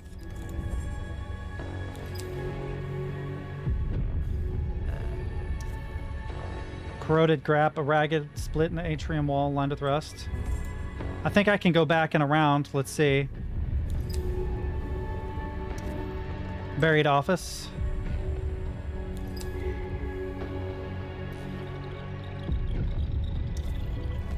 Broken pipe. Shit, I have to wait for this to load up. I'm gonna run out of oxygen. Come on. I understand, sir. No, we are preparing to follow eraser protocols. The site is already sealed with all hands present. I think I've already been here, but I'm not sure. I have. I gotta hurry. Let me go there. Come on. There's another thing over here. What was that? Sealed crates, metal boxes. Sit on powered pallets. How the hell do I get out of here? Cave in. I hope there's some source of oxygen in here. I really hope there's some sort. It's a sample opportunity, but it's probably something I've already seen. Yeah, spiral secretion. Don't need it. Don't need it. Don't need it. There better be a source of O2 down here, or... maybe? I don't know. No. I think I already used one. Oh, I have 2 of these. This will give me a little bit of O2. Okay, that's a little bit anyway. I can go back for a fan sheath. The caves laid away from the bulk of the arcology, wrapping themselves through solid rock of the planet's crust. Deep tunnels. The sand filling this tunnel turns into a dark horizontal slit, but I can detect a current running into it. Etched spirals here are smaller and more interwoven than anywhere else in the archaeology. Pale skin, a large molten skin is piled in the corner of the cave. Pale skin, what? What is this? Oh no! You guys, you can't keep doing this to me. Digested remains. Screw it. We're gonna take the digested remains. Because it keeps finding more new things for me. If it were easier to get here, it wouldn't be so bad. What has this got? 20% power? All right. Ancient passageway.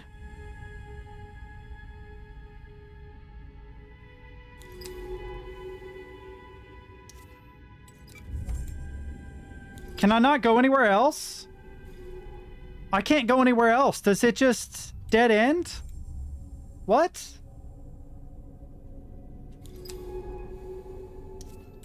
It just dead ends. So what am I supposed to do? Oh man, I don't like that.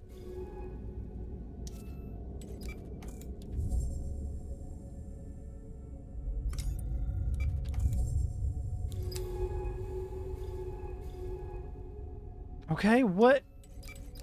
Where the hell else am I supposed to go? I've explored everything. Is that it? There's no big reveal at the end of all this?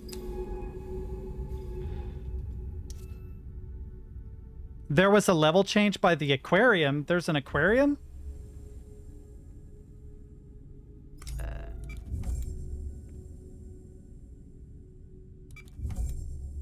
I remember an atrium. There's an aquarium, though?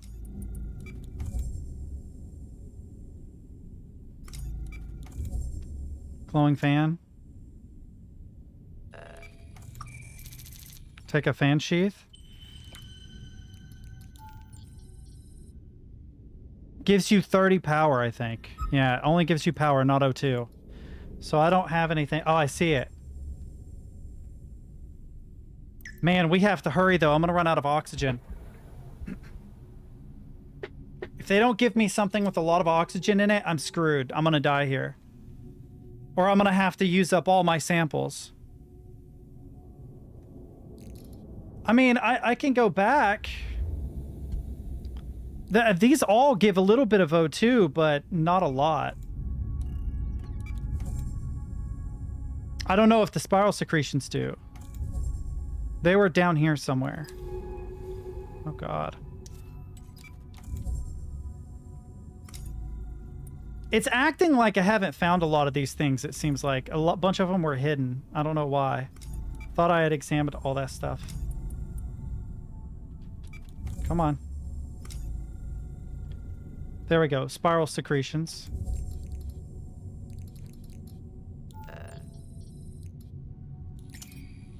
This is what this is, right? Yes, spiral secretion. Boy, it does not give a lot, but I guess maybe collectively it does.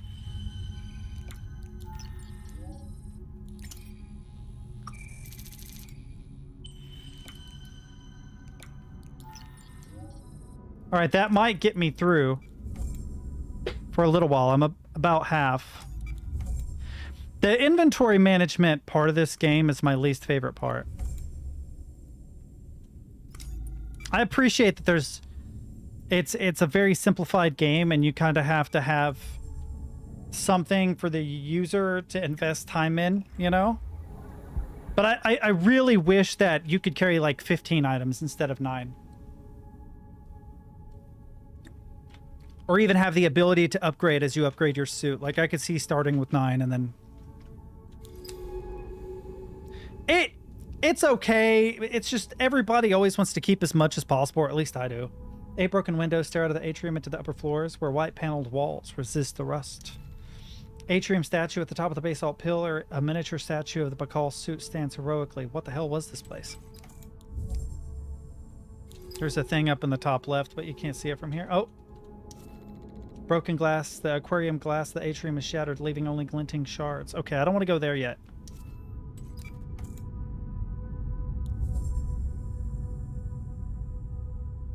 Yeah, it told me to continue. Yeah, it told me to continue. It's like, we should explore north. And I'm like, okay. I thought it was going to be like a little thing. I didn't expect a full vessel.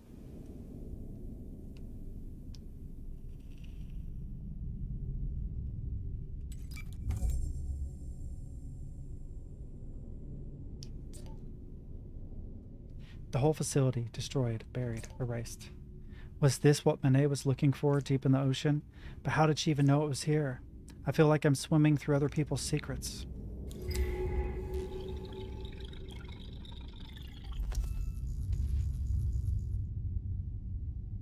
We owe the artificers nothing. We can't even prove their sentience. They're a material one Bakal has every right to exploit. Oh my god. The grubby white paneling gives way to golden sand. I don't have time to read these. I hate that, but... lab entry. Let's go here. Sand rifts.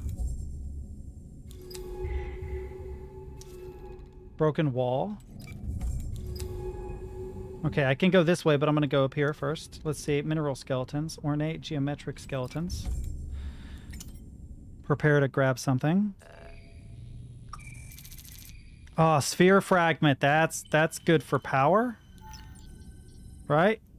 Or is it oxygen? It's oxygen. There we go. That helps considerably.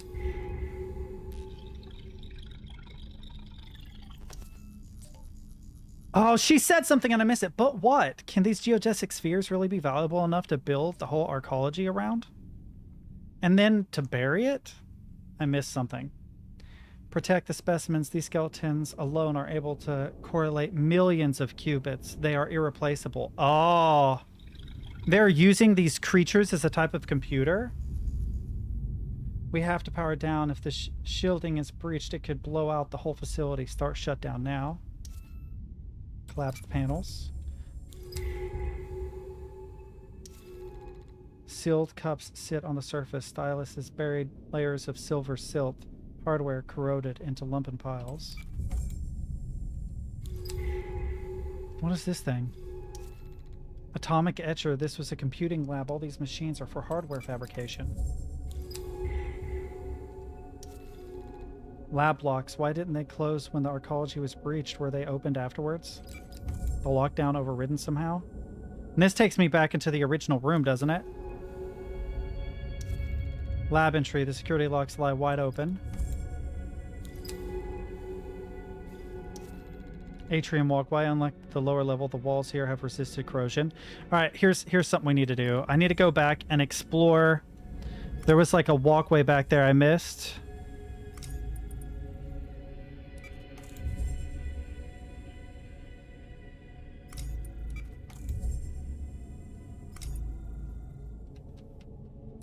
Ooh, what was here to sample? They were dissecting the artificer shells here. Another sphere fragment. I'll take it. Sorry, spheres, but I need you. Oh, no, I put it in the wrong thing. I'm an idiot. I put it in the wrong thing. I just wasted it for power. I'm a dumbass. Here we go. Cave entrance. Yeah. I did it instinctually. That's a bummer. Fractured cave. So there's a cave over this way. Another one of the Pell polyps. Glistening bubble. A lung crest. Glistening bubble. Glistening bubble means I can get oxygen, right? Shrill sac. Oh, a mucus bubble. I think I've already gotten these before. That gives a lot. I don't want to use it yet. Broken panels. This place is so big, dude. So big. I keep thinking that, oh, this is just going to go off the beaten path for a little bit. And then it's huge. It's absolutely huge. It's so big. That's what she said. Like, this goes back to where I came from, but this looks like a dead end, so I'm going to explore it. Nothing here. Biohazard boxes. I need to get up there. There's one right here. Collapse corridor. And I need to explore around this side.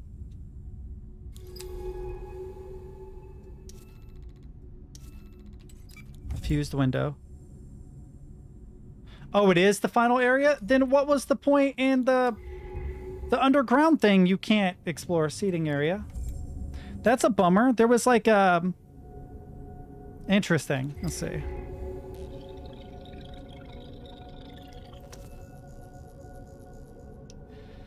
The financial implications are massive. We have never even come close to achieving this level of computation before.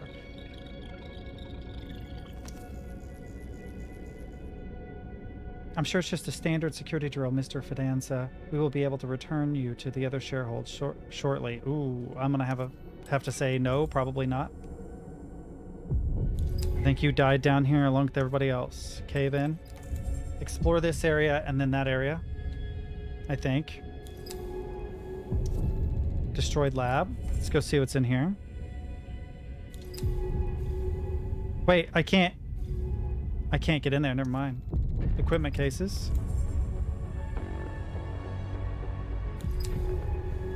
More broken glass. So the whole atrium is broken out. This connects to where I was going through, so I might be able to come back on where I was before. Security iris. Okay, we'll check that out here in a second. Let's go this way first. This is the other side, I think, of where I was. Yeah, this is the other side of where I was. Okay, let's check out the... Oh, goodness. This is going to take a minute. Can I get there?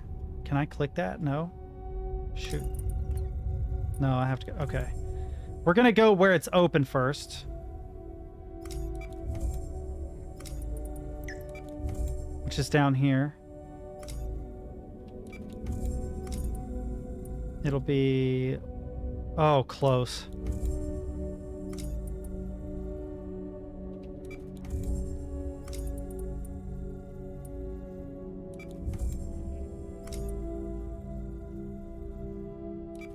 This looks open down here, so I'm going to explore it.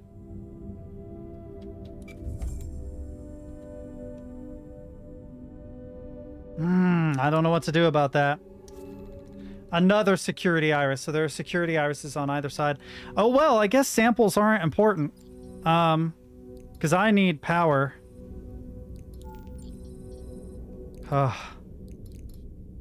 Let's see. This was common before. This gives you O2. Let's go ahead and take it. Molten skin gives you 20. 5. I mean, I can hold it down to see. Pretty insignificant, yeah. A lot more significant, but only 1. Pretty good, actually, so...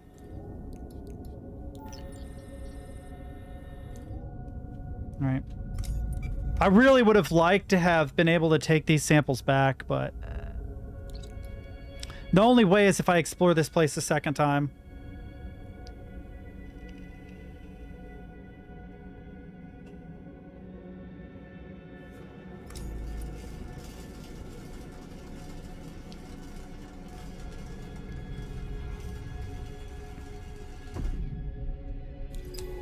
Okay.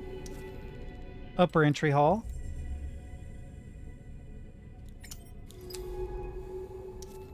Rusted platform. Oh, and that will take me back down. Anywhere else? No. Okay. Back. I need to go through the other security iris.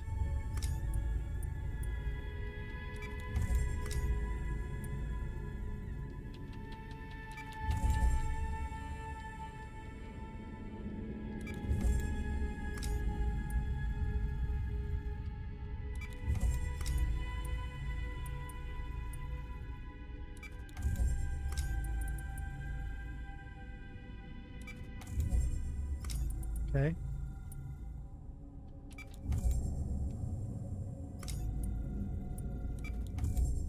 I didn't think I could cross that, but I guess I can. There's another security iris there, if I remember right. Is that closer? As close as can be expected, I guess.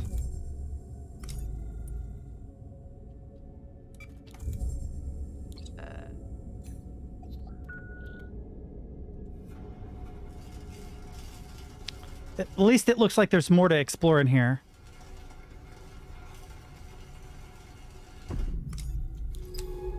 Let's go this way first, because that looks tight. Shattered doorway. Maybe more things to read. Ruined fabricator. Ooh, it's busted open.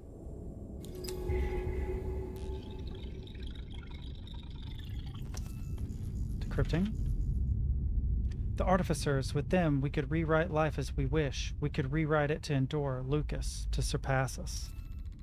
Suitcases. Okay, nothing else in here.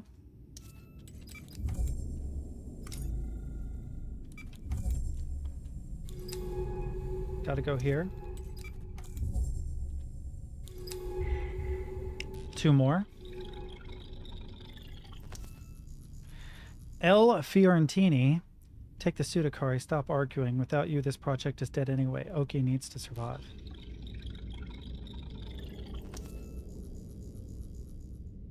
My little Monet, I'm sorry to leave you all alone. Sing a little for your mother. It's so quiet here. Ooh. Bakal work suit, a lightweight lab suit, propped up in a chair. This suit is tagged Akari Nomura. I don't understand. How? It's impossible. I'm guessing that's Monet's mother or father. It's her. It's Monet's mother. This is why Monet came here. She was looking for her mother. She has been here a long time, decades. Has Monet been looking for her all this time? God, Monet, why didn't you say something, anything? I can't. Give me a minute. Take all the time you need. Akari Nomura's lab. The lab is ripped apart, plates buckled out.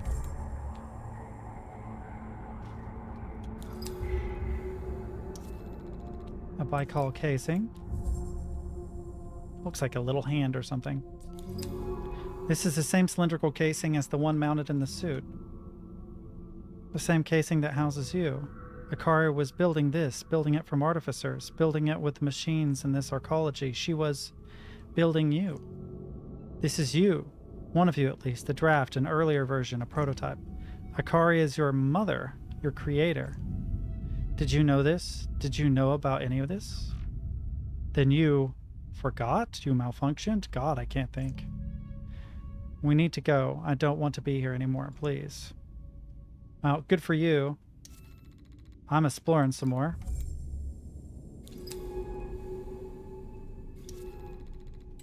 A coolant pipe that takes you up and down. You can go down. Wait, did I come up in here?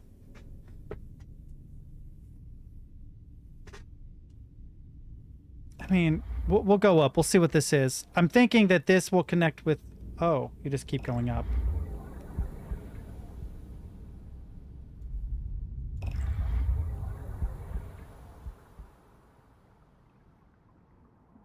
Where the hell is this?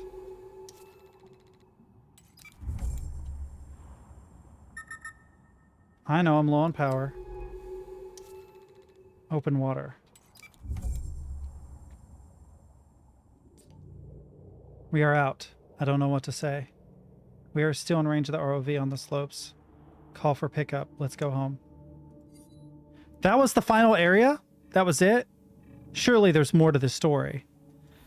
We have to know what happens to Monet.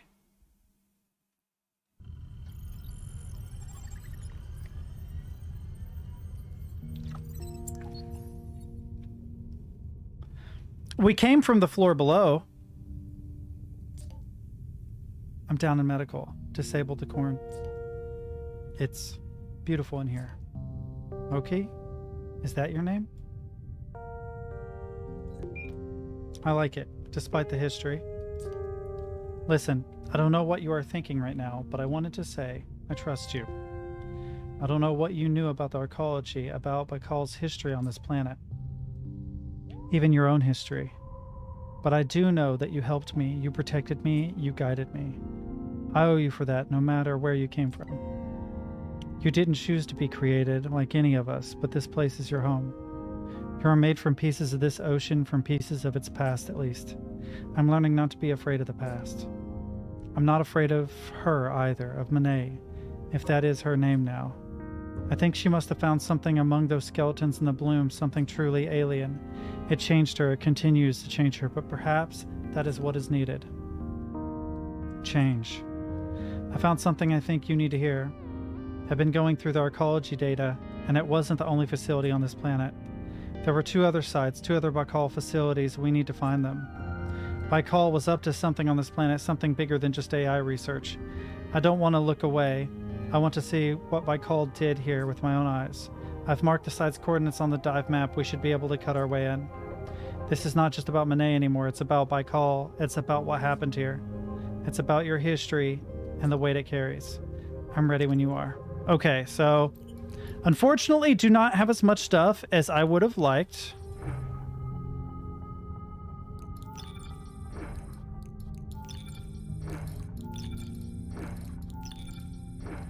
Okay, I need to go to lab.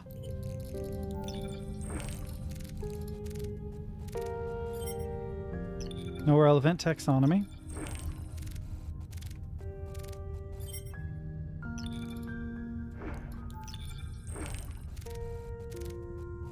Section of a tail of a creature that's translucent. Okay. A shed polyp, a polyp from the colonial life form lost on the ocean floor. An almost transparent panel taken from a dying veil. And a spiral secretion. Slow mason. Okay. Oh, yeah. I need to go back to Bay. Need to go here. Then there are some things I can use.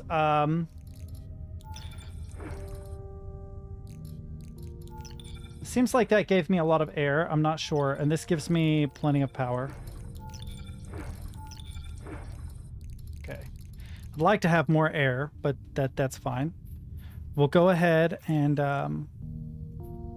Oh, she has another thing. Oh, there's a bunch more. I've covered a lot of story today. Finding that laboratory in the bloom is almost like working with Monet again. I read that one.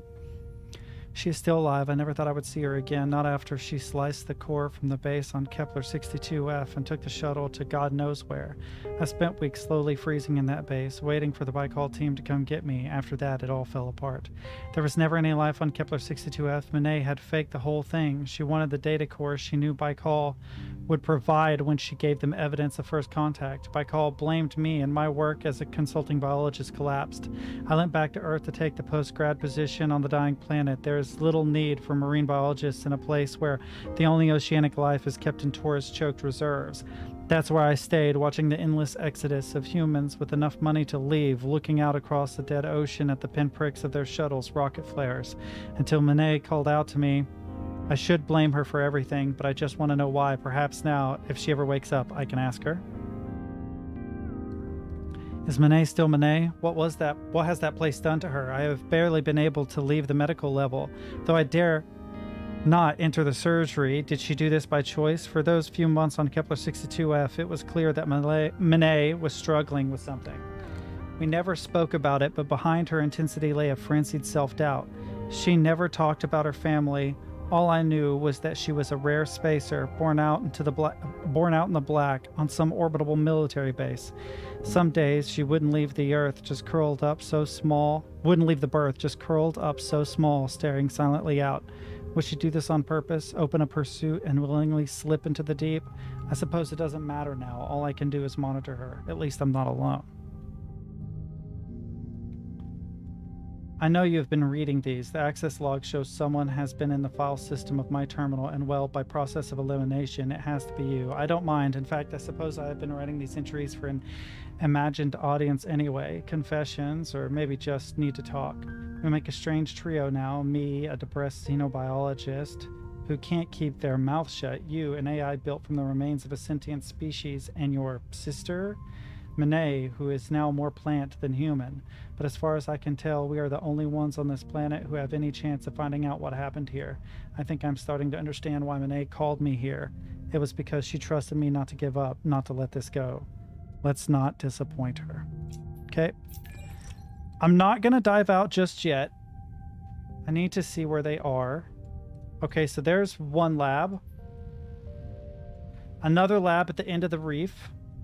I'll probably do the one in the reef first. Yeah, okay. So we'll probably do the East Reef one next. But I am going to go get coffee. I used the restroom earlier, but I didn't get any coffee. So I'm going to grab another cup and then I'll be back.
Just a second. Damn it, what did I do with it?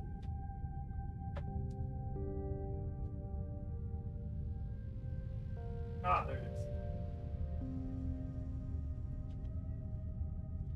is. So I guess I'm going to do the East Reef and then the other one. So what happens after you find all of them?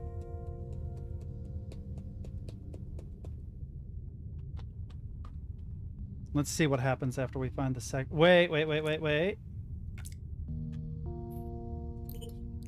Yes, I can. I can do it.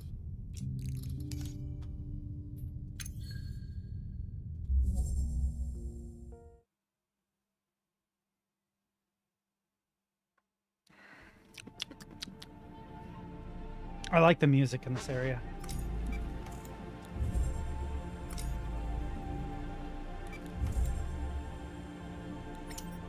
What is this here? I don't remember.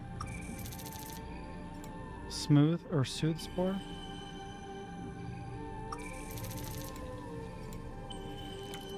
Okay.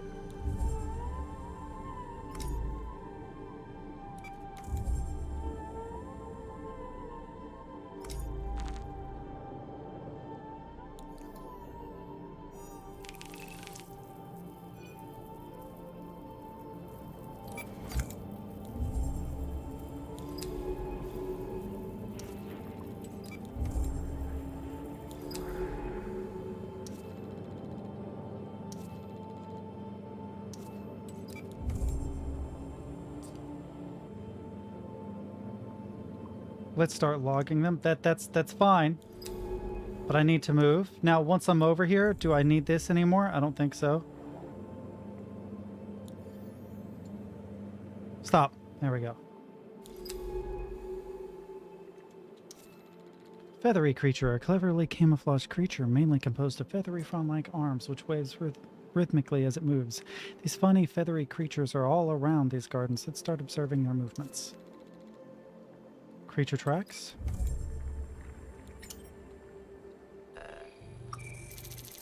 Oop, something else new. Cool. And I'm already full.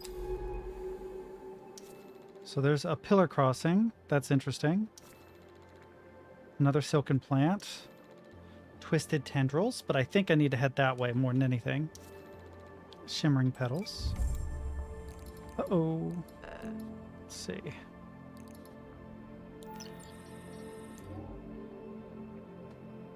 Sample. Oh, more bright pollen. What does this give me? I don't remember. 10 and 10. Okay. But no, I want to go that way. I think generally this way for this to work. So let's go here first.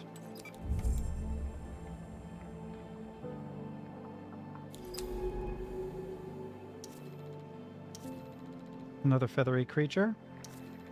Twisted tendrils. Still waters. Ooh, what was that?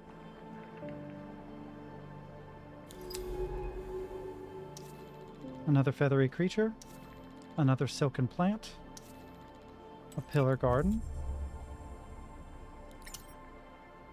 What do we have here? Bright pollen. Not too worried about that right at the moment. Actually, there we go. Go here. I think it's out here somewhere, but I'm not sure. These pillars do vaguely remind me of the edge of the last facility. A barren pillar. There's something over here. What are these creatures? Interesting. A shifting tentacle. Oh, there's like a... Ah, there it is.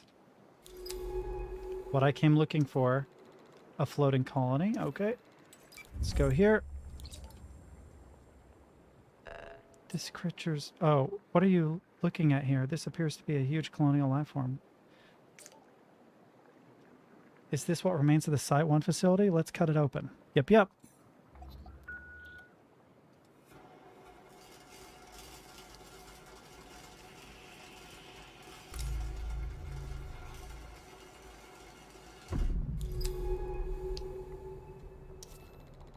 Floating colony.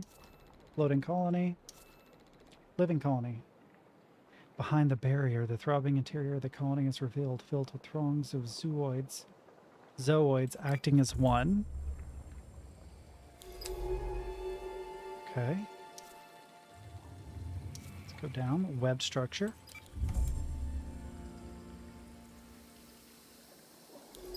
We'll go up later. Is that not enough? Oh, okay, one more.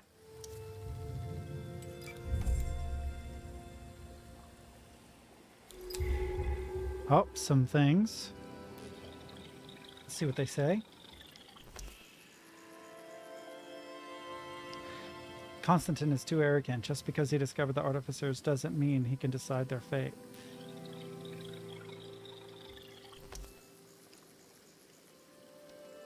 Sam, he wants to free them. And what do the artificers want, Hannah? Has anyone asked them? Tiny metazoid creatures are budding here, splitting off, and luminous stems join the flow. Let's see if there's something I can sample here that's worthwhile. Yeah. Something new. Cool. Let's check it. What is it? Something cool looking. Anything off the beaten path? No, but I can maybe get here. Oh, it makes me take the short path. That's a bummer.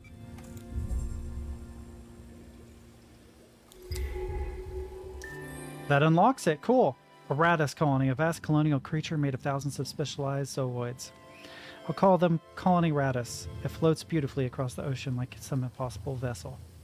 Floats freely in the ocean upper section, breaking the ocean's surface. A clear passage. Does this mean I can go up or down? Oh, I see. What's this, though? Flowing currents? Check out the outer edges first. I definitely want to check that out, but... something else we can sample? Oh. This gives me a little bit of energy. Wait. Let's do this instead. I already have some of these back where I came from. That will let me grab these. That's okay. I will try to wrap up this game today if possible. Full. That's fine. I don't need any more than that. I don't know how long this game is, though. I didn't think it would take this long, to be honest. I thought I would be done by now.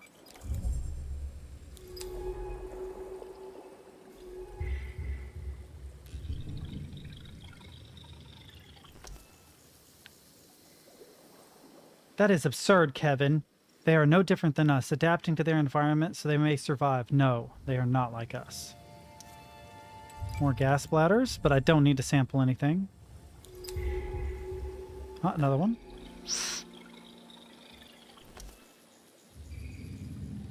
The artificers are gardeners, not colonizers. They rewrite genetic code to develop mutualism to foster life.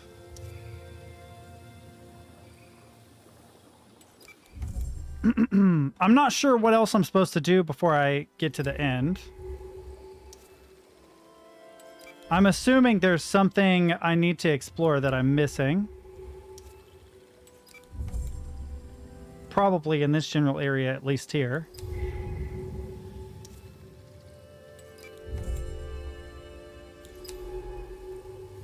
And then I'm back where I started. Okay, so there is one area I didn't explore. I thought I'd find another way there, but I didn't. And it requires that I go underneath. And I thought up there, but maybe not. Oh. Did I read these already? Yeah, I have. I have read these already. Okay, here. I wish it would mark those as red.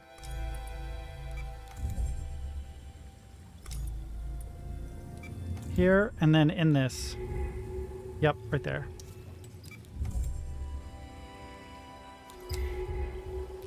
Let's see. Does this one need decrypted? Yep. We can't let this continue. We never intended this. That thing they are building. I know.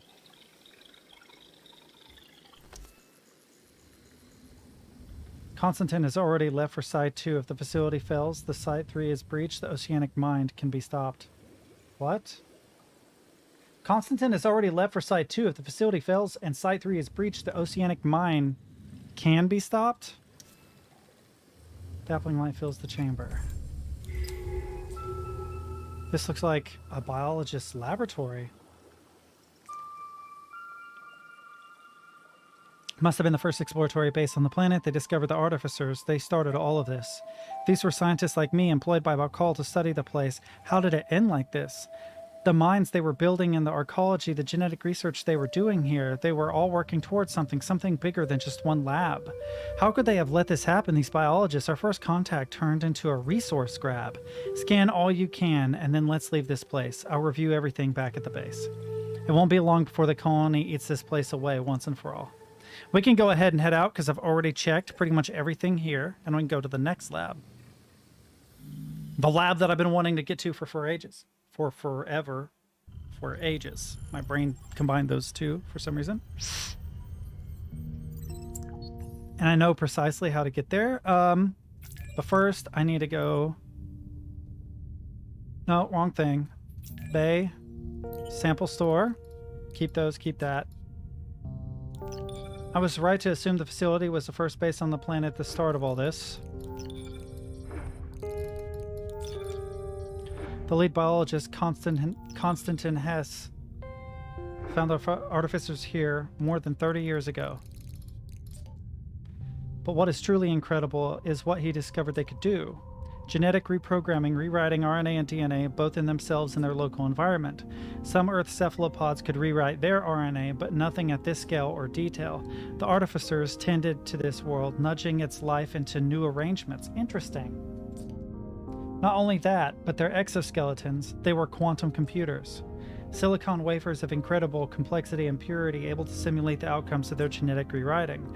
The artificers were housed in natural machines, ones that evolved here over millions of years. Their complexity far outstrips our own. We could have learned so much from them. But by call one of the artificers' abilities for themselves.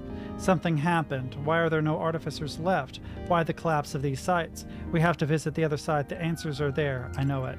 Okay, that's fine. Now what we need to do is lab, sample analysis, and check a couple of these things.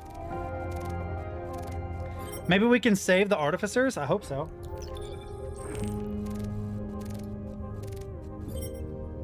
Radis colony, okay.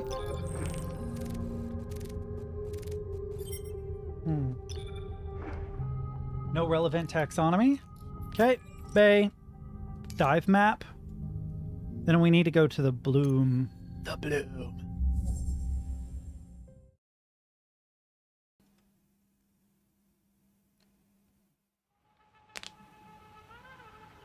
The music here is a trip too. I can get another one of these skeletons. Very, very, very good. Very useful. Sphere fragment, rather. There we go.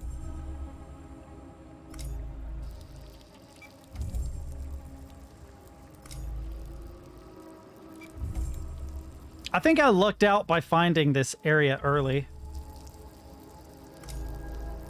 Because I already found this place before.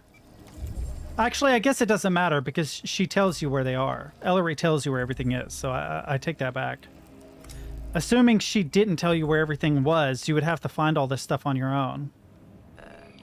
Fan sheaths? Fan dusts.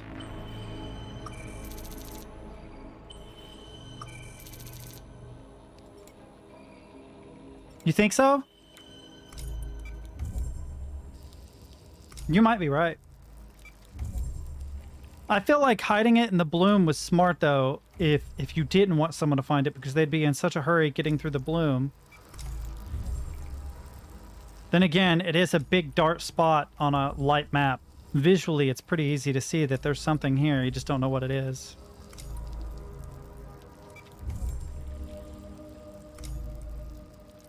There we go. And then we're going to go down.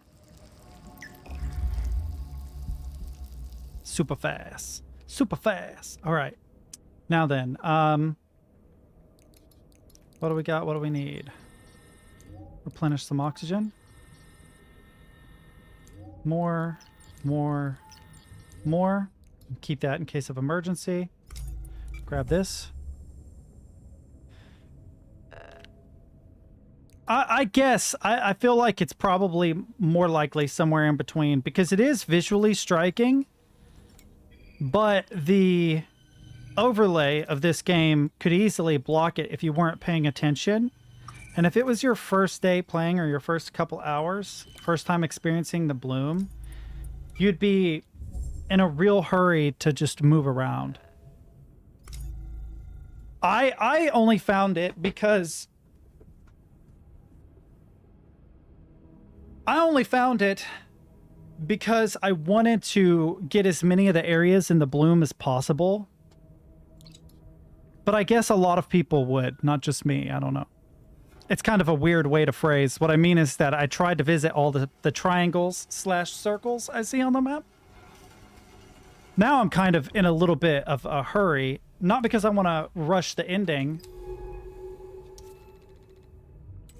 Yeah, I saw it early too, so you're probably right. But I do kind of want to know what the hell is going on here. Melted pillars.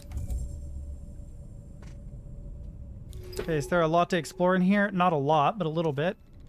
Looks like there are a couple of paths down, potentially. There's one. Look, that tank. It is filled with microbial growth. What was this place? Be careful. The water could be just as toxic as above in the bloom. Okay, a central vent. But no, we're going to go here first. And I need to start clicking all the things on my screen so that I can speed move.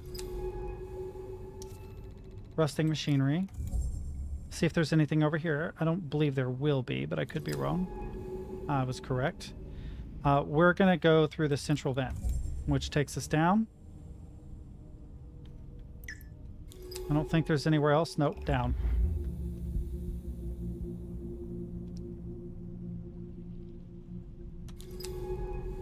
Okay, this was the other area, so they both would have came down here, I believe. Crushed room. Derelict vehicle. Shattered walls. Breached wall. No, I'm not rushing for your sake, and I'm not trying to rush. I legitimately want to know what the hell has gone on here. Clogged tank.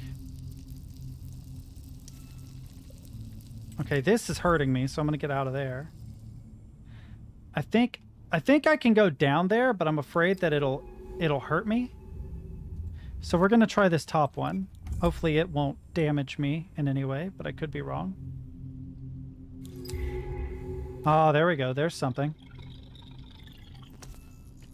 Let's see what this says. Sir, Dr. Hess has just arrived from Site 1. Send him through. Constantine is full clearance. Okay. I thought there was something up here, but maybe not.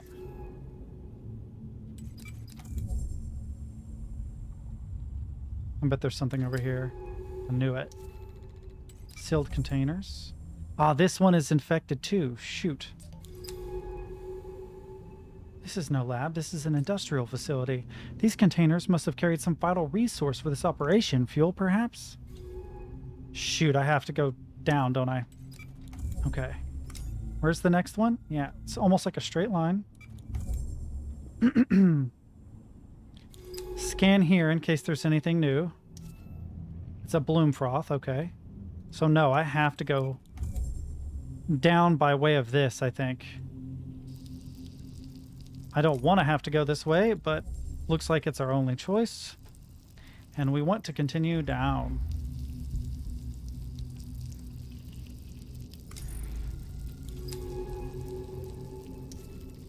Tank breach. Corroded walls.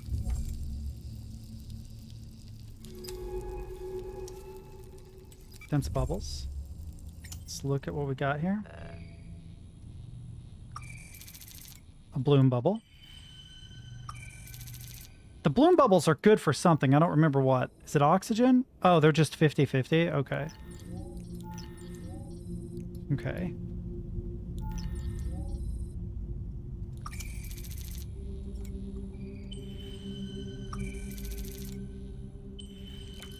Okay.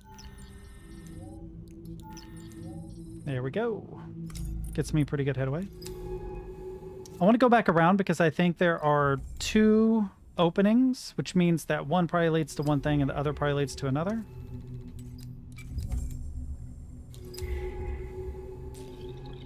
These pipes, those tanks. This facility was outputting huge volumes of something into the planet's atmosphere. This has to have been the geoengineering project, a way of changing Gliesa. But looking at this place, it suffered a total collapse. What went wrong? Maintenance on the South Hall is continuing. I'm seeing a massive pressure spike here. Control.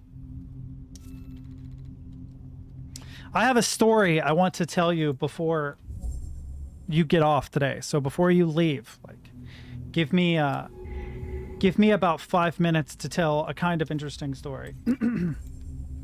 I feel like it's not got the same vibe as this game, so I don't want to ruin this moment in the game telling the story, but something funny happened to a friend of mine. I feel sorry for him. I both feel sorry for him and am weirdly proud. Needless to say, he fucked around, and as a consequence, he found out.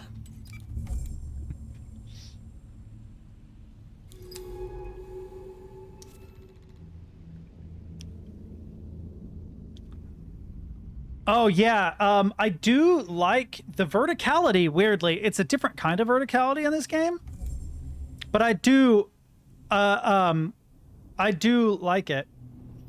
Well, this story would require me to bring up a news article. Wouldn't require it, but it would help give context, and they have put a lot of thought into this story. Access hatch, a large access hatch to the floor above lies open. So that would let me back up, but in a different area. Okay.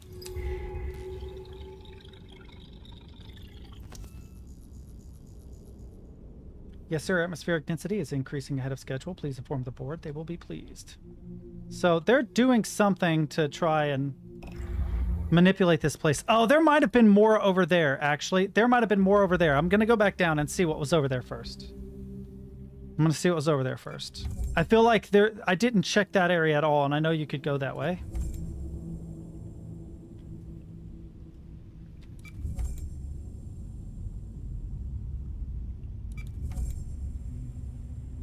Guarantee. Yeah, I knew it. I bet there's another part of the story over here somewhere. Probably right in here. No?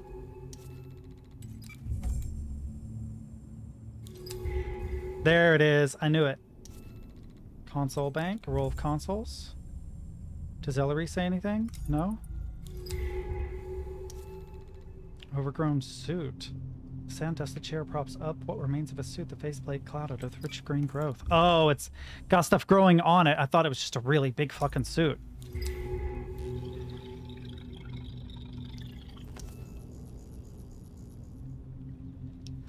Control? I'm slicing it before it cascades. Clear the reactor chamber. The bacterial overflow is about to hit. All right.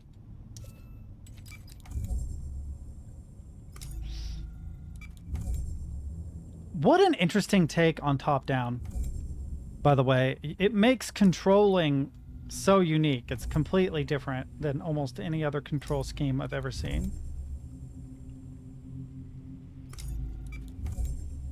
And we are going to the hatch. And we are going up. It weirdly reminds me of like going back to Silent Hill or Resident Evil. The way the control schemes on those older games were a little weird.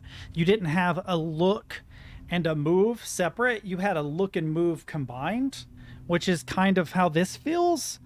Cerebrally speaking, not literally, because the control scheme even still is so much different even from that.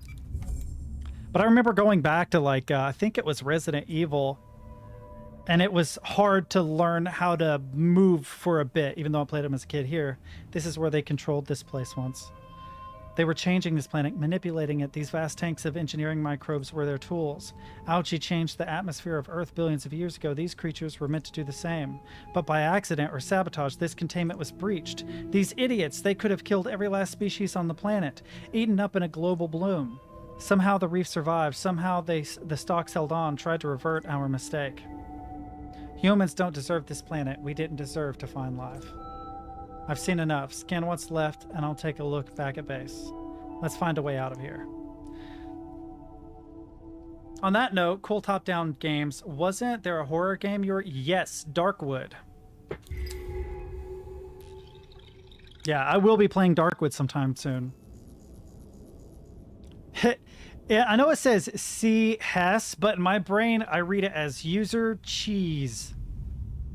No, no. Oh, God, the tank is breached. The artificers, I didn't mean... Yeah, I'm real curious about it myself. Constantine, what are you? Step away from the console. I'm sorry. Ooh, Hess fucked up, I think. The control room's evacuation hatch hangs open. Piles of rocks and sand all around. User cheese done goofed. But there's like more here. Oh, here we go.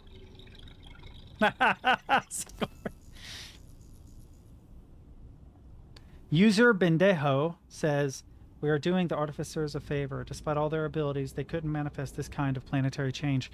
What were they doing? Despite the cave-in, this console is surprisingly pristine. A cup sitting beside one of the monitors where it was placed decades before. I still don't fully understand. Were they terraforming it for us? Is that what they were doing? They were terraforming it for us and ended up like killing the life here?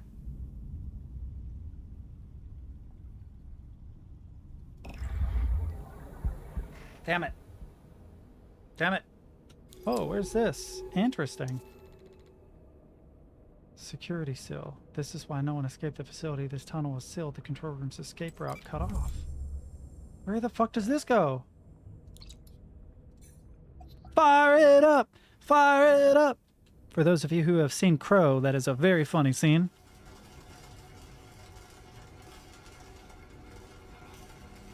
I want to watch the first Crow again. That was a good one. Brandon Lee's last film, Metal Corridor, sealed on both ends. This corridor is pristinely preserved. The Baikal decals still visible in the gleaming walls. Yeah, but why would they need to geoengineer a new atmosphere? Like, maybe they needed to engineer the atmosphere so that they could scale up the artificers for some reason? I don't know. It's real weird. There's something still missing from the story from my perspective. I'm still missing something. I just don't know what. I bet Monet tells the rest of the story and fills in the... Yeah, but...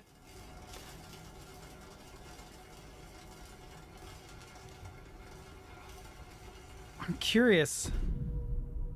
If they were trying to find a replacement planet for the Earth, they could try terraforming it, but maybe that was their mistake. If they had instead worked with the artificers and allowed the artificers to adjust our DNA, they could have made us better adapted to live on their world. So instead of changing the world to fit us, they would change us to fit the world. What is that? I have to look big now. Sorry. What is it? It's too small. What the hell is that? Is that butt cheeks? Did you just put butt cheeks in my chat, Sigourney? What is that? I've never seen that emote before. What is that? How did you type? What? Oh, message is catching up. What is it? Is it just like butt cheeks or something? What did you type to get that? I'm curious. Concealed tunnel. The tunnel leads out into a small shelf overlooking a rift, discreetly cut into the rock. You made that emote? Is that what you're saying? Northern rift. Back in the open water, the current at this end of the rift softly pushes against the suit.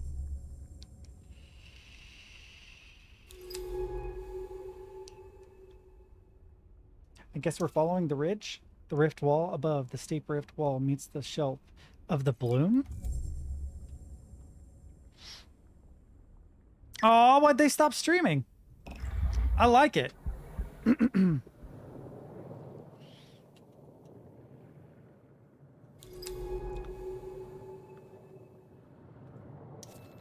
I'm not sure where I am. Bloom shelf. Are we above the bloom now, or... Sheltered waters. Oh, I've been here.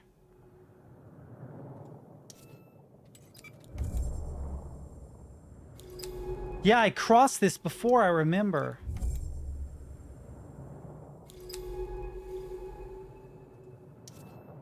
I guess.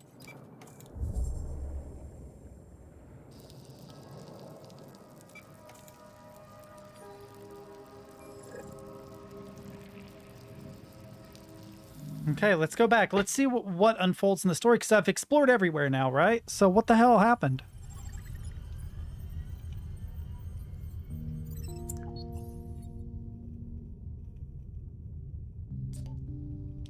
Online again? Good.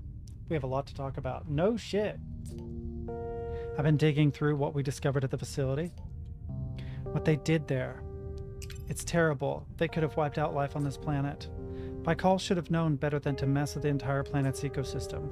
The failure of the facility was catastrophic. The bloom dominated half of the planet. As far as I can tell, it wiped out the artificers. Think about those skeletons in the bloom. But the rest of the planetary ecosystem reacted somehow, resisted, pushed the bloom back. Based on what we found at Site 1, the artificers must have had a role in this. Their final act, an attempt to prepare this world for the catastrophe Baikal unleashed. They died for this planet, and you are all that survives of them. Well, perhaps not all. I keep seeing the same thing mentioned in the data, the same term appearing in fragments. The oceanic mind. As far as Bacall were concerned, you were just the beginning, the first mind.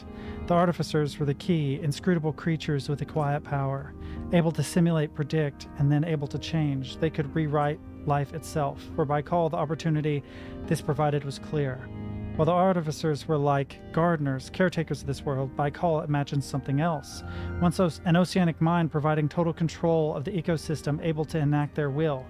That's what they were building when the colony collapsed, and it is still out there. In the deep, powered by the heat of hydrothermal vents, the oceanic mind sleeps. I want to see it for myself. We have to know how this all ended.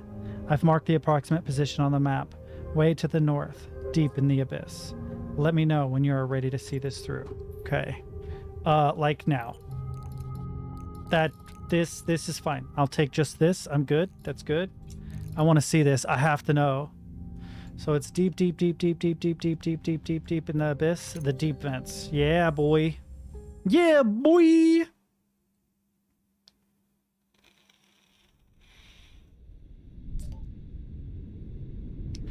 We're almost at the hydrothermal vents, 3 kilometers down. This has to be close to the suit's range.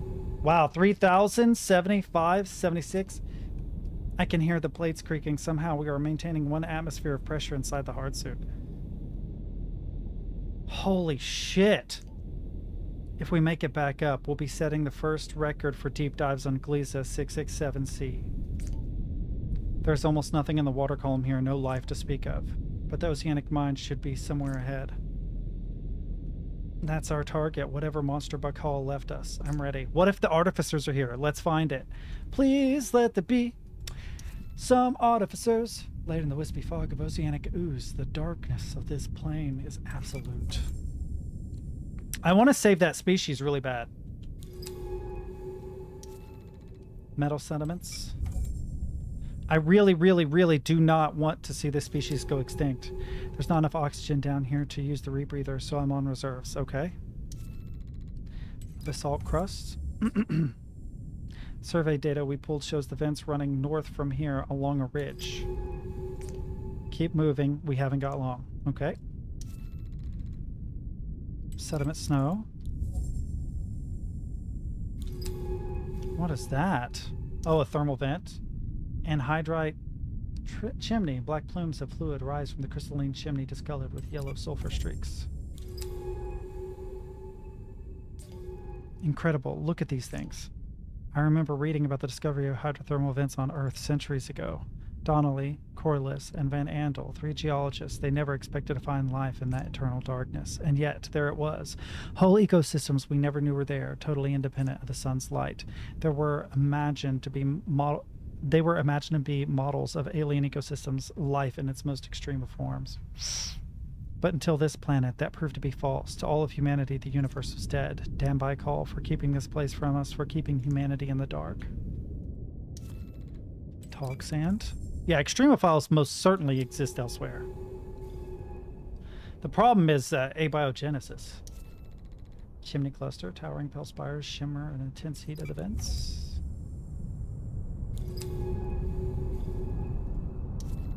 Black plumes. Vent structure. I think it goes all around, so it probably doesn't matter, but... Bright bubbles. A pyrite crust, the glint of fool's gold catches the light of the lamps. Oh, this is generally where we need to go. Vent debris, I think. We're going north, so... Anhydrite chimney again. I don't understand. Where is the life? This ecosystem is totally barren. All these minerals, nutrients, heat, and nothing feeding off of it. How can this be? Could it just be a vent? Let's keep looking. Okay. Maybe not up that way. A new chimney. Another vent is beginning to form in the rock here. A low pile of crystalline anhydrite. Hey, Stid, you're back? I believe we're getting close to the end of this game. Cooler water. The intensity of the vents quickly fades off as it mixes with cold seawater. Seawater. Did I say seawater? Oh, there's something up here. A sand plane. We're looking for the ocean mind, Stid. I bet you it's way up here somewhere. The artificial mind Akari was building down here. What was the end goal? Was Baikal hoping to control this whole ecosystem, an entire planetary agriculture attuned to feed their needs? An ecology manipulated by the possibility of genetic rewriting, a power stolen from the artificers, an ensaved planet like Earth? I know why Monet was secretive. She knew if they found this place again, that would be it for life here. Probably.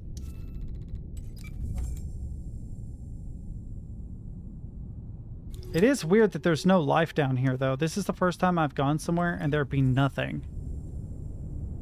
They manage in the deep dark, but not down near the vents, where there's plenty of nutrients and food and warmth. Another barren vent. This place has been wiped clean. Something is wrong here. What did they do?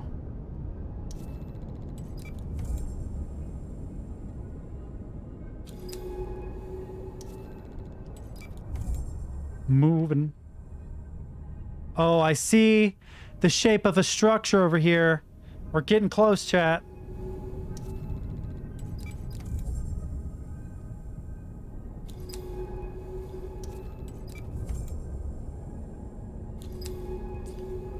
Oh God, look at these creatures. The bodies, it looks like progressive ossification. The muscles have become bone. Their mutations are extreme, like cancerous growths. There's no structure to their anatomy. The mind, is this what it made? These senseless monstrosities? Wait, there are monsters down here? Holy shit! Made of bone. Biological matter. The corpses became a mass of undifferentiated matter with the occasional shape of a bone or shell, like a tooth growing inside a tumor.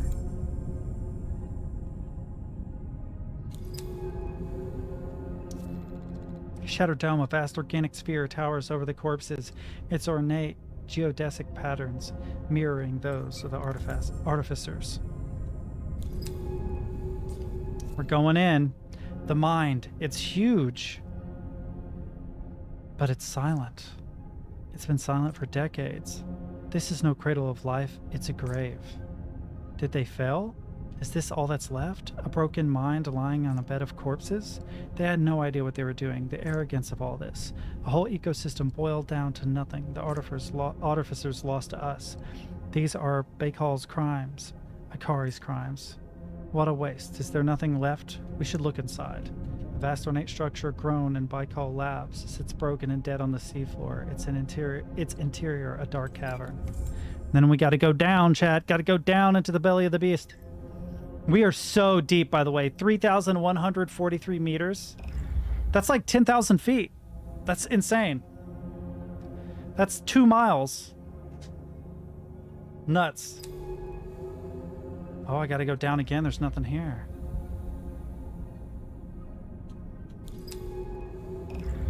Going even further.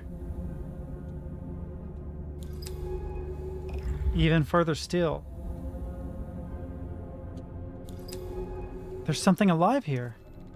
An artificer, a small but ornate geodesic exoskeleton lies in the silt. Inside the artificer shifts and reforms with a rhythmic consistency. Is he alive? The mind's heart, deep inside the oceanic mind, something flickers in the ruins. Oh, wow, it's right there, isn't it? Is that an artificer? It survived, or it was born here? Does that mean there are more?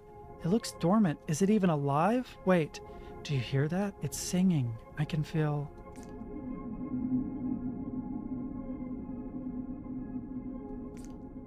It knows. It knows what we are. And it is afraid. I understand why. Look at what humans did here. I'm sorry. Wait, no. Come back. It's gone. We should be going too. We are running down our oxygen, and it's a long way back up. Come on, there's nothing left for us here. Really? That's it? I had better go back to the surface and there be like a bajillion artificers. That cannot be the grand finale of this story. I'm glad that one is alive, don't get me wrong. But it's like, hey, all right, bye-bye. Come on, man. Prez? I'm checking in case there's something sneakily placed up here now. I don't think there will be, but... Yeah, I'm glad they're not extinct. I will concede that very much. Okay, time to go. I'm beginning the ascent.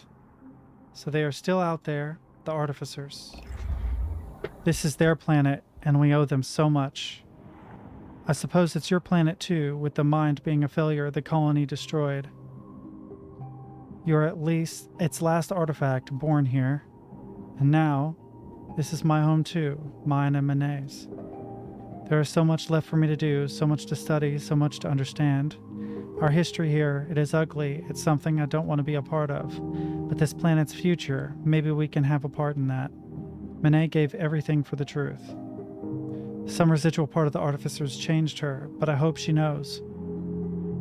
Knows that she succeeded. This place is no longer a secret, no longer by calls to control.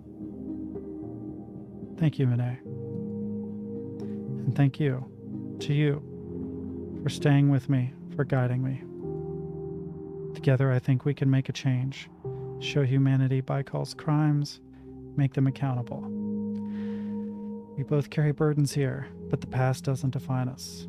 Life continues here despite everything that happened. I can find comfort in that.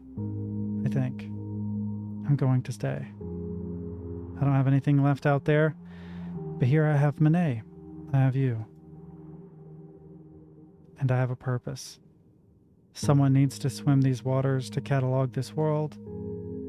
When I was little, I swam every day. I would walk down to the ocean and step into it without a thought. I lost that degree by degree as Earth's oceans died, but here, things can be like that once again. These waters can wash all the old ways away. And together, we will see what's left when they do.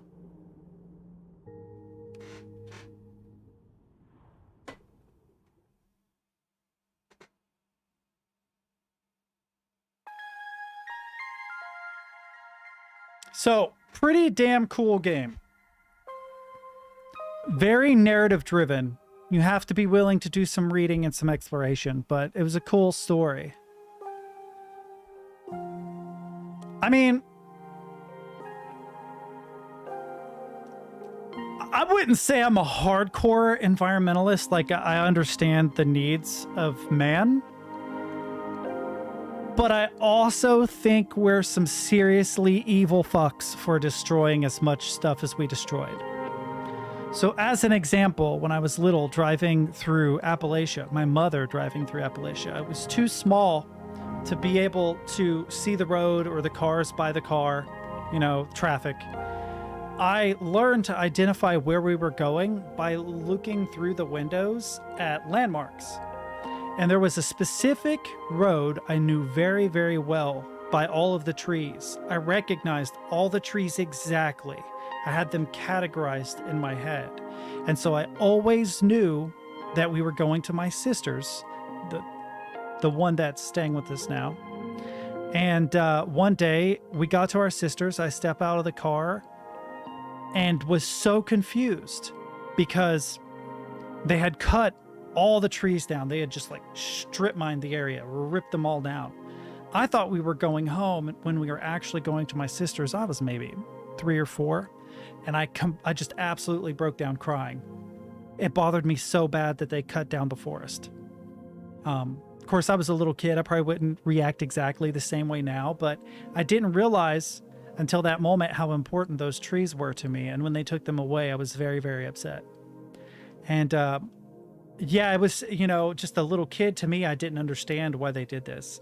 The reason why they did it was to put up a bunch of trailer parks. So,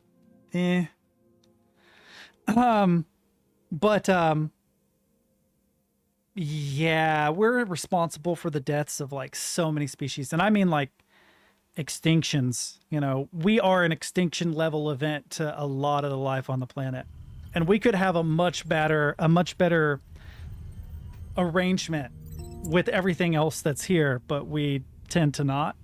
We tend to be very exploitive. Hey, wake up. Ooh, you've been out a while, as usual.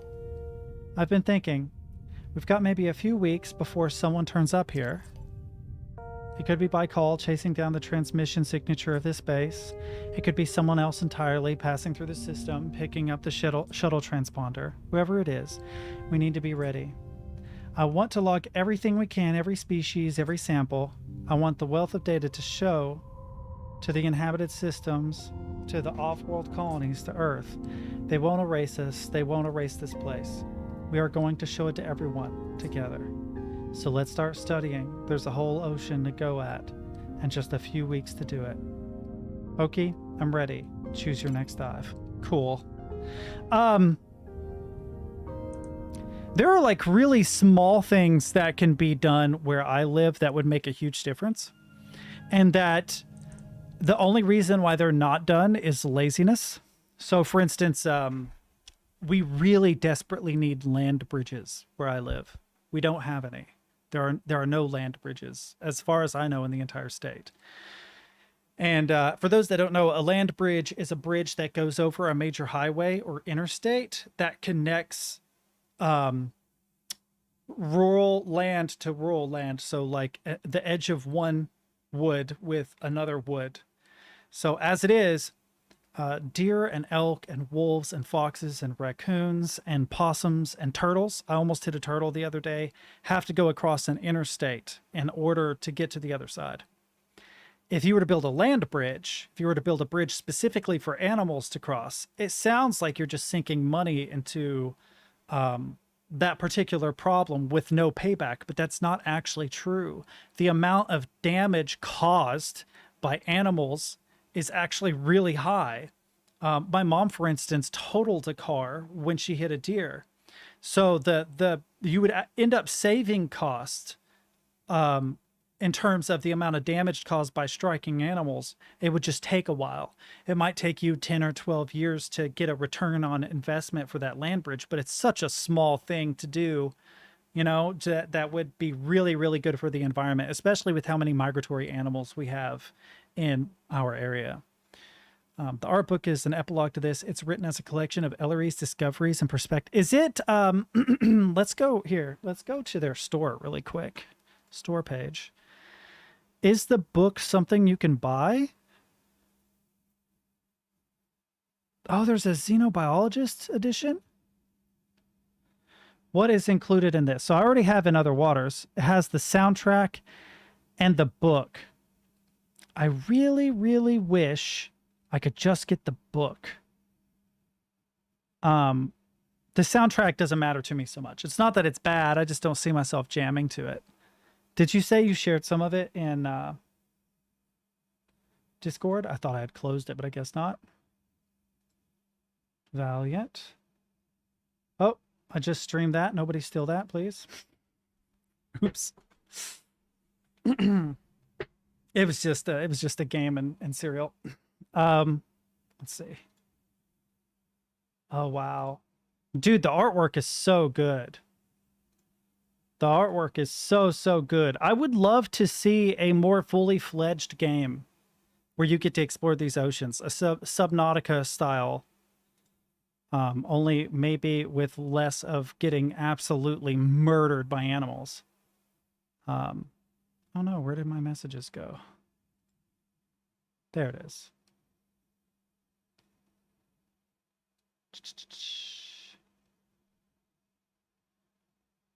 Telltale Back to the Future game.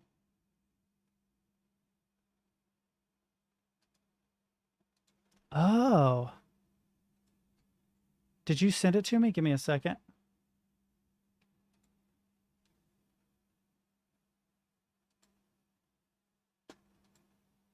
Wow, you know, I've never received a gift, so I'm trying to find it. What was the game we were talking about that you were going to gift to me? It was a point-and-click science fiction game, Valiant. What was it called?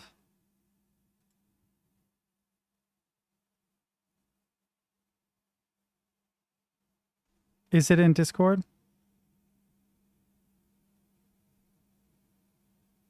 Give me a second. Just curious. Game suggestions, probably.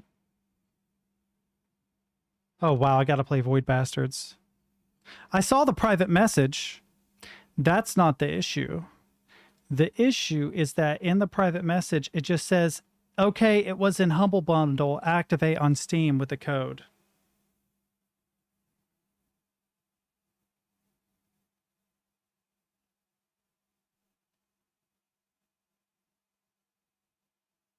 So it wasn't the message you sent today at 1:43?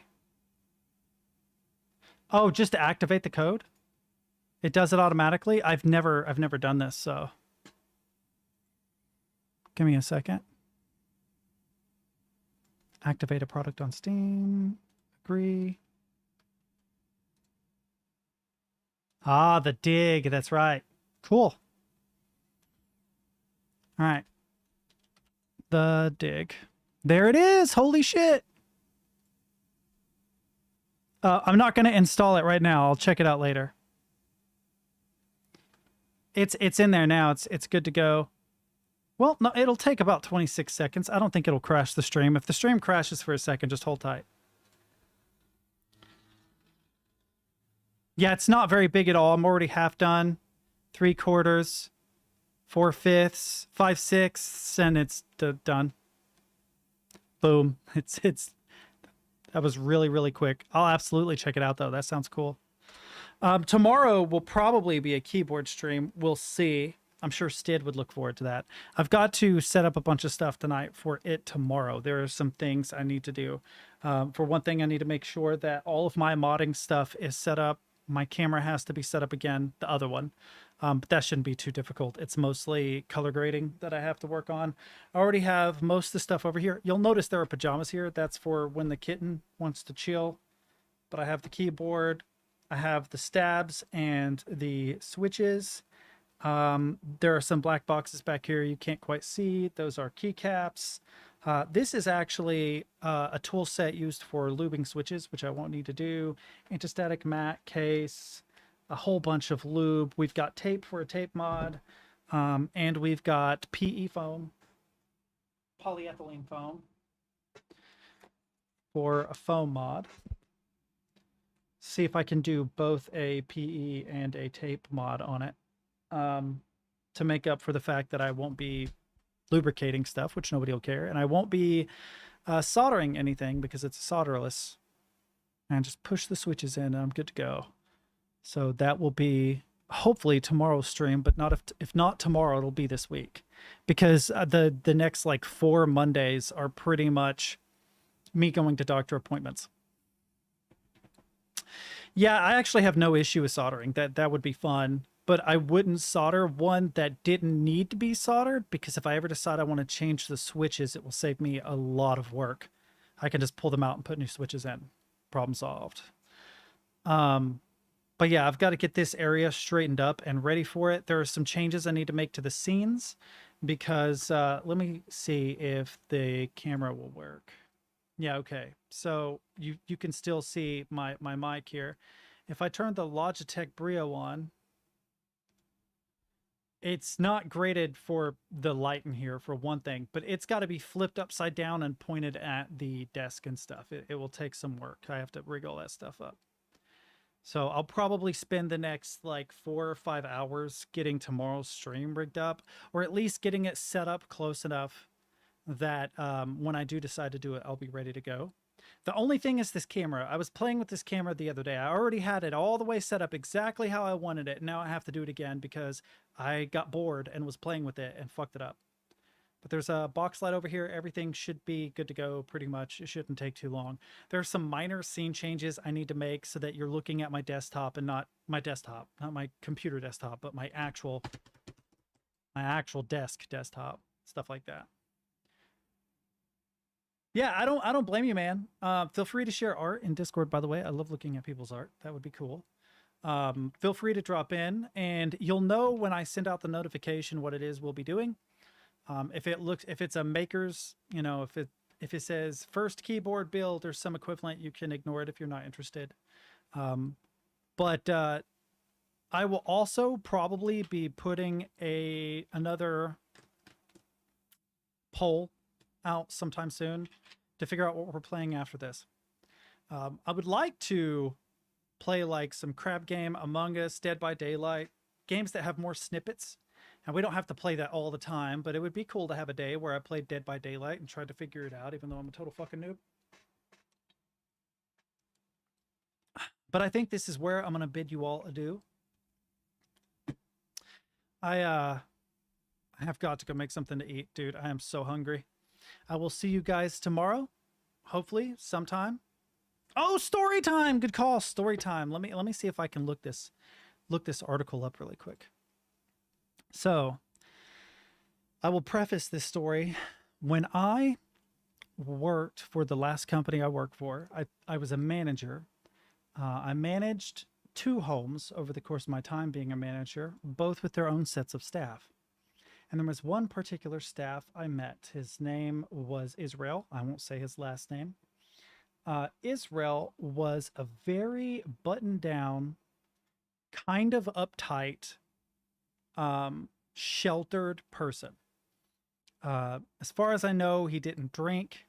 He didn't smoke cigarettes. He didn't do any drugs. He didn't do anything risky at all. Both of his parents were therapists. His favorite album, I think, was like Use Your Illusion.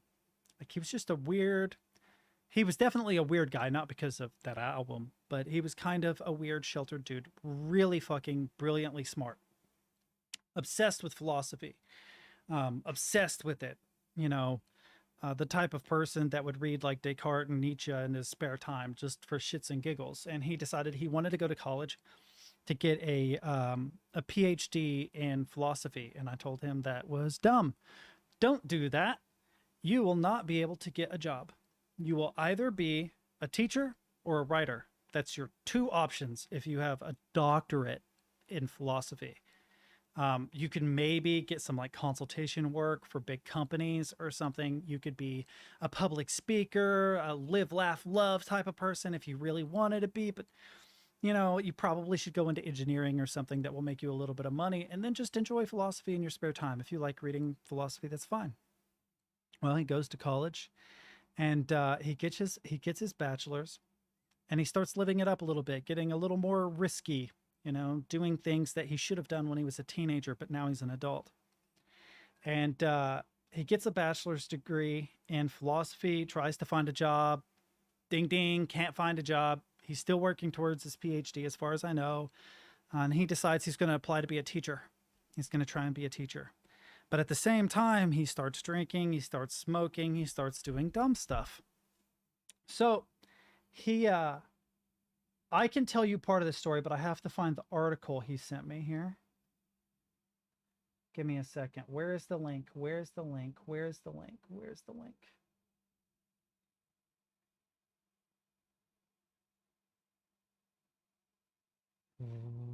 Wow, he must have sent it to me on my phone.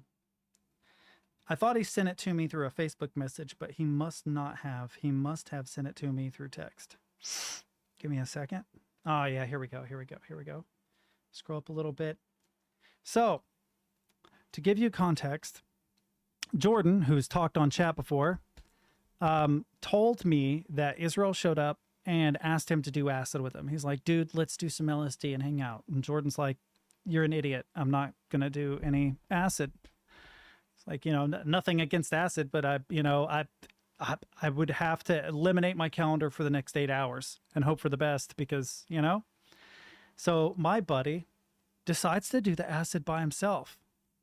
And he gets freaked out and gets paranoid and thinks that someone is following him. So he does the number one thing you should never do when you do any hallucinogenic, right? The number one thing you never do. People will say, don't look in mirrors. That's also true. But he got behind the wheel of a car because he thought someone was following him, right? This is the article. Police. Monticello man arrested after assaulting fireman driving vehicle on top of hay bales. A Monticello man was arrested Sunday after he allegedly assaulted a firefighter. On July 24th, a deputy with the Madison County Sheriff's Department responded to a single vehicle collision on Dreyfus Road in Berea. According to the arrest citations, a black 2011 Toyota Camry was found sitting on top of bays of hell in a field.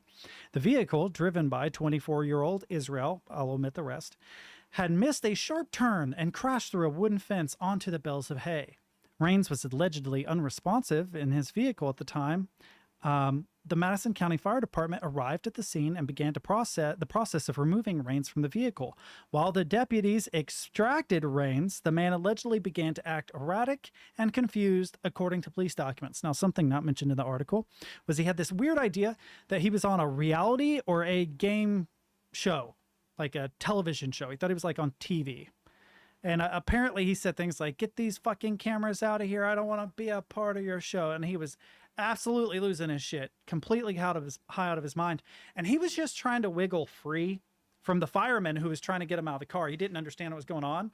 So he swung his arms around. He wasn't actively trying to hit anybody, but apparently when he swung, he elbowed back and hit the firefighter in the nose, breaking it. The firefighter had to go to the hospital for a broken nose. According to arrest citations, Rains struck a fireman in the face with his elbow. The firefighter had to go to Baptist Health for treatment later on. He was allegedly placed in handcuffs after striking the firefighter. Right. So you have to understand, he just applied for a job as a teacher, and it looked like he was going to get it. He was going to be like a substitute sort of thing. He wouldn't be a full-time teacher. He wouldn't have tenure or anything like that. But his leg was getting in the door. That's gone. Okay. Rains was allegedly unstable on his feet and showed other signs of intoxication during the incident, at one point claiming that the paramedic treating him was God, which, as a philosophy major, that sounds like some crazy shit Israel would say when he's high on LSD. Are you God, man? You know what I mean?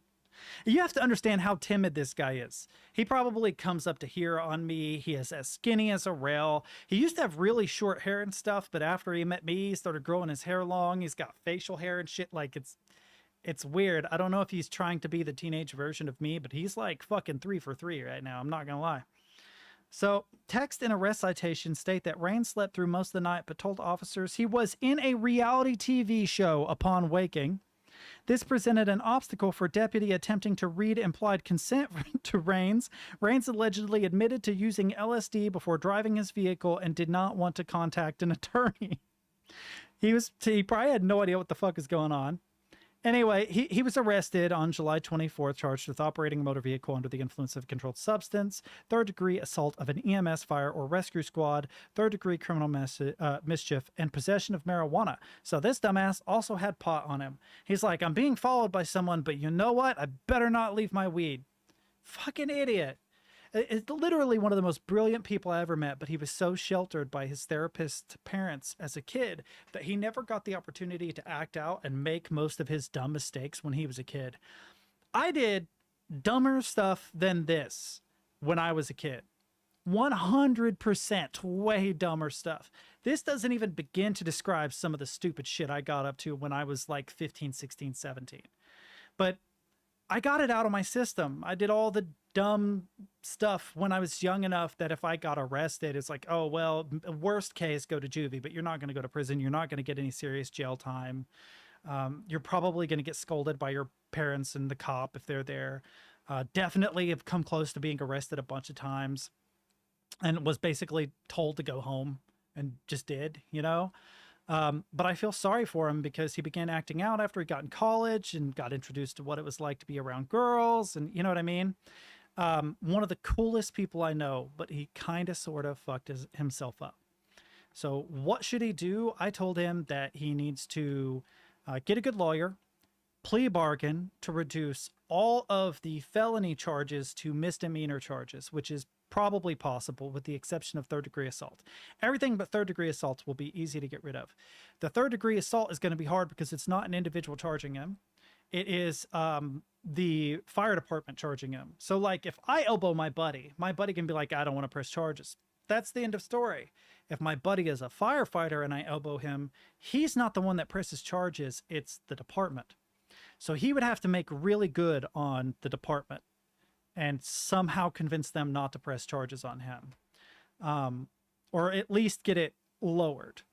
Now, first offense, never been arrested, has no charges on his record at all, so most likely he's not looking at any serious time. The worst possible outcome I could see is like 5 years probated, 5 years, which means that if he fucks up again, he goes to prison. But as long as he doesn't screw up, he gets to stay home. He's on probation. So he would just be on probation for a couple of years. That's the worst I could see happening. If they put him in prison, I will be so sad at our prison system, because if you know him, he is the most innocent person ever. He just wanted to do something fun and a little bit dangerous one time. And the very first time he decides he's going to do something like this, he fucks it all up and possibly ruined his future. The guy is brilliant, though, and he's obsessed with movies, and I think he's doing the wrong thing anyway. I think that Israel should go into movies, whether it's script writing, editing, directing, even acting. I think that's what he needs to do.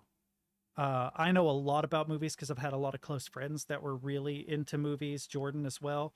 We used to just really talk shop about, oh, that was an excellent script, or the cinematography was this, or, oh my God, I can't believe that this director made this, but then made this. What the fuck is he thinking? You know what I mean? I think that what he needs to do is like sit down and write a script and try and get it submitted, or make a short film or something. Because he's going to have to take his life in a slightly different direction. He's probably not going to be a teacher now, because even if he gets it lowered to a misdemeanor, it's going to say felony charge lowered to misdemeanor. Oh, absolutely. I know that he could. And I'm not saying he'll like break it big in Hollywood or anything like that. But if he were to do something similar to what I'm doing, where he produces content for the internet, I 100% think he could make some really cool like short films and stuff and build up a following. And he probably could do YouTube videos reviewing movies and discussing the philosophy of this and that, or books too. Yeah, he could write. He could absolutely write. He just strikes me as somebody that's more into movies than books. Like if he wrote, that's not to say he doesn't like books. What I mean is that if he were going to be a writer, which I could absolutely see him be a writer. He does like to write. I see him being more of a playwright / screenwriter, so writing scripts, than I do see him like being a novelist. Do I think he could write a novel? Yeah. But do I think he'd rather write a screenplay? Yeah. I think he would be good. I think what he needs to do is try and if I were him after having his bachelor's, I would just double major. I would go back for a bachelor's in a different degree. Get some kind of engineering degree, communications degree, something that's a little more broad purpose, so that he can get a real life job if that doesn't pan out. See, I'm fucked. I don't have a degree. I didn't finish college. I should have. I studied, oh God, computer science, but I can't remember the name of the degree. Oh, I do too. Information security was what I majored in. I should have finished it, and I have an amended felony on my record, and life is super fucking hard. It is really, really hard. It's going to be hard for me to get a job, and the next thing I need to do, actually, is to get my record expunged, which I can, because it's a misdemeanor criminal trespassing charge, but it reads as burglary, second degree, deadly weapon, and then in like fine print, amended misdemeanor trespassing. So if you just read my record, it makes me look like I'm a hard ass, but I'm not. Obviously, I'm not. I didn't even have a deadly weapon. Why they charged me with that was crazy. They found a baseball bat in a trunk of a car that was like a quarter-mile away. Had nothing to do with it. But that's neither here nor there. I just worry about him. And he's a weird guy, but that kind of works in his favor. He's got that kind of nervous energy that Quentin Tarantino has. If you ever see like interviews with Tarantino, he's got that kind of weird nervous energy that Tarantino has. A different taste, I would say, story-wise, but still. But yeah, I'm gonna finish it there. You got to get off here, Soup Sigorn. I appreciate you coming, Valiant, if you're out there, man. I appreciate you gifting me that game. I will probably, maybe, I won't say probably, I will maybe play it after the keyboard build. We're gonna wait it out and see. But yeah, I love you guys. Have a great night. Peace out.